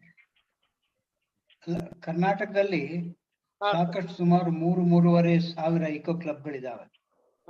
ಅಲ್ಲೂ ಕೂಡ ಕೆಲವು ಕೇವಲ ದಾಖಲೆಯಲ್ಲಿ ಇರ್ತವೆ, ಕೆಲವು ಹೌದು ಅದಾಗಬಾರ್ದು ಅಂತ ನನ್ನ ಅದಾಗಬಾರ್ದು. ಅದೇ ಆಗ ಡಾಕ್ಟರ್ ಈಶ್ವರ ಬಸವರೆಡ್ಡಿ ಅವ್ರು ಹೇಳಿದ್ರಲ್ಲ, ಮನಃ ಪರಿವರ್ತನೆ ಆಗ್ಬೇಕು. ಅದು ಹೆಂಗಾಗ್ಬೇಕು ಅಂದ್ರೆ ಪ್ರತಿಯೊಬ್ಬ ಟೀಚರು, ಪೇರೆಂಟ್ಸು, ಗ್ರ್ಯಾಂಡ್ ಪೇರೆಂಟ್ಸು ಮಕ್ಕಳಿಗೆ ನೋಡ್ರಪ್ಪ ಹೀಗೀಗ ಆಗ್ತಾ ಇದೆ, ಇಂಥ ಕೆಲಸ ಮಾಡೋಣ, ಎನರ್ಜಿ ಕನ್ಸಂಪ್ಷನ್ ಕಮ್ಮಿ ಮಾಡೋಣ, ವೇಸ್ಟ್ ಪ್ರೊಡಕ್ಷನ್ ಕಮ್ಮಿ ಮಾಡೋಣ ಅಂತ ಹೇಳ್ಕೊಂಡು ಇಕೋ ಕ್ಲಬ್. ನಾವು ಒಂದ್ ಸಣ್ಣ ಉದಾಹರಣೆ ಹೇಳ್ತೀನಿ. ನಮ್ದೊಂದು ಇಲ್ಲಿ ಪೂರ್ಣ ಪ್ರಮತಿ ಶಾಲೆ ಅಂತಿದೆ, ಹಾಗಾಗಿ ನಾನು ಅಲ್ಲಿ ಹೋಗ್ತಾ ಇರ್ತೀನಿ. ಅವ್ರೊಂದು ಸಣ್ಣ ಪ್ರಯೋಗ ಮಾಡಿದ್ರು. ಆ ಮಕ್ಕಳಿಗೆ ನಿಮ್ ಎಲೆಕ್ಟ್ರಿಸಿಟಿ ಬಿಲ್ ತಗೊಬನ್ನಿ ಅಂತ ಹೇಳಿದ್ರು. ತಗೊಬಂದ್ರು. ಕೆಲವರು 350 ರೂಪಾಯಿ ತಿಂಗಳಿಗೆ, 800 ರೂಪಾಯಿ, 1200 ರೂಪಾಯಿ ಎಲೆಕ್ಟ್ರಿಕ್ ಚಾರ್ಜ್ ಬರ್ತಿತ್ತು. ಆ ಮಕ್ಕಳಿಗೆ ನಾವೆಲ್ಲ ಸೇರಿ ಟ್ರೈನಿಂಗ್ ಕೊಟ್ವಿ, ಹೌ ಟು ರಿಡ್ಯೂಸ್ ಎಲೆಕ್ಟ್ರಿಸಿಟಿ ಅಂತ ಹೇಳಿ. ಅಂದ್ರೆ ಎಲೆಕ್ಟ್ರಿಸಿಟಿ ಕನ್ಸಂಪ್ಷನ್ ಕಮ್ಮಿ ಮಾಡೋದು ಹೇಗೆ ಅಂತ ಹೇಳಿ ಮಕ್ಕಳಿಗೆ ಹೇಳ್ಕೊಟ್ವಿ. ಅಂದ್ರೆ ಬಲ್ಬ್ ಕಮ್ಮಿ ಬ್ಯಾಟ್ ಹಾಕೊಳ್ಳಿ, ಅಥವಾ ಇದನ್ನ low voltage, low wattage bulb ಹಾಕೊಳ್ಳಿ ಅಂತ ಹೇಳಿದ್ವಿ. ಅನಗತ್ಯವಾಗಿ ಫ್ಯಾನ್ ಹಚ್ಚಬೇಡಿ ಅಂತ ಹೇಳಿದ್ವಿ. ಬಾಲ್ಕನಿಲಿ ಇರ್ಬೇಕಾದ್ರೆ ಲೈಟ್ ಹಾಕೋಬೇಡಿ ಆಗ್ಲತ್ತು ಅಂತ ಹೇಳಿದ್ವಿ. ಅವರು ಆ ಮಕ್ಕಳು ಟೀಚರ್ ಹೇಳಿದ್ ಬಹಳ ಭಕ್ತಿಯಿಂದ ಕೇಳ್ತವೆ. ಹೋಗಿ ಅಮ್ಮ ಅಲ್ಲಿ ಯಾಕೆ ಲೈಟ್ ಎಕ್ಸ್ಟ್ರಾ ಯಾಕೆ ಹಾಕಿದ್ಯಾ, ಅಪ್ಪ ಅಲ್ಲಿ ಯಾಕೆ ನೀನು ಆನ್ ಮಾಡ್ತಾ, ಎಷ್ಟು ಕಮ್ಮಿ ಮಾಡ್ಬಿಟ್ರು ಅಂದ್ರೆ ಮಕ್ಕಳು ಸೇರ್ಕೊಂಡು ಅವು 800 ರೂಪಾಯಿ ಬಿಲ್ ಬರ್ತಾ ಇದ್ದಿದ್ದು 600 ರೂಪಾಯಿ ಇಳೀತು. ಬಿಕಾಸ್ ಮಕ್ಕಳು ದೇ ಬಿಕೇಮ್ ಟೀಚರ್ಸ್. ಮಕ್ಕಳೇ ಅಪ್ಪ ಅಮ್ಮ ಪಾಠ ಹೇಳಂಗ ಆದ್ರು. ಹಾಗೆ ನಾವು ಮಕ್ಕಳಿಗೆ, ಈಗ ಮಕ್ಕಳೇ ತಾನೇ ನಮ್ಮನ್ನೆಲ್ಲ ಸೂಪರ್ ಮಾರ್ಕೆಟ್ ಕರ್ಕೊಂಡು ಹೋಗೋಣ, ಇದನ್ನ ಕನ್ಸ್ಯೂಮ್ ಮಾಡೋಣ, ಇದನ್ನ ತಗೋಣ ಅಂತ ಹೇಳಿ. ಯಾಕಂದ್ರೆ ಈ ಜಾಹೀರಾತ್ ಕಂಪನಿಗಳು ಮಕ್ಕಳಿಗೆ ಹೇಳ್ಕೊಡ್ತವೆ, ಇಂಥನ್ನೇ ತಗೋ ನೀನು ಅಂತ ಹೇಳಿ. ಅದೇ ರೀತಿ ನಾವು ಕೂಡ ಈ ನಿಸರ್ಗವನ್ನ ರಕ್ಷಣೆ ಮಾಡ್ಕೊಳ್ಳಕ್ಕೆ ಮಕ್ಕಳ ಮೂಲಕ ಪೇರೆಂಟ್ಸ್ಗೆ, ನೇಬರ್ಹುಡ್ ಜನಕ್ಕೆ ನಾವು ಎಜುಕೇಶನ್ ಮಾಡ್ಬೇಕು. ಆ ನಿಟ್ಟಿನಲ್ಲಿ ಇಕೋ ಕ್ಲಬ್ಗಳು ಕೆಲಸ ಮಾಡೋದಾಗಿದ್ರೆ, ಆ ನಿಟ್ಟಿನಲ್ಲಿ ಶಿಕ್ಷಕರಿಗೆ ಪ್ರೇರಣೆ ಸಿಕ್ಕರೆ ಅದು ತುಂಬಾ ಒಳ್ಳೇದು. ಹೌದು ಸರ್, ಇದು ಪ್ಲಾಸ್ಟಿಕ್ ಬಳಕೆಯನ್ನು ಮಕ್ಕಳ ಮೂಲಕವೇ ನಾವು ನಿಲ್ಲಿಸಬಹುದು ಖಂಡಿತ, ಮನೆಯಲ್ಲಿ ಅವರು ಇದು ಮಾಡೋದನ್ನ. ಹಾಗೆ ನೀವು ಹೇಳಿದಾಗೆ ಇದೊಂದು ಹೊಸ ಬೇರೆ ಬೇರೆ ಕಡೆ ಆಗ್ಬೇಕು. ನಾವು ಟೀಚರ್ಸ್ಗಳು ಇದನ್ನ ಸರಿ ಮಾಡಿದ್ರೆ ಖಂಡಿತ ಒಂದ್ ಸಣ್ಣ ಬದಲಾವಣೆ ಮಕ್ಕಳಲ್ಲಿ ಕಂಡ್ರೆ ಅದು ಮನೆಯಲ್ಲಿ, ಸಮಾಜದಲ್ಲಿ ಹಾಗೆ ಆಗ್ತದೆ. ನಾನು 4 ವರ್ಷಗಳ ಹಿಂದೆ ನಮ್ಮ ಅನಂತ್ ಕುಮಾರ್ ಅವರು ರಾಸಾಯನಿಕ ಮತ್ತು ರಸಗೊಬ್ಬರ ಖಾತೆ ಮಂತ್ರಿಗಳಾಗಿದ್ರು. ತುಂಬಾ ನೋವಿನಿಂದ ಹೇಳ್ತಾ ಇದ್ರು, ನಾನು ಸ್ವತಃ ಪ್ಲಾಸ್ಟಿಕ್ ಅನ್ನ ಎಲ್ಲಿ ಉಪಯೋಗ ಮಾಡೋದಿಲ್ಲ, ಆದ್ರೆ ಒಬ್ಬ ರಾಸಾಯನಿಕ ಮತ್ತು ಇದ್ರ ಮಂತ್ರಿಯಾಗಿ ನಾನು ಅದರದ್ದು ಪ್ರೊಡಕ್ಷನ್ ಜಾಸ್ತಿ ಮಾಡಬೇಕು, ಅದ್ರ ಮೇಲೆ ನನ್ನ ಮಂತ್ರಾಲಯ ನಡೀತದೆ. ಇದು ಒಂಥರ ವಿಡಂಬನೆ ಅಂತ ಕರಿತೀವಿ ನಾವು. ಸೊ ನಾವು ಹೇಳೋದಕ್ಕೂ ಮತ್ತು ಮಾಡೋದಕ್ಕೂ ತುಂಬಾ ಅಂತರ ಇರ್ತದೆ. ಪಾಪ ಅಂತ ಒಂದು ಪರಿಸರ ಅವ್ರಿಗೆ ಭಾಳ ಕಾಳಜಿ ಇತ್ತು, ನಾನು ವೈಯಕ್ತಿಕವಾಗಿ ನೋಡಿದ್ದೀನಿ. ಅವ್ರ ಮನೆಯಲ್ಲಿ ಅದನ್ನೆಲ್ಲ ಮಾಡುವಾಗಲೂ ಸಹಿತ. ಆದರೆ ಅವರು ಭಾಳ ನೋವಿಂದ ಹೇಳ್ತಿದ್ದೆ, ಬಸವರೆಡ್ಡಿ ಈಗೆಲ್ಲ ಆಗ್ತಿದೆ, ಇದೆಲ್ಲ ನಾವು ಯೂರಿಯಾ ಹೆಚ್ಚು ಮಾಡ್ತಾ ಇದೀವಿ, ಪ್ಲಾಸ್ಟಿಕ್ ಪ್ರೊಡಕ್ಷನ್ ಹೆಚ್ಚು ಮಾಡ್ತಾ ಇದೀವಿ. ಸೊ ಇದೆಯಲ್ಲ ಪಾಪ, ಅದೇ ಇದಕ್ಕೆ ಅವರು ಕ್ಯಾನ್ಸರ್ಗೆ ತುತ್ತಾಗಿ ಇದಾಗಿದ್ದು ಸಹಿತ. ಅದೇ ಅಂದರೆ ಯಾಕೆ ಈ ಉದಾಹರಣೆ ಹೇಳಿದರೆ, ನಾವು ಸರ್ಕಾರದ ನೀತಿಗಳು ಮತ್ತು ಇವುಗಳನ್ನು ಬಹಳ ಬದಲಾವಣೆ ಮಾಡಬೇಕಾದ್ರೆ ಆಮೂಲಾಗ್ರವಾಗಿರ್ತಕ್ಕಂಥ ಚಿಂತನೆಗಳಿದೆ. ಮತ್ತು ಮುಂದಿನ ಜನರೇಷನ್ ಯೋಚನೆ ಮಾಡಿ ತಾತ್ಕಾಲಿಕವಾಗಿರ್ತಕ್ಕಂಥ ಒಂದು ಲಾಭಕ್ಕಾಗಿಯೋ ಒಂದು ಏನೋ ಮಾಡೋದು ಬಿಟ್ಟರೆ, ದೀರ್ಘಕಾಲಿಕವಾಗಿರ್ತಕ್ಕಂಥ ಇವುಗಳನ್ನ ತೊಗೊಂಡು ಬಂದರೆ ಇಂದಲ್ದ ನಾಳೆ ಅದರಿಂದ ಪ್ರಯೋಜನ ಆಗ್ಬೋದು ಅಂತ ಅಷ್ಟೇ. ಇಲ್ಲ ಅಂದರೆ ನಾವೇ ಮೊದಲ ಬಲಿಪಶುಗಳು ಅನ್ನೋದಕ್ಕೆ ಇವೆಲ್ಲ ಸಾಕ್ಷ್ಯ ಅದ ಅಷ್ಟೇ. ಡಾಕ್ಟರ್ ಬಸವರೆಡ್ಡಿ ಅವರೇ, ಒಂದ್ ಸ್ವಲ್ಪ ಪೂರಕ ಮಾಹಿತಿ ಕೊಡ್ತೀನಿ. ಅನಂತಕುಮಾರ್ ಅವರು ವೈಯಕ್ತಿಕ ನೆಲೆಯಲ್ಲಿ ಬಹಳ ಒಳ್ಳೊಳ್ಳೆ ಕೆಲಸ ಮಾಡಿದ್ದಾರೆ. ಅವರು ಒಂದು ಒಂದು ಒಳ್ಳೆ ಸ್ವಯಂ ಸೇವಾ ಸಂಸ್ಥೆಯನ್ನ ನಡೆಸ್ತಾ ಇದ್ರು, ಅದಮ್ಯ ಚೇತನ ಅಂತ ಹೇಳಿ. ಆ ಸಂಸ್ಥೆ ಮೂಲಕ ಸುಮಾರು 1200-1400 ಶಾಲೆಗಳಿಗೆ ಊಟ ಸಪ್ಲೈ ಮಾಡ್ತಾ ಇದ್ರು. ಅದೇ ಟೈಮ್ನಲ್ಲಿ ನಾವೆಲ್ಲ ಸೇರ್ಕೊಂಡು ಆ ಶಾಲೆಗಳಲ್ಲಿ ಭಿತ್ತಿ ಚಿತ್ರವನ್ನ, ತಿಂಗಳಿಗೆ ಒಂದೊಂದು ಭಿತ್ತಿ ಚಿತ್ರ, ಪರಿಸರಕ್ಕೆ ಸಂಬಂಧಿಸಿದಂತ ಭಿತ್ತಿ ಚಿತ್ರವನ್ನ ನಾವು ಪ್ರಕಟ ಮಾಡ್ತಿದ್ವಿ. ಅಷ್ಟು ಶಾಲೆಗಳಿಗೆ ಅದು ಹೋಗ್ತಾ ಇತ್ತು. ಶಿಕ್ಷಕರಿಗೆ, ವಿದ್ಯಾರ್ಥಿಗಳಿಗೆ ಅವರ ಶಾಲೆಯ ಸುತ್ತ ಇರುವಂತಹ ಪರಿಸರದ ಬಗ್ಗೆ ಪರಿಚಯ ಮಾಡೋದು, ಹಾಗೆ ಒಟ್ಟಾರೆ ರಾಜ್ಯ ಮಟ್ಟದ, ರಾಷ್ಟ್ರ ಮಟ್ಟದ, ಜಾಗತಿಕ ಮಟ್ಟದ ಸಮಸ್ಯೆ ಏನೇನಿದ್ದಾವೆ, ಏನೇನು ಪರಿಹಾರ ಇದಾವೆ ಅನ್ನೋದನ್ನ ಅದಕ್ಕೆ ಫೈನಾನ್ಸ್ ಮಾಡ್ತಾ ಇದ್ದವರು ಈ ಅನಂತಕುಮಾರ್ ಅವರ ಸಂಸ್ಥೆಯ ಮೂಲಕ ಈಗಲೂ ಕೂಡ ಅವ್ರ ಸಂಸ್ಥೆ ಮೂಲಕ ಆ ಕೆಲಸ ನಡೀತಾ ಇದೆ. ಅದೇ ಅವರು ಅದೊಂದು ಬಹಳ ನೋವಾಯ್ತು. ಅವ್ರು ಎಷ್ಟೊಂದು ಕಾಳಜಿ ಮಾಡ್ತಾ ಇದ್ದವರು ಕೊನೆಗೆ ಕ್ಯಾನ್ಸರ್ಗೆ ತುತ್ತಾಗಿ ಇದು ಬಹಳ ಇದಾಯ್ತು. ಬಹಳ ನೋವಿನ ವಿಚಾರ. ಯಾಕಂದ್ರೆ ಅವ್ರು ಬಹಳ ಪರಿಸರದ ಬಗ್ಗೆ, ಆರೋಗ್ಯದ ಬಗ್ಗೆ ತುಂಬಾ ಕಾಳಜಿಯನ್ನು ಉಳ್ಳಂತವ್ರು. ಆಗ್ತದೆ ಅಷ್ಟೇ. Thank you sir. ಧನ್ಯವಾದಗಳು ಸರ್. ಮತ್ತೆ ಯಾರು ಇದ್ದಾರೆ ಕ್ವಶನ್ ಕೇಳೋರು? ಸಮಯ ಆಯ್ತು 8:30. ಅದೇ 8:30. ಹಾಗಾಗಿ ಹಾ, ಮುಗಿಸೋಣ ಸರ್. ಹಾಗಾಗಿ ವಂದನಾರ್ಪಣೆಗೆ ಕರೀತೇನೆ. ಕರೆದ್ವಿ. ಮತ್ತೊಮ್ಮೆ ನನ್ನ ವತಿಯಿಂದ ಎಲ್ಲರಿಗೂ ಧನ್ಯವಾದಗಳು. ವಿಶೇಷವಾಗಿ ಬಹಳ ದಿವಸದ ನಂತರ ನಾಗೇಶ್ ಅವರ ಮಾತುಗಳನ್ನು ಕೇಳಲಿಕ್ಕೆ, ಲೇಖನ ಓದ್ತಾ ಇರ್ತೀವಿ ಅಲ್ಲಿ, ತಮ್ಮ ಮಾತುಗಳನ್ನು ಕೇಳೋದಕ್ಕೆ ಬಹಳ ಖುಷಿ ಆಯ್ತು ಸರ್. ಧನ್ಯವಾದ. Thank you sir. ಇನ್ನು ಕಾರ್ಯಕ್ರಮದ ಅಂತ್ಯಕ್ಕೆ ಬಂದಿದ್ದೇವೆ. ಈ ನಮ್ಮ ಕಾರ್ಯಕ್ರಮದಲ್ಲಿ ಉಪಸ್ಥಿತರಿರುವ ಮುಖ್ಯ ಅತಿಥಿಗಳು, ಗಣ್ಯರು ಹಾಗೂ ನಮ್ಮ ಶರಣ ಬಂಧುಗಳನ್ನ ವಂದಿಸಲಿಕ್ಕೆ ನಮ್ಮ ಅಖಿಲ ಭಾರತ ಶರಣ ಸಾಹಿತ್ಯ ಪರಿಷತ್ ಸದಸ್ಯರಾದ ಶ್ರೀ ಪ್ರಭಾಕರ್ ಮಡ್ಡಿತೋಟ ಅವ್ರನ್ನ ನಾನು ಕೇಳ್ಕೊಳ್ತೇನೆ.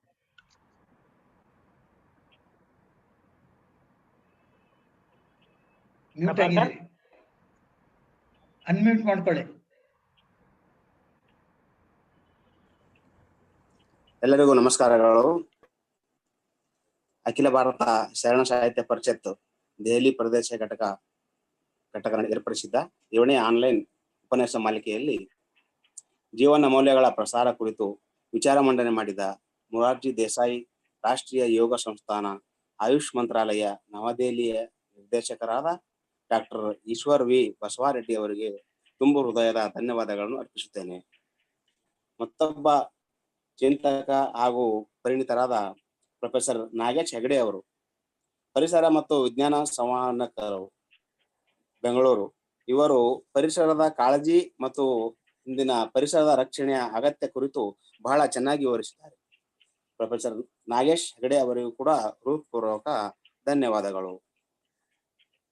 NP ಚಂದ್ರಶೇಖರ್ ಅವರ ಅಧ್ಯಕ್ಷತೆಯಲ್ಲಿ ನಮ್ಮ ಶರಣ ಸಾಹಿತ್ಯ ಪರಿಷತ್ತಿನ ಎಲ್ಲ ಕಾರ್ಯಕ್ರಮಗಳು ತುಂಬಾ ಚೆನ್ನಾಗಿ ಮೂಡಿ ಬರ್ತಾ ಇದೆ. ಅದರಲ್ಲಿ ಈ ಕಾರ್ಯಕ್ರಮ ಕೂಡ ಅಧ್ಯಕ್ಷತೆಯನ್ನು ವಹಿಸಿದ್ದಾರೆ. ಹಾಗಾಗಿ NP ಚಂದ್ರಶೇಖರ್ ಸರ್ ಅವರಿಗೂ ಕೂಡ ತುಂಬು ಹೃದಯದ ಧನ್ಯವಾದಗಳು. ವಚನ ಗಾಯನ ಮಾಡಿದ ಪ್ರಸಿದ್ಧ ಸಂಗೀತ ಕಲಾವಿದೆ ಡಾಕ್ಟರ್ ಗಾಯತ್ರಿ ಎಸ್ ಅವರಿಗೂ ಕೂಡ ತುಂಬಾ ಧನ್ಯವಾದಗಳು. ಪ್ರಾಸ್ತಾವಿಕ ನುಡಿಗಳನ್ನಾಡಿದ ನಮ್ಮ ಘಟಕದ ಪ್ರಧಾನ ಕಾರ್ಯದರ್ಶಿಗಳಾದ ಡಾಕ್ಟರ್ ಗುರುರಾಜ್ ಸಂಗೋಂದಿಮಠ್ ಅವರಿಗೂ ಕೂಡ ತುಂಬಾ ಧನ್ಯವಾದಗಳು. ಕಾರ್ಯಕ್ರಮ ನಿರೂಪಣೆ ಮಾಡಿದ ನಮ್ಮ ಘಟಕದ ಖಜಾಂಚಿಗಳಾದ ಶಿವಪ್ಪ ಎಂ ಅವರಿಗೂ ಕೂಡ ತುಂಬ ಹೃದಯದ ಧನ್ಯವಾದಗಳು. ಸ್ವಾಗತ ಭಾಷಣ ಮಾಡಿದ ಯುವ ಘಟಕದ ಉಪಸಂಚಾಲಕರಾದ ಯಲ್ಲಾಲಿಂಗ್ ಕೊಪ್ಪದ್ ಅವರಿಗೂ ಕೂಡ ಪ್ರೀತಿಪೂರ್ವಕ ಧನ್ಯವಾದಗಳು. ಅತಿಥಿಗಳ ಪರಿಚಯ ಮಾಡಿಕೊಟ್ಟ ಘಟಕದ ಉಪಾಧ್ಯಕ್ಷರಾದ ಶ್ರೀ ಪ್ರಭು ಪಾಟೀಲ್ ಸರ್, ಕಾರ್ಯದರ್ಶಿಗಳಾದ KS ಮೂರ್ತಿ ಸರ್ ಹಾಗೂ ಸದಸ್ಯರಾದ ಶ್ರೀಮತಿ ಮೈಥಿಲಿ ಅಟ್ಟಾವರ್ ಅವರಿಗೂ ಕೂಡ ಅನಂತ ಧನ್ಯವಾದಗಳು. ವಚನ ವಾಚನ ಮಾಡಿದ ಕುಮಾರಿ ಶ್ರೀದೇವಿ ಗಂಗಣ್ಣವರ್ ಹಾಗೂ ಕುಮಾರಿ ನೂತನ್ ಕೈಕಾಡೆ ಅವರಿಗೂ ಕೂಡ ತುಂಬು ಹೃದಯದ ಧನ್ಯವಾದಗಳು. ಎಲ್ಲಕ್ಕಿಂತ ಮುಖ್ಯವಾಗಿ ತಮ್ಮ ಅಮೂಲ್ಯವಾದ ಸಮಯವನ್ನು ನಮ್ಮ ಕಾರ್ಯಕ್ರಮಕ್ಕೆ ಮೀಸಲಿಟ್ಟು ನಮ್ಮ ಎಲ್ಲ ಕಾರ್ಯಕ್ರಮಗಳನ್ನು ಯಶಸ್ವಿಗೊಳಿಸುತ್ತಿರುವ ಪ್ರೇಕ್ಷಕರಿಗೆ ತುಂಬು ಹೃದಯದ ಧನ್ಯವಾದಗಳು. ಮತ್ತೊಮ್ಮೆ ತಮ್ಮೆಲ್ಲರಿಗೂ ಅಖಿಲ ಭಾರತ ಶರಣ ಸಾಹಿತ್ಯ ಪರಿಷತ್ತು ದೆಹಲಿ ಪ್ರದೇಶ ಘಟಕದ ವತಿಯಿಂದ ತುಂಬು ಹೃದಯದ ಧನ್ಯವಾದಗಳನ್ನು ಅರ್ಪಿಸುತ್ತೇನೆ. ನಾನು ಇವಾಗ ಹಾಲು ತರಲು ಹೊರಗೆ ಹೋಗ್ತಾ ಇದ್ದೇನೆ, ಅದಕ್ಕಾಗಿ ಮಾಸ್ಕ್ ಹಾಕೊಂಡು ಹೋಗ್ತಾ ಇದ್ದೇನೆ. ನೀವು ಕೂಡ ಹೊರಗಡೆ ಹೋಗ್ಬೇಕಾದ್ರೆ ಮಾಸ್ಕ್ ಹಾಕೊಳ್ಳಿ. ಶರಣಾರ್ಥಿಗಳು. ಧನ್ಯವಾದಗಳು ಪ್ರಭಾಕರ್ ಮಡ್ಡಿತೋಟ ಅವರೇ. ದೆಹಲಿನಲ್ಲಿ ಈಗ ಸ್ವಲ್ಪ ಕೋವಿಡ್ ಕಮ್ಮಿ ಆಗ್ತಿರೋದ್ರಿಂದ ಮನೆ ಒಳಗಡೆ ಮಾಸ್ಕ್ ಹಾಕೊಳ್ಳದೆ ಕೂತಿದ್ರಿ ಇಷ್ಟೋ ಗಂಟ. ಹೊರಗಡೆ ಹೋಗ್ತಾ ಇರುವಾಗ ನಮ್ಮನ್ನೆಲ್ಲ ಎಚ್ಚರಿಸಿ ಹೋಗ್ತಾ ಇದ್ರ. ತಮಗೆ ಮತ್ತೊಮ್ಮೆ ಧನ್ಯವಾದಗಳು. ಇಲ್ಲಿಗೆ ನಾವು ಕಾರ್ಯಕ್ರಮ ಮುಗಿಸ್ತಿದ್ದೇವೆ. ಮತ್ತೊಮ್ಮೆ ತಮಗೆಲ್ಲರಿಗೂ ತುಂಬು ಹೃದಯದ ಧನ್ಯವಾದಗಳು.